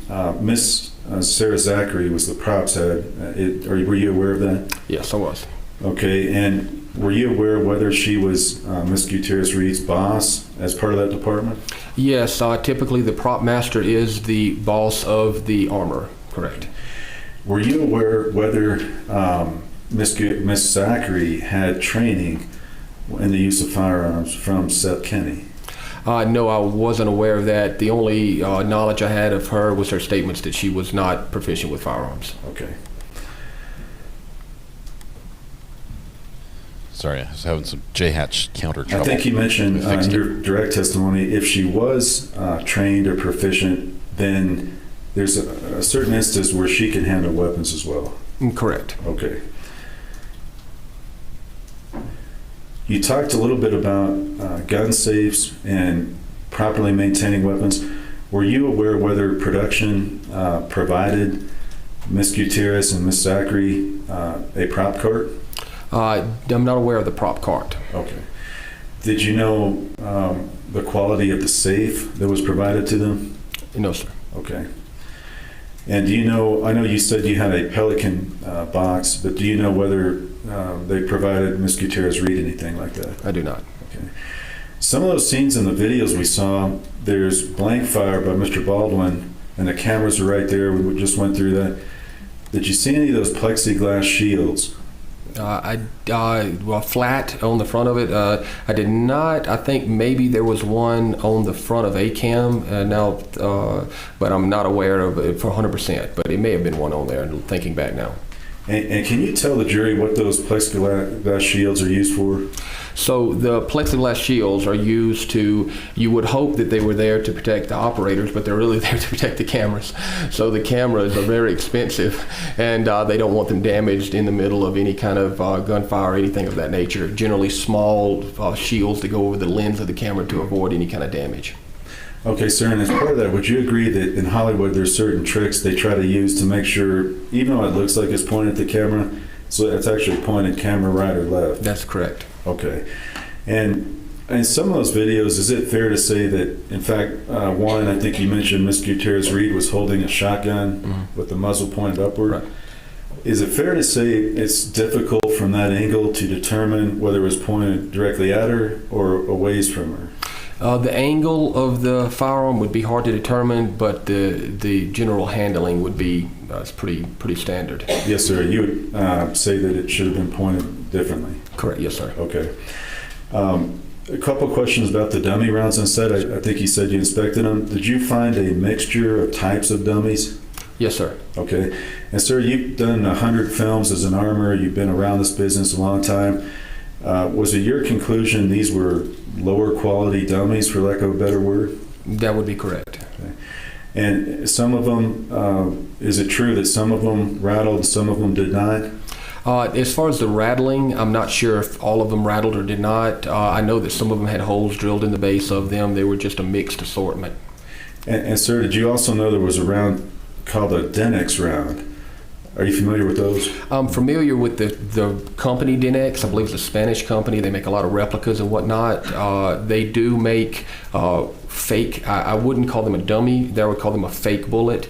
They don't make them to industry standards. They make them to, let's say you had a display case in your office and you wanted it to look like an Old West gun from New Mexico.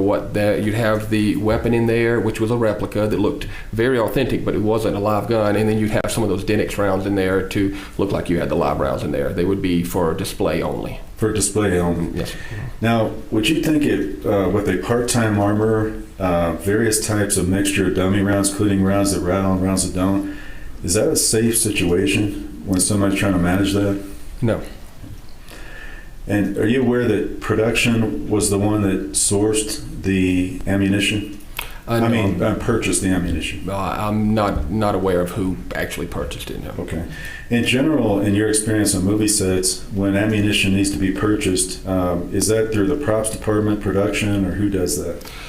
Generally, the props department via the armorer, and whoever the armorer is gives their a recommendation of where they would like to get this from, and then they submit the invoice to production to be reimbursed. On a lower production, it would be fair to say that the production may pay directly to the source of the ammunition, but most importantly, it's through the chain of the armorer or the prop master if they're a certified person on the books of this, ATF books of this person, to receive it through that process. Okay, sir.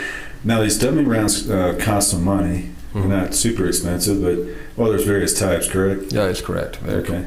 So you wouldn't typically just throw the dummy rounds away after a scene, would you? No. Okay. I think you mentioned that obviously live rounds never have a place on set. Correct. Okay. So as part of the safety bulletins, you mentioned Mr. Baldwin had a replica Denix 45 and also the real 45 Colt. Is that true? To the best of my knowledge, yes. Okay. Under the safety bulletins, isn't it advisable to use rubber weapons whenever possible? Yes, absolutely. So in the tragic situation when Mr. Baldwin was doing the blocking rehearsal, with your training experience and how long you've been in this, would it have been advisable never to use a real weapon in that scene? Absolutely. And in fact, under a blocking where you're not even filming, would you ever want to use a live weapon? There's absolutely no need for it unless the actor specifically requested, in which case we fall back to the protocol. We talk about the armor being present, et cetera, et cetera. You can, in a blocking scene, literally props many times have Nerf guns or shoot your finger. I mean, it's just for drawing focus and trying to make sure that everything is in the right spot that it's supposed to be in. Yes, sir. Okay. And so with regard to that, if Mr. Baldwin, and I don't know if you're aware of this, if he always preferred the real weapons, is that something that would have been advisable? It would have been a bit outside the norm. I have worked with some actors that from time to time wanted to use the real weapons. It just costs more time and effort on the armorer's part to be present each time you're doing a blocking scene with something that's not necessary. Okay.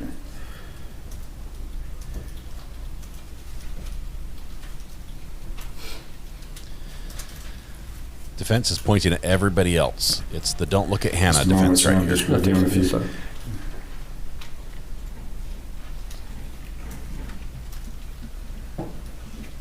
They're doing a good job.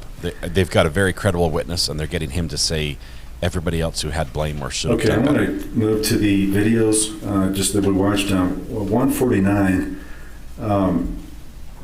again, we're not certain if Miss Gutierrez Reed was present or not in that particular video. Is that the one where the camera panned 90 degrees, or was that just... and I'm sorry, sir, that was the first one we watched.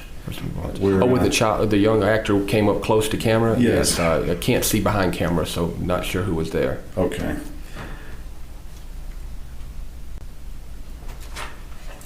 Now, I know that you mentioned that with regard to the next video we played, that we know now that there were live rounds on set. That's right. So Mr. Baldwin needed to treat the real weapon as if it was loaded. That's correct. Okay. Now, in the review of this case, you're not certain when those live rounds appeared on set. What day, is that right? No. Okay. Or how they got on set? No. Okay. But in any event, Mr. Baldwin at that moment should have still treated that weapon as if it was loaded, going back to the other rules. Correct.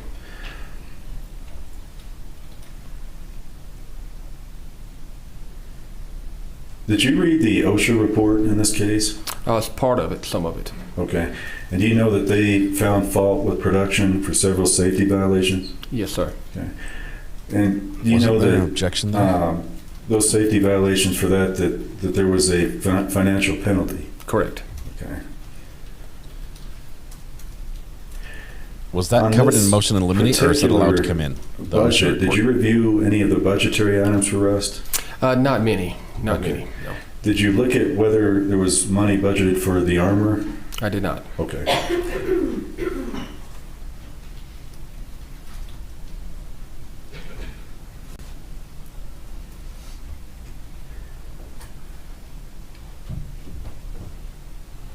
Good point, Elliot. She's still responsible, no matter what. And one more on video 158. I know that there were some assumptions made about various things, but is it fair to say Ms. Gutierrez-Reed may have instructed, if we can't see it on the video, she may have made those instructions? Remind me which one 158 was, please, sir? That one, sir, and I'm getting a little confused, but Baldwin's yelling, one more, here we go, come on. Gotcha. Okay. And on that one, we don't know exactly what Ms. Gutierrez-Reed may have done? No. Okay. We're very close to our lunch break right now. The judge may sense this is on wrapping video up. 160, this is where Mr. Baldwin instructs the armor how to do her job, telling her to, you saw that video. Right. Did you know whether the rounds in her fanny pack, whether they were sequestered? I did not. Okay.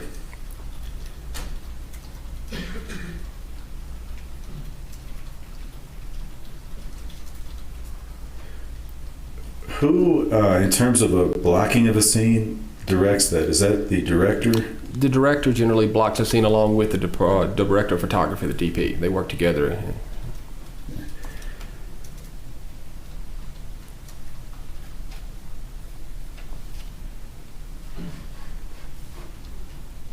Last portion you talked about, you said that Baldwin went off script, and that was the video where they yelled cut, and then Mr. Baldwin cussed, and he fired, correct? And again, would you agree that's an unsafe practice Mr. Baldwin is doing? Sure, yes, absolutely. And now that we know what happened, we now have seen another instance where he went off script, correct? Correct. Then a just a moment. Vicky says, composer reminds me of Dr. Joe Goodhair. Let me just tell you, Dr. Joe Goodhair has a live stream on tonight at 6 p.m. It's the one we've been waiting for. He's got a 15-year-old girl who's had a unique experience. He'll be on there. He's got Mr. a big guest from the Maya trial as well. That's tonight When at 6 p.m. you first started out as an armorer, would you have held a shotgun with the barrel pointing in the direction of your own head? I would not. And when you first started out as an armorer, would you have permitted a stuntman to hand a double-barrel shotgun to a child? I would not. So those aren't things that you learned over the years not to do, correct? Correct. Can everyone hear Mr. Carpenter? Okay. Sorry, guys.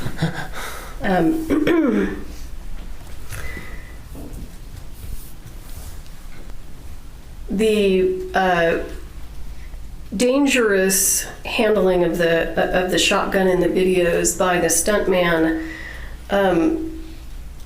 was it ongoing? It was. And did you ever see Ms. Gutierrez intervene? Not in the videos that I've watched, no. Did you ever hear her voice call out to the stuntman telling him not to do that? I did not.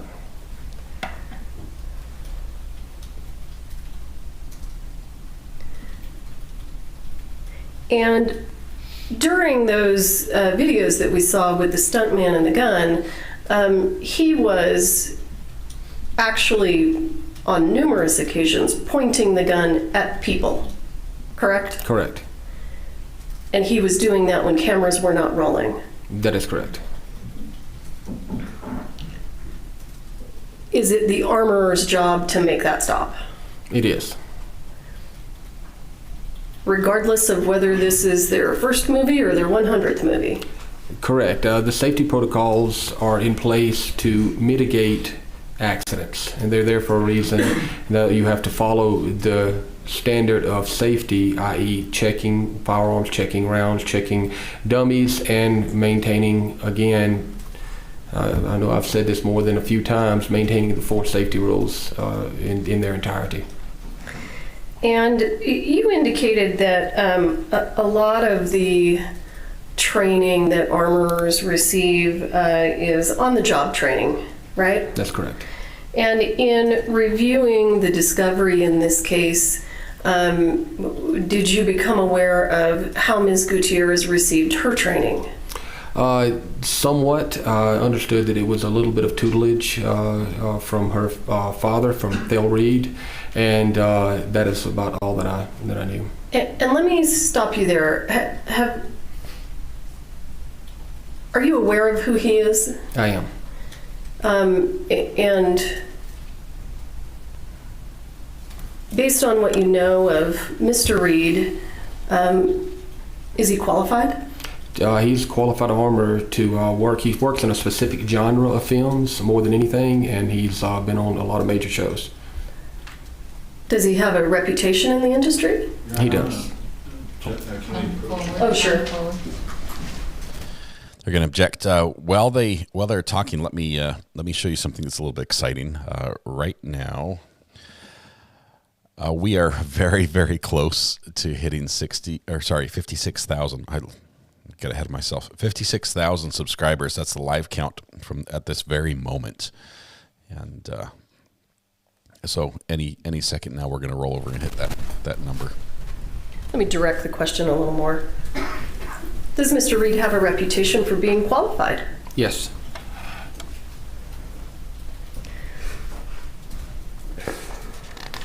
And now it's dead. Wait, you just lost one.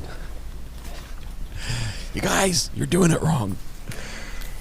Based on everything that you know about this case, was it a low-quality dummy round that killed Ms. Hutchins? No.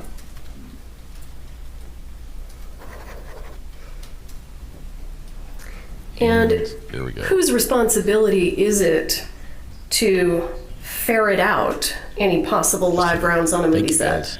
It's the armorer's responsibility. And sir, I want to ask you, have you ever worked on a movie set where you discovered live rounds? I have. And how did you discover them? Hang on, he discovered live rounds. I came in initially as a day player, then left the show. Unfortunately, the prop master had a health issue. The show called me back in to do run of show for the rest of the show. So I'd been gone and did not know what they had, what the equipment was, et cetera, et cetera. So the first thing that you do is an audit of the entirety of their equipment. So I went to the safe, went through all of the safe, all the firearms, looked at everything, went through all of their dummy rounds that they had available, and I picked up, you've done this long enough, you can just pretty much know it by feel. I picked up a box of 12 gauge rounds that were used for set dressing, which is just decoration such as this handkerchief or that pair of glasses on a set in a scene where these bad guys were just loading their guns, getting ready to do something bad. And that had apparently been used in a scene prior to me being on the show. I picked up the box of shells and they were in a plastic container. I immediately felt the weight was wrong on them. And I took one out, looked at it, and it appeared to be live to me. I took it back to the workstation, dissected it, and it was a live round. At that point in time, regardless of the health issues that the prop master had, I immediately contacted him and said, what happened? And I said, we're shutting everything down. We're taking everything out of this truck, getting rid of everything on this set immediately. And he said, absolutely. Okay. And that's what we did. So you actually just stopped production? I stopped. This is why they called that. Nobody was getting a firearm out on set, period. Okay. They can film the scene on the beach if they want to, but no one's getting a firearm at that point. And you found the live ammunition by just doing your inventory, correct? That is correct. Lori, thank you. Welcome to the gallery. Second one. On a movie set, whose responsibility is it to maintain chain of custody of a gun? It is the armorer. And whose responsibility is it to maintain chain of custody of ammunition? The armorer. In your opinion, should Ms. Gutierrez have given the gun to Mr. Halls? No.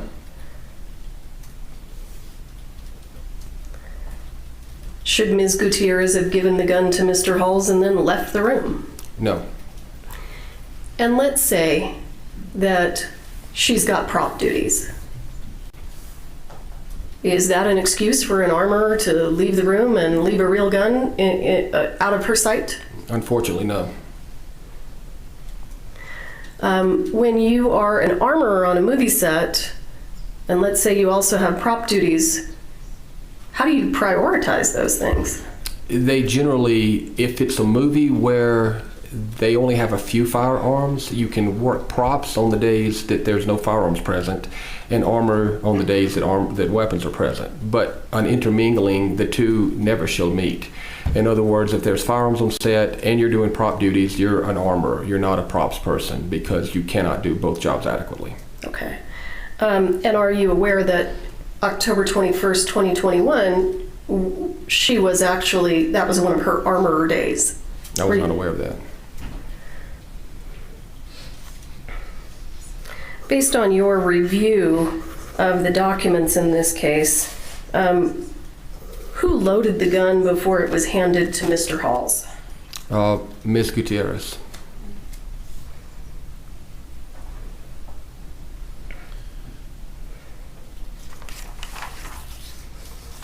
Ne'er tell the twain And shall the on a twain movie meet. set, I can't whose say that. responsibility is it to ensure that anyone handling a gun on set has received proper training?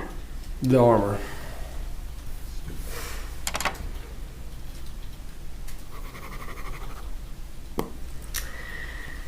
Mr. Bowles asked you a question about whether or not it would be difficult for a young armorer just starting out to perhaps ruffle the feathers of, I think he referred to him as an A-list actor. And you indicated that that might be a difficult position. Is that right? That is correct.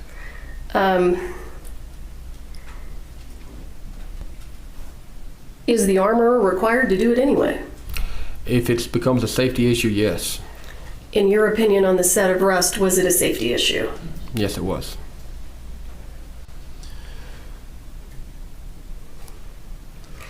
You were asked some questions about Ms. Zachary being Ms. Gutierrez's boss, and I want to ask you, in the film industry, can the prop master tell the armorer what to do with regard to firearms? They can administratively tell them what to do with firearms, i.e., we're not going to use any today on scene for this reason, or maybe they choose to get the firearms from a different location that the armorer wants. But from a safety standpoint, the armorer is the final say. Okay. And you were asked some questions about the safe that was used to hold the guns in this case. Were you aware that Ms. Gutierrez actually picked out the safe? I was not.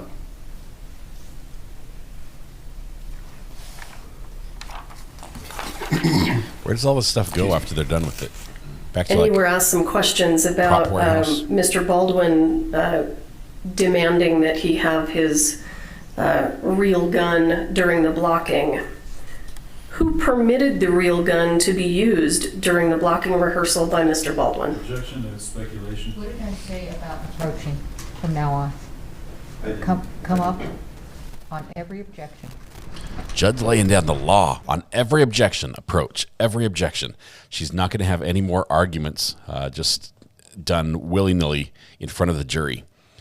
The jury is getting to is going to be going to lunch probably right now. Well, it depends how much more they have here, but they're probably going to go to lunch and be able to digest this this testimony from this incredible witness who is going to be back again. This is his dry run for the AB case, which will be coming up in July. So the jury will be thinking about this as Do you recall the question? Eat their sandwich. Could you repeat, please? Who permitted the real gun to be used during the blocking rehearsal by Mr. Baldwin? Ms. Gutierrez. All right. I don't have anything else. Thank you, sir. Thank you. There we go. Your Honor, may I ask a few more questions? Do you have any objection to that? Yes. As long as they remain within the scope of redirect, I do not have an objection. Go ahead. So a few more questions on that last question. You're not certain whether, or do you know whether Mr. Halls handed Mr. Baldwin the weapon? It's my understanding that he did hand the weapon off to Mr. Baldwin. And is your understanding as well that Miss Gutierrez Reed was not in the church at the time Mr. Halls handed him the weapon? Also true, yes, sir. Okay. And with regard to the prop duties that were discussed on redirect, were you aware whether production was directing Miss Gutierrez Reed to focus more on props duties? I was not. Okay. Were you aware that on the day in question there were a number of props that needed to be present? No. Counsel approach.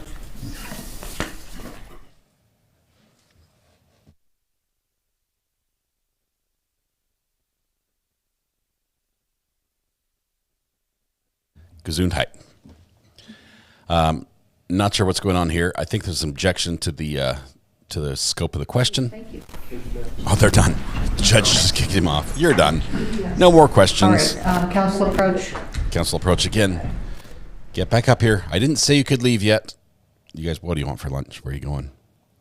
I was thinking maybe Arby's. Get me some curly fries. Maybe they've got the double roast beef cheddar special. I'll split the sandwiches with you if I can have your curly fries. Is that good? Works for me. Maybe a lemonade on the side. All right. Lunch plans are made, so we can go ahead and dismiss the jury and break. Big beef and cheddar. Arby's, not a sponsor. I have to say, not a sponsor. I should say that about everything. I don't have any sponsors. For those that are curious, I have 0 sponsors, and I like to keep it that way. If I ever get a sponsor, it's going to be something that is already part of the show, I think, or seamlessly fits in, like Deer Park Water, which is available at Sam's Club. No, just kidding. Angelique says, congratulations, Scott. 56K, thank you so much for hosting. That's your terrific mods. Sorry, I was mopping floors when you announced. Thank you, Angelique. Appreciate that. Ooh, new witness, no lunch break. We must be playing catch up. I thought we'd be working here for lunch. Snacks, Stilo. Thank you very much. Do you swear affirm under penalty of law that the testimony you'll give in this case will be the truth, the whole truth, and nothing but the truth? Yes. All right. Have a seat. Talk into the microphone.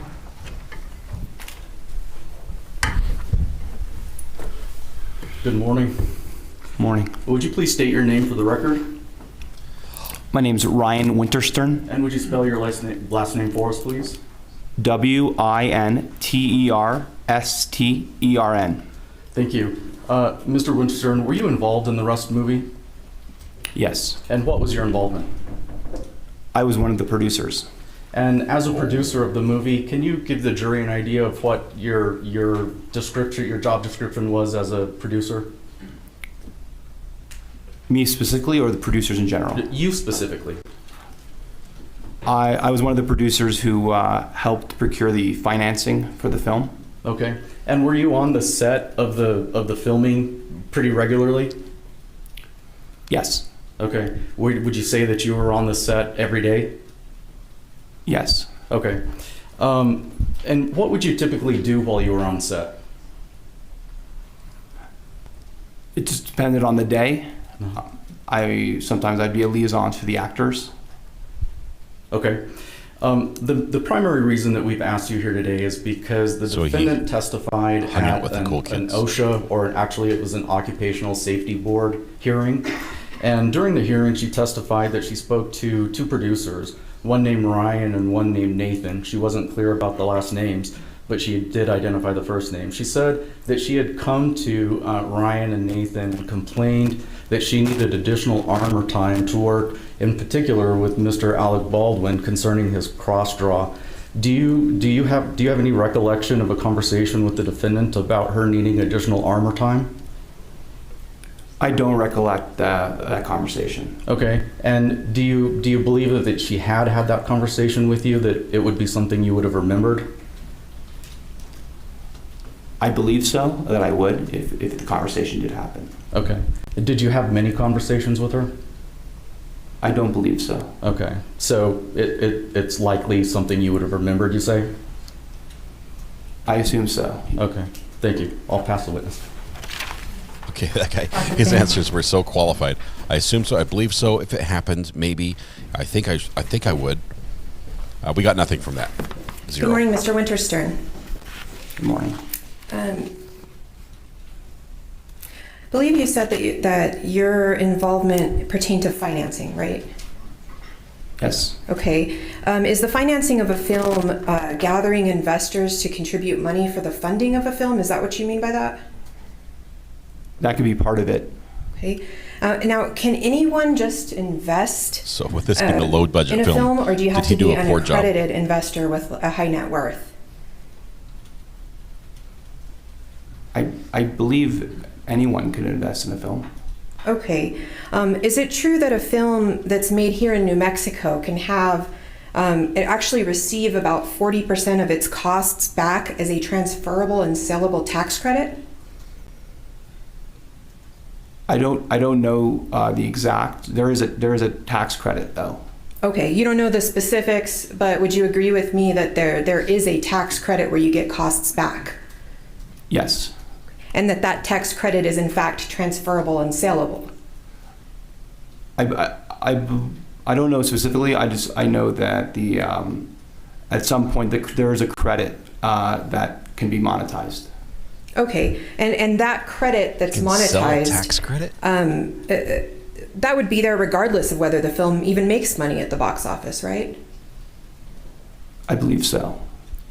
So would you agree with me then that Rust was essentially a tax shelter? I don't understand the question. Okay, do you know what a tax shelter is? I don't know the definition. What is your? I just want to make sure we're talking about the same thing here. So do you know what a tax shelter is, basically? Objection. Asked and answered. What if I told counsel, because of the outburst yesterday, everything is approached, so come up. Oh my goodness. We have objection after objection after objection.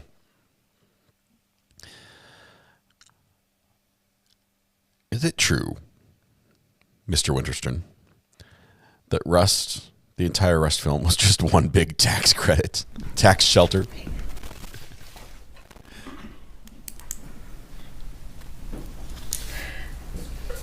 Now, you're one of the producers on this film. In the beginning, were there 6 producers for the film? Who did they sell the tax shelter 10? to?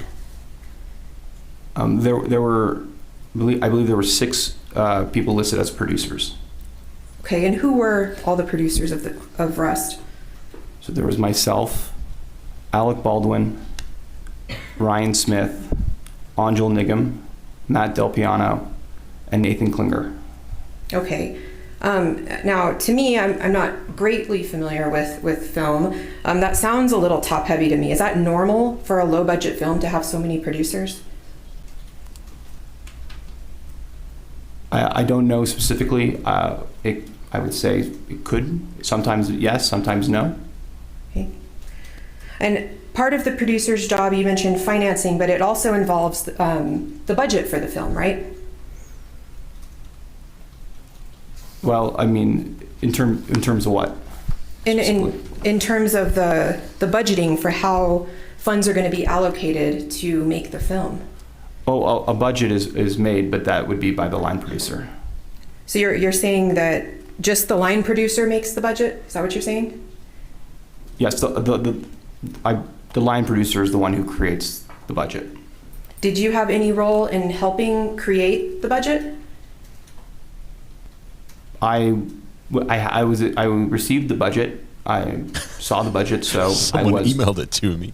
Part of the process in terms of oh my goodness, was able to see the budget. All right, and you then approved the budget also. I looked at it once. Objection. All this guy did was hang out with the rich kids. They hung out with the cool kids. That's all he did, I think. Has no clue. He's deer in the headlights. This witness, first of all, this is nobody's witness. He does not want to be here. Okay, You can see he's hunched over. If he could be in fetal Mr. position and Winterstern, still did you testify, he would. approve, were you involved in approving the budget in this case? I would say that my role was to procure the financing to match the budget. I see. Okay. And you became involved in this film. It was several months prior to the actual filming, right? Yes. How many months was it? I don't know for certain, but roughly I would say 3 to 6 months would be safe. So for 3 to 6 months before starting to film, you collaborated with the other producers to plan this film, right? Yes. And you planned who to hire? Can you be more specific? Sure. Who to hire in terms of the hierarchy? For instance, Gabrielle Pickle. Yes. Okay. And who to hire in terms of who is going to assist with props, armors? No, that would come more closer to production. Okay. Well, you were a producer, right? But I guess the question is, did you have any involvement in the process of hiring the armors? No, not that I can recall. But your planning did involve what resources to allocate, right? To the various departments for the film? No, not that I recall. Okay. Are you aware of the original budget for this film? I think you did say you were involved in the financing and reviewed the budget. So were you aware the original budget for this film was $7,000 for the armor, $7,000 for an assistant armor, and also funding for a full-time prop master? No, not that I recall. Okay. Are you saying that you don't recall what it is, or that that's not what you remember? I was not expecting this to be this spicy. This is crazy. I think what I'm saying is that the line producer creates the budget, and it's predicated on union obligations, and so they would create that predicated on what that would be. I don't really get involved in what they call the below the line aspect of it. It's like below the belt, okay, but it's so a different the line. below the line, you are above the line, right? I took producer is part of the above the line. And as a producer, you don't know what funds were set aside for the armor? I did not know. Not that I recall. Do you recall what day filming actually began? Specifically? Right. I know it would have been in October of 2021. I don't know, I can't remember the exact date. I would assume it was early October or around October 10th. Okay. And do you know how many total filming days were allotted for this film?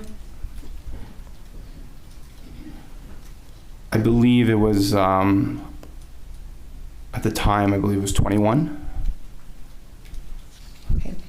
And you said you didn't know, I believe, specifics on the budget breakdown for what was allotted for the armor, part-time or assistant armor, all of that. But were you aware that it finally came down to the set having just a part-time non-union armor with no assistant armor? Like I said, I wasn't involved, so I don't recall specifically how those decisions were made. Were you aware that Hannah Gutierrez was only working as an armor part-time? She was also working as props. Were you even aware of that? Counsel approach. Is there an objection, Your Honor? Yes, he's good. Yes, there's an objection. Okay, I just found out I've screwed up the whole thing. The thumbnail is what I'm talking about. We've got the armor edition. I made the monkey disappear.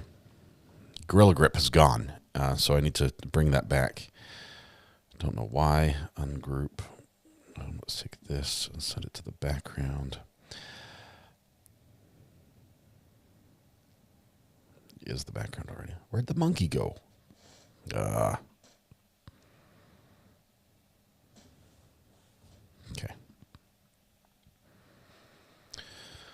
All right. This guy is a deer in the headlights. Are you aware of what was finally allocated in terms of the armor for arrest? I don't recall. Are you aware whether there were any other armors who were willing to take the terms and the pay that was being offered? I don't know. I don't recall. Right. I think you said on direct that you were on location. You were on location every day, right? Yes.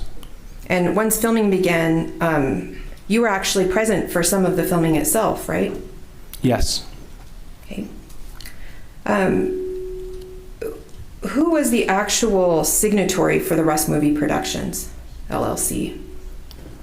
My understanding is it to be Ryan Smith. And he was also one of the producers, right?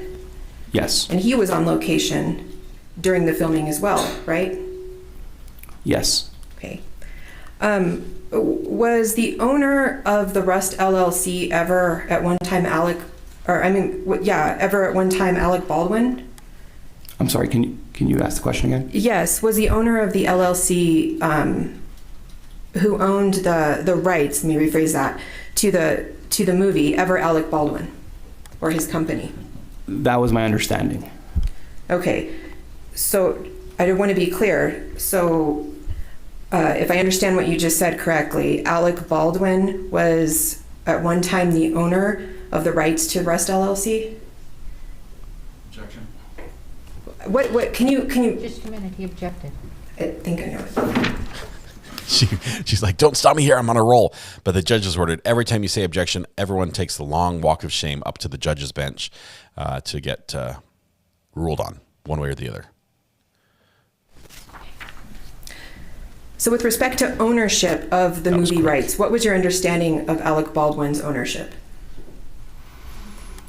That he had at some point commissioned a script or through his company, and that him or his company had controlled that script. Okay, and you said had controlled that script. Did Alec Baldwin, to your knowledge, ever sell the rights back to Rust?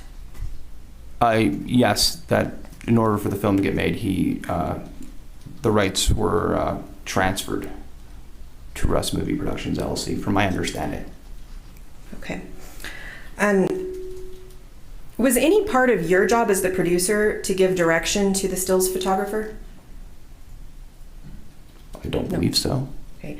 Were you were also there on location when the shooting occurred, right? I was at base camp. Right, and base camp is on location, right? Yes, I assume so then, yes. Well, I want to make sure you said previously, I believe, that you were on location every day, right? Yes. So you recall being there on location the day of the shooting? Yes. What did you do? I guess, how did you become aware of the shooting? I heard it on a walkie-talkie. Okay. And once you heard that, what did you do? I headed towards set. Okay. And when you got to set, is it true that Ryan Smith was already there on location? Yes, from what I remember. And there was actually an attorney representing the production company there on set too, right? That I do not know. Okay. You don't remember talking to an attorney on the day of the shooting? I do remember there was someone, but I don't know what their role was specifically. Okay. So sitting here today, are you saying you don't remember if there was an attorney on set the day of the shooting? No, like I said, there was an attorney. Okay. But I don't know specifically what they were doing there. Okay. Did you know that attorney, whether or not that attorney represented the production company? I did not know at the time, no. Do you know that now? No, actually, I don't know.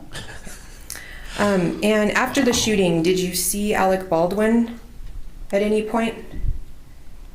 Yes. Right after the shooting, when you ran up there? I don't recall exactly when I saw him specifically, but I do remember seeing him at some point after the shooting. Did you ever do you ever remember seeing Alec Baldwin outside the church making phone calls after the shooting? Yes. And was Mr. Baldwin also there with his assistant Jonah at the time? Yes. And this is after the shooting? Yes. And did you talk to Mr. Baldwin in that moment? I'm sorry, which moment? The moment after the shooting, when you're there and you see him on the phone? I did speak to him at certain points, I believe. Yeah, I remember speaking with him. Okay. And have you communicated with Mr. Baldwin since the shooting? Yes. In fact, is it true that you did stay on the production after the shooting and finish the film, right? Yes, that's correct. I'm going to switch gears a little bit. Do you remember the morning of when the camera crew quit? I'm sorry. Do you ever remember the camera crew in this production of Rust quitting? Yes. Were you aware of any of the without telling us right now, were you aware of any of the grievances that the camera crew had about, were you aware of any of the grievances that they had throughout this production? Yes. Were you aware whether any of those grievances had to do with not being properly paid? Not that I can not that I can recollect. Were you aware if any of the grievances about regarding the camera crew quitting were about production ignoring requests about safety meetings? Not that I can recollect. That's a prepared answer. Were you ever made aware of emails sent to emails sent by the camera crew stating reasons why they quit? Well, there's only I can only recall one email. So you were aware of an email that camera crew sent stating reasons why they quit? Is that what you're saying? Yes. Okay. Here we go. And you didn't take any steps to try to remedy the situation with the camera crew? My understanding that the people who were in charge were handling. So I just assumed that the people who needed to take care of however that needed to be handled were doing that job. Okay, and so you assumed that people were in charge were handling it. Who would that be? Gabrielle Pickle? Yeah, she'd be one of the people, yes. Would that be Dave Hall? To a certain extent, sure, yes. These are all his. Okay. It wouldn't be Hannah cohorts. Gutierrez, right? She wasn't in charge, was she? I think the context of that question matters. Okay. Let's talk about, were you ever made aware of accidental discharges when making this movie? I was aware of one. Okay. That I can remember. Did you, in fact, you said you were made aware of it. You actually heard it go off, didn't you? That's how I was aware. I was aware because I heard it. Okay. And as a result of that accidental discharge on set that you actually heard, did you direct any safety meetings about that? No. Okay. We're going to need to change the witness chair after this witness. This is so bad. Do you believe that's not your responsibility to direct safety meetings? Or to tell your people that you need to do safety meetings? I heard this accidental discharge. My understanding is that the AD department is the safety officers. Okay, not my AD. job. Is that David Not Halls my job. also? Dave Halls would be the AD, yes. Okay, but AD worked for production, right? Yes. And you're a producer, right? Yes. And Alec Baldwin was a producer, right? Yes. In fact, Alec Baldwin was not only the producer, he was also the star of the film, wasn't he? Yes. Would you agree with me that he would have significant influence over things that happened on that film? I would say as an actor, yes. And as a producer, right? like I say, it depends on the context. Okay, and as an investor that benefits from those tax shelters? That links it to him. I'm confused. I'm confused by that question. Okay, I'll withdraw the question. We heard it. The bell has been rung. Tax shelter is already on the thumbnail. Just a minute, Your Honor.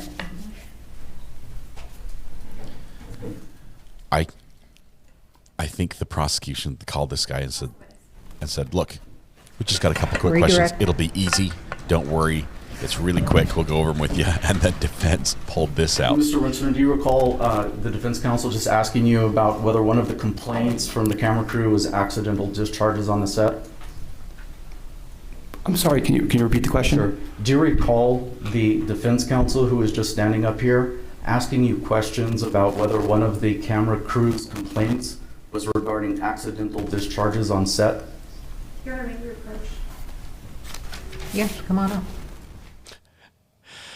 Come on up. Everyone's going to get 10,000 steps today. Everybody. We all get 10,000 steps walking back and forth to the bench. The judge is upset with the arguments. Basically, yesterday, they went too far. It went too far. And the theatrics have caused this. And this is why everyone has to walk up to the bench every time there's an objection. You were aware of at least one accidental discharge on set, correct? Yes. And who would you expect to be in charge, the person responsible for ensuring that there are no accidental discharges on set? My assumption would be that it would be. Boom! Assumption. He doesn't know. Overruled. What? I would say it would be both the AD department overseeing safety, and also it'd be, I would assume, the role of the armorer. Okay, thank you. That was the weakest answer Thank you. ever. His answer was the armorer. That's what he should say, the armorer. Downstairs at 1 o'clock. Please don't talk among yourselves or anyone else about the evidence received here in court. Thank you. All rise. Oh man, that is so terrible. He had one job. That was their finishing, their power impact punch. The jury goes to lunch on this. This is the last thing resonating in their heads. Is the finishing blow on redirect? When we rehabilitate this witness, and instead he's like, "Who is responsible for safety on the set?" All I know was it wasn't me. I'm not sure if it was there was probably some other people, maybe the AD, probably armor. Is that the right answer? Armor.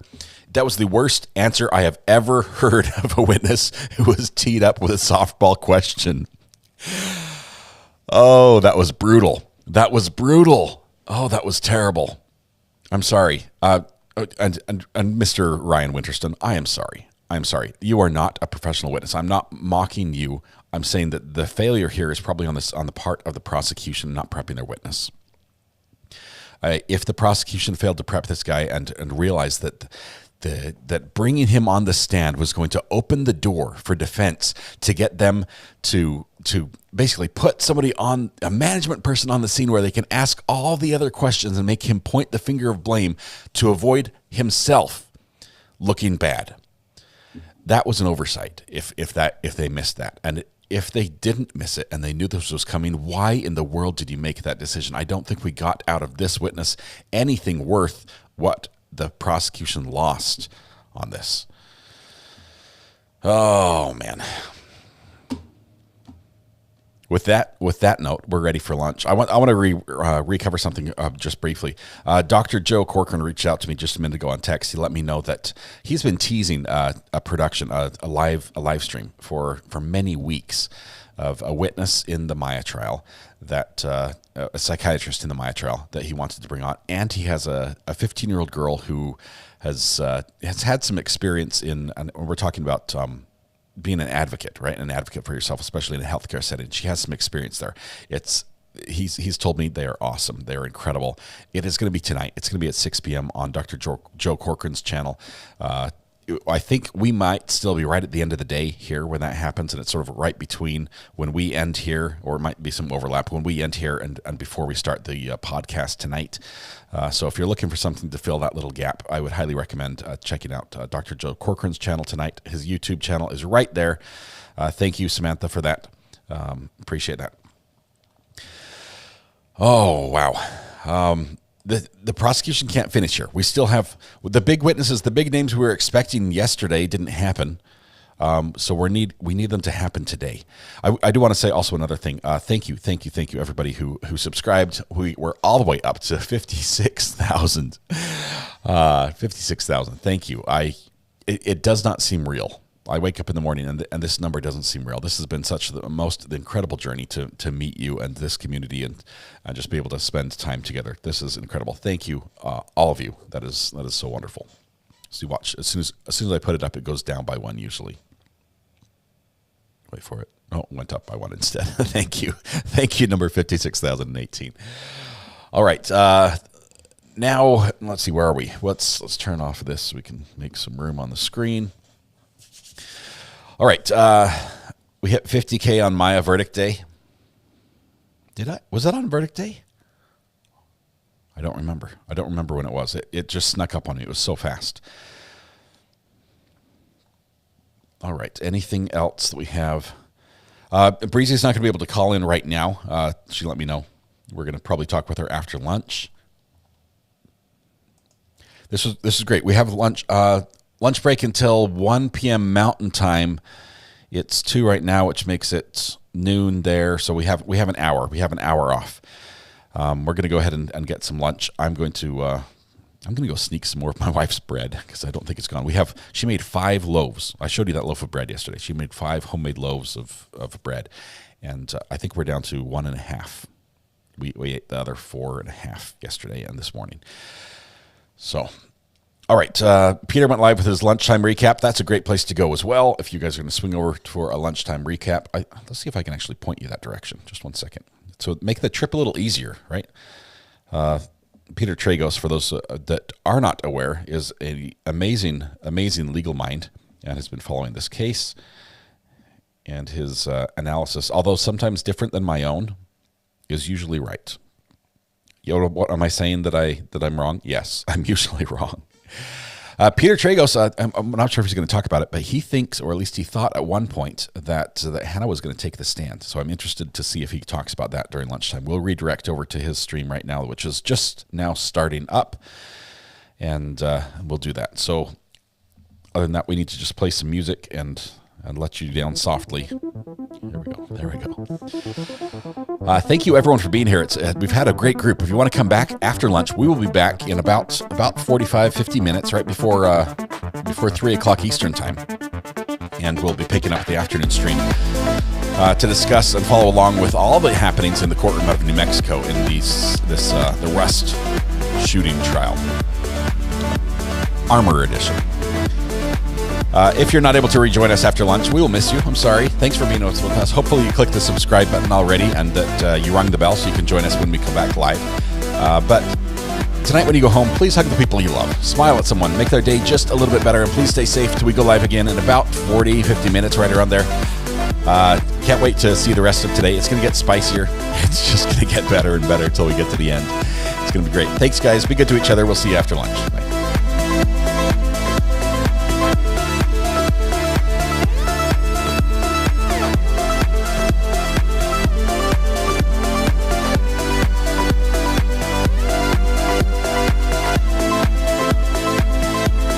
I'm going to warp everyone over to Peter Tragos in just a second. We're actually going to fade the music a little early and open the portal. So wait for the music to stop, the screen to go black, and then you'll get a notification. See you guys.